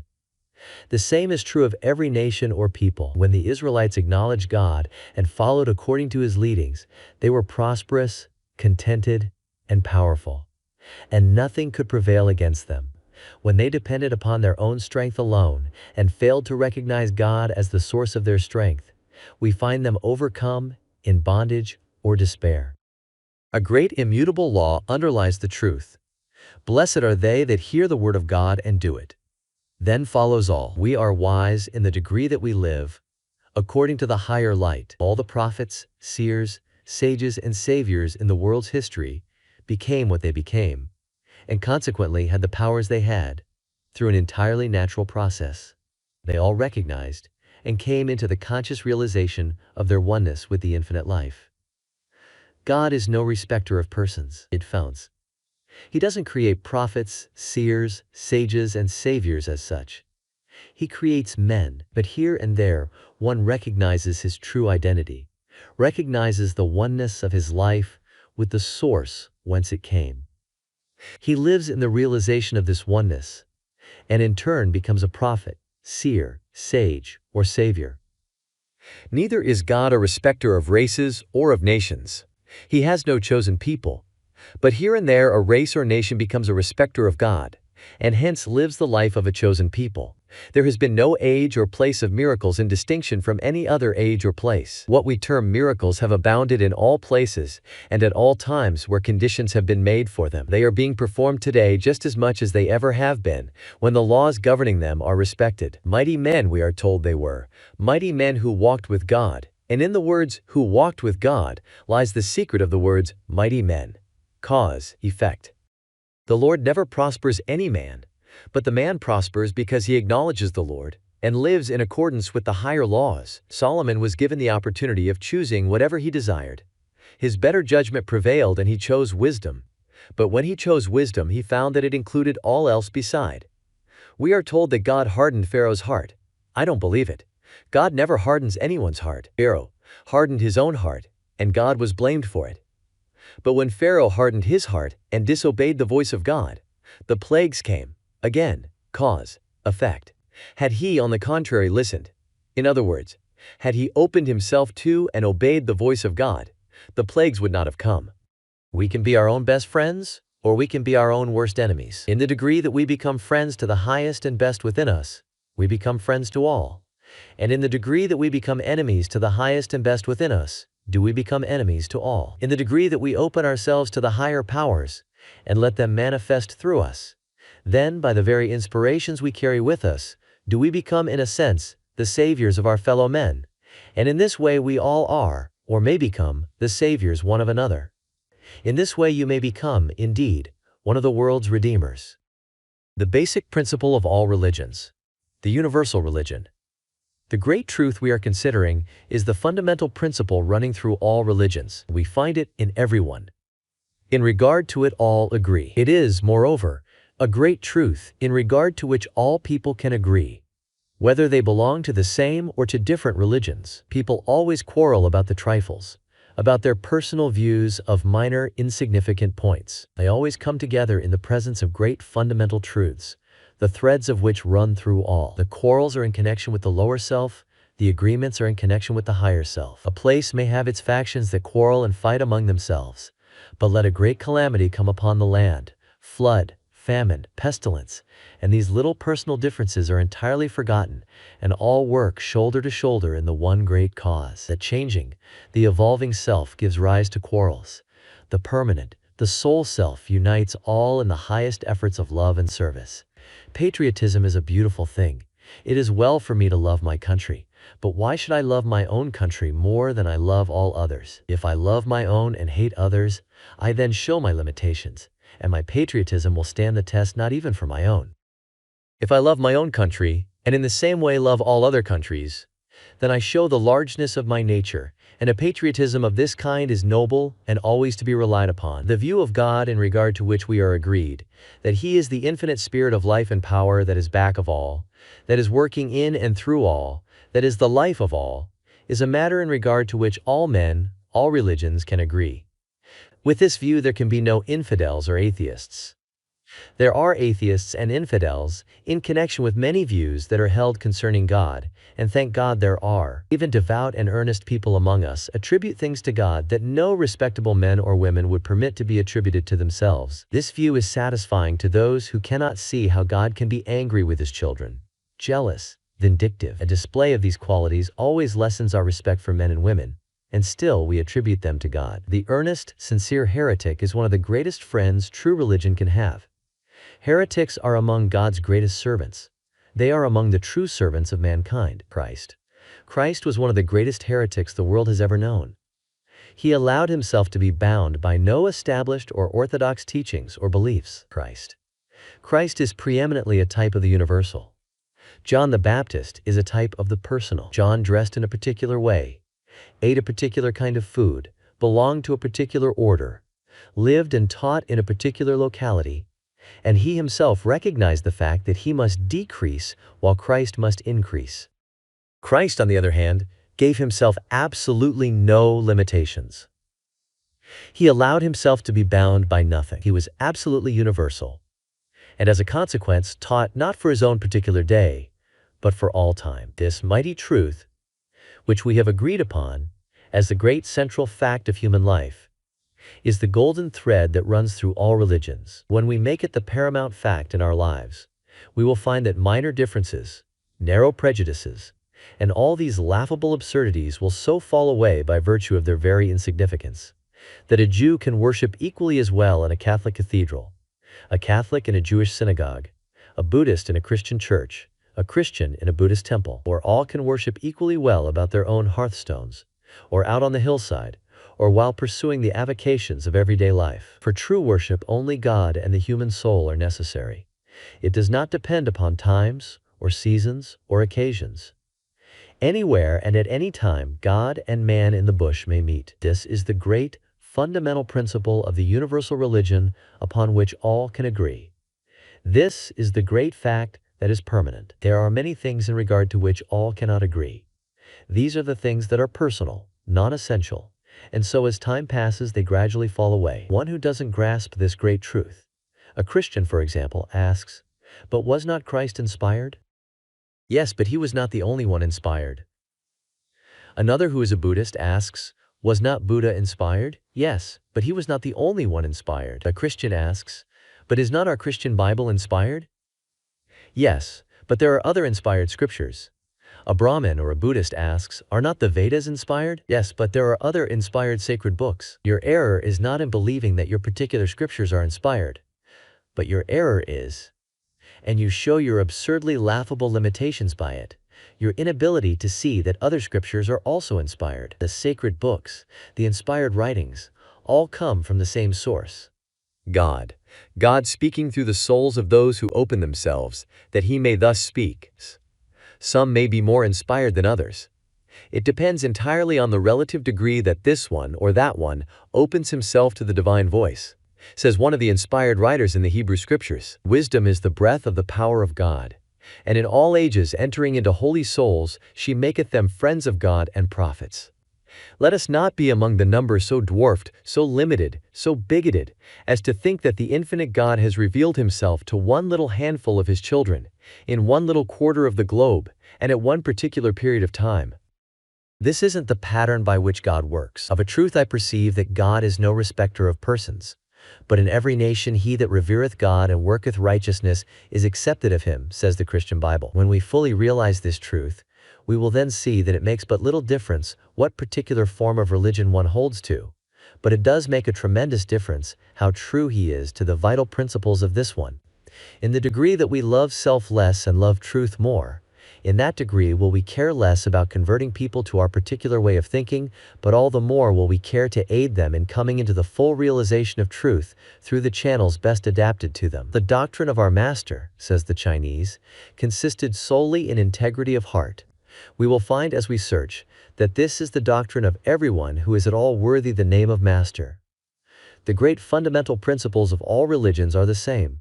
They differ only in their minor details according to the various degrees of unfoldment of different people. I am sometimes asked, to what religion do you belong? What religion? Why, bless you, there is only one religion, the religion of the living God. There are, of course, the various creeds of the same religion arising from the various interpretations of different people, but they are all of minor importance. The more unfolded the soul, the less important do these minor differences become. There are also, of course, the various so-called religions. There is in reality, however, but one religion. The moment we lose sight of this great fact, we depart from the real, vital spirit of true religion, and allow ourselves to be limited and bound by form. In the degree that we do this, we build fences around ourselves which keep others away from us, and which also prevent our coming into the realization of universal truth. There is nothing worthy the name of truth that is not universal. There is only one religion. Whatever road I take joins the highway that leads to thee, says the inspired writer in the Persian scriptures. Broad is the carpet God has spread, and beautiful the colors he has given it. The pure man respects every form of faith, says the Buddhist. My doctrine makes no difference between high and low, rich and poor. Like the sky, it has room for all, and like the water, it washes all alike. The broad-minded see the truth in different religions. The narrow-minded see only the differences, says the Chinese. The Hindu has said, the narrow-minded ask, is this man a stranger, or is he of our tribe? But to those in whom love dwells, the whole world is but one family. Altar flowers are of many species, but all worship is one. Heaven is a palace with many doors, and each may enter in his own way. Are we not all children of one Father? Says the Christian. Comfort. God has made of one blood all nations, to dwell on the face of the earth. It was a latter-day seer who said, "That which was profitable to the soul of man the Father revealed to the ancients. That which is profitable to the soul of man today, revealeth he this day."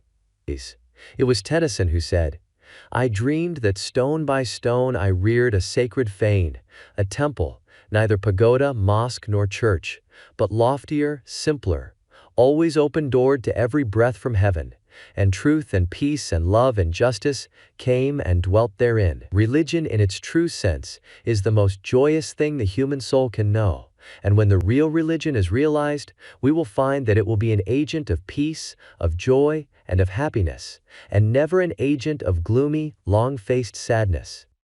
It will then be attractive to all, and repulsive to none. Let our churches grasp these great truths.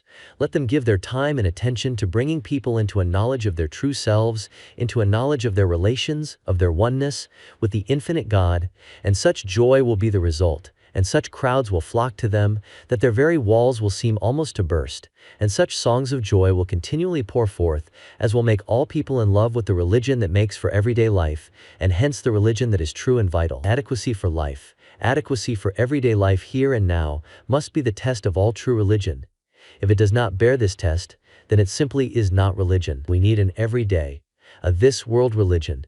All time spent in connection with any other is worse than wasted. The eternal life that we are now living will be well lived if we take good care of each little period of time as it presents itself, day after day. If we fail in doing this, we fail in everything. Entering now into the realization of the highest riches. I hear the question, what can be said in a concrete way in regard to the method of coming into this realization? The facts underlying it are, indeed, most beautiful and true. But how can we actualize in ourselves the realization that carries with it such wonderful results? The method is not difficult if we do not of ourselves make it difficult. The principal word to be used is the word open. Simply to open your mind and heart to this divine inflow, which is waiting only for the opening of the gate, that it may enter. It is like opening the gate of the trough, which conducts the water from the reservoir above into the field below. The water, by virtue of its very nature, will rush in and irrigate the field if the gate is but opened. As to the realization of our oneness with this infinite life and power, after seeing, as I think we have clearly seen by this time, the relations it bears to us and we to it, the chief thing to be said is simply, realize your oneness with it. The open mind and heart, whereby one is brought into the receptive attitude, is the first thing necessary. Then, the earnest, sincere desire. It may be an aid at first to take yourself for a few moments each day into the quiet, into the silence, where you will not be agitated by the disturbances that enter in through the avenues of the physical senses. There, in the quiet alone with God, put yourself into the receptive attitude. Calmly, quietly, and expectantly desire that this realization break in upon and take possession of your soul. As it breaks in upon and takes possession of the soul, it will manifest itself to your mind, and from this you will feel its manifestations in every part of your body. Then, in the degree that you open yourself to it, you will feel a quiet, peaceful, illuminating power that will harmonize body, soul, and mind, and that will then harmonize these with all the world. You are now on the mountaintop, and the voice of God is speaking to you. Then, as you descend, carry this realization with you. Live in it. Waking, working, thinking, walking, sleeping. In this way, although you may not be continually on the mountaintop, you will nevertheless be continually living in the realization of all the beauty and inspiration and power you have felt there. Moreover, the time will come when in the busy office or on the noisy street, you can enter into the silence by simply drawing the mantle of your own thoughts about you and realizing that there and everywhere the spirit of infinite life, love, wisdom, peace, power, and plenty is guiding, keeping, protecting, leading you. This is the spirit of continual prayer. This it is to pray without ceasing. This it is to know and to walk with God. This it is to find the Christ within. This to do. This is the new birth, the second birth. First that which is natural, then that which is spiritual. It is thus that the old man Adam is put off, and the new man Christ is put on. This it is to be saved unto life eternal, whatever one's form of belief or faith may be. For it is life eternal to know God. The sweet by and by will be a song of the past. We will create a new song, the beautiful eternal now. This is the realization that you and I can come into this very day, this very hour, this very minute, if we desire and if we will it. And if now we merely set our faces in the right direction, it is then but a matter of time until we come into the full splendors of this complete realization. To set one's face in the direction of the mountain and then simply to journey on, whether rapidly or more slowly, will bring him to it. But unless one set his face in the right direction and make the start, he will not reach it. It was Goethe who said, "Are you in earnest? Seize this very minute. What you can do or dream you can, begin it. Boldness has genius, power and magic in it. Only engage and then the mind grows heated. Begin and then the work will be completed." Said the young man, Gautama Siddhartha, "I have awakened to the truth, and I am resolved to accomplish my purpose. Verily, I shall become a Buddha." It was this that brought him into the life of the enlightened one, and so into the realization of nirvana right here in this life. That this same realization and life is within the possibilities of all here and now was his teaching. It was this that has made him the light-bearer to millions of people. Said the young man, Jesus, "Know ye not that I must be about my Father's business?" Making this the one great purpose of his life, he came into the full and complete realization. I and the Father are one. He thus came into the full realization of the kingdom of heaven right here in this life. That all could come into this same realization and life here and now was his teaching. It was this that has made him the light bearer to millions of people. And so far as practical things are concerned, we may hunt the wide universe through, and we shall find that there is no injunction more practical than, "Seek ye first the kingdom of God and his righteousness, and all other things shall be added unto you." And in the light of what has gone before, I think there is no one who is open to truth and honest with himself who will fail to grasp the underlying reason and see the great laws upon which it is based. Personally, I know lives that have so fully entered into the kingdom through the realization of their oneness with the infinite life and through the opening of themselves so fully to its divine guidance, that they are most wonderful concrete examples of the reality of this great and all-important truth. They are people whose lives are in this way guided not only in a general way, but literally in every detail. They simply live in the realization of their oneness with this infinite power, continually in harmony with it, and so continually in the realization of the kingdom of heaven. An abundance of all things is theirs. They are never at a loss for anything. The supply seems always equal to the demand. They never seem at a loss in regard to what to do or how to do it. Their lives are careless lives. They are lives free from care, because they are continually conscious of the fact that the higher powers are doing the guiding, and they are relieved of the responsibility. To enter into detail in connection with some of these lives, and particularly with 2 or 3 that come to my mind at this moment, would reveal facts that no doubt to some would seem almost incredible, if not miraculous. But let us remember that what is possible for one life to realize is possible for all. This is indeed the natural and the normal life, that which will be the everyday life of everyone who comes into and who lives in this higher realization, and so in harmony with the higher laws. This is simply getting into the current of that divine sequence running throughout the universe. And when once in it, life then ceases to be a plodding and moves along day after day, much as the tides flow, much as the planets move in their courses, much as the seasons come and go. All the frictions, all the uncertainties, all the ills, the sufferings, the fears, the forebodings, the perplexities of life come to us because we are out of harmony with the divine order of things. They will continue to come as long as we so live. Rowing against the tide is hard and uncertain. To go with the tide and thus to take advantage of the working of a great natural force is safe and easy. To come into the conscious, vital realization of our oneness with the infinite life and power is to come into the current of this divine sequence. Coming thus into harmony with the infinite brings us in turn into harmony with all about us, into harmony with the life of the heavens, into harmony with all the universe. And above all, it brings us into harmony with ourselves, so that body, soul, and mind become perfectly harmonized. And when this is so, life becomes full and complete. The sense life then no longer masters and enslaves us. The physical is subordinated to and ruled by the mental. This, in turn, is subordinated to and continually illumined by the spiritual.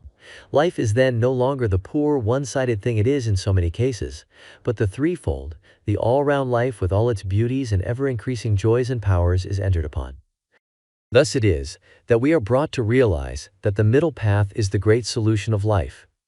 Neither asceticism on the one hand nor license and perverted use on the other. Everything is for use, but all must be wisely used in order to be fully enjoyed. As we live in these higher realizations, the senses are not ignored, but are ever more fully perfected. As the body becomes less gross and heavy, finer in its texture and form, all the senses become finer, so that powers we do not now realize as belonging to us gradually develop. Thus we come, in a perfectly natural and normal way, into the superconscious realms, whereby we make it possible for the higher laws and truths to be revealed to us. As we enter into these realms, we are then not among those who give their time in speculating as to whether this one or that one had the insight and the powers attributed to him, but we are able to know for ourselves. Neither are we among those who attempt to lead the people upon the hearsay of someone else, but we know whereof we speak, and only thus can we speak with authority. There are many things that we cannot know, until by living the life we bring ourselves into that state, where it is possible for them to be revealed to us. If any man will do his will, he shall know of the doctrine. It was Plotinus who said, "The mind that wishes to behold God must itself become God." As we thus make it possible for these higher laws and truths to be revealed to us, we will in turn become enlightened ones, channels through which they may be revealed to others. When one is fully alive to the possibilities that come with this higher awakening, as he goes here and there, as he mingles with his fellow men, he imparts to all an inspiration that kindles in them a feeling of power kindred to his own. We are all continually giving out influences similar to those that are playing in our own lives. We do this in the same way that each flower emits its own peculiar odor. The rose breathes out its fragrance upon the air, and all who come near it are refreshed and inspired by this emanation from the soul of the rose. A poisonous weed sends out its obnoxious odor. It is neither refreshing nor inspiring in its effects, and if one remain near it long, he may be so unpleasantly affected as to be made even ill by it. The higher the life, the more inspiring and helpful are the emanations that it is continually sending out. The lower the life, the more harmful is the influence it continually sends out to all who come in contact with it. Each one is continually radiating an atmosphere of one kind or the other. We are told by the mariners who sail on the Indian seas that many times they are able to tell their approach to certain islands long before they can see them, by the sweet fragrance of the sandalwood that is wafted far out upon the deep. Do you not see how it would serve to have such a soul playing through such a body that as you go here and there, a subtle silent force goes out from you that all feel and are influenced by, so that you carry with you an inspiration and continually shed a benediction wherever you go, so that your friends and all people will say, "His coming brings peace and joy into our homes. Welcome his coming," so that as you pass along the street, tired and weary and even sin-sick, men and women will feel a certain divine touch that will awaken new desires and a new life in them, that will make the very horse as you pass him turn his head with a strange, half-human longing look. Such are the subtle powers of the human soul when it makes itself translucent to the divine. To know that such a life is within our living here and now is enough to make one burst forth with songs of joy. And when the life itself is entered upon, the sentiment of at least one song will be, "Oh, I stand in the great forever. All things to me are divine. I eat of the heavenly manna. I drink of the heavenly wine." In the gleam of the shining rainbow, the Father's love, the first behold. As I gaze on its radiant blending of crimson and blue and gold, in all the bright birds that are singing, in all the fair flowers that bloom, whose welcome aromas are bringing their blessings of sweet perfume. In the glorious tint of the morning, in the gorgeous sheen of the night, oh, my soul is lost in rapture. My senses are lost in sight. As one comes into and lives continually in the full, conscious realization of his oneness with the infinite life and power, then all else follows. This it is that brings the realization of such splendors and beauties and joys as a life that is thus related with the infinite power alone can know. This it is to come into the realization of heaven's richest treasures while walking the earth. This it is to bring heaven down to earth, or rather to bring earth up to heaven. This it is to exchange weakness and impotence for strength, sorrows and sighings for joy, fears and forebodings for faith, longings for realizations. This it is to come into fullness of peace, power, and plenty. This it is to be in tune with the infinite.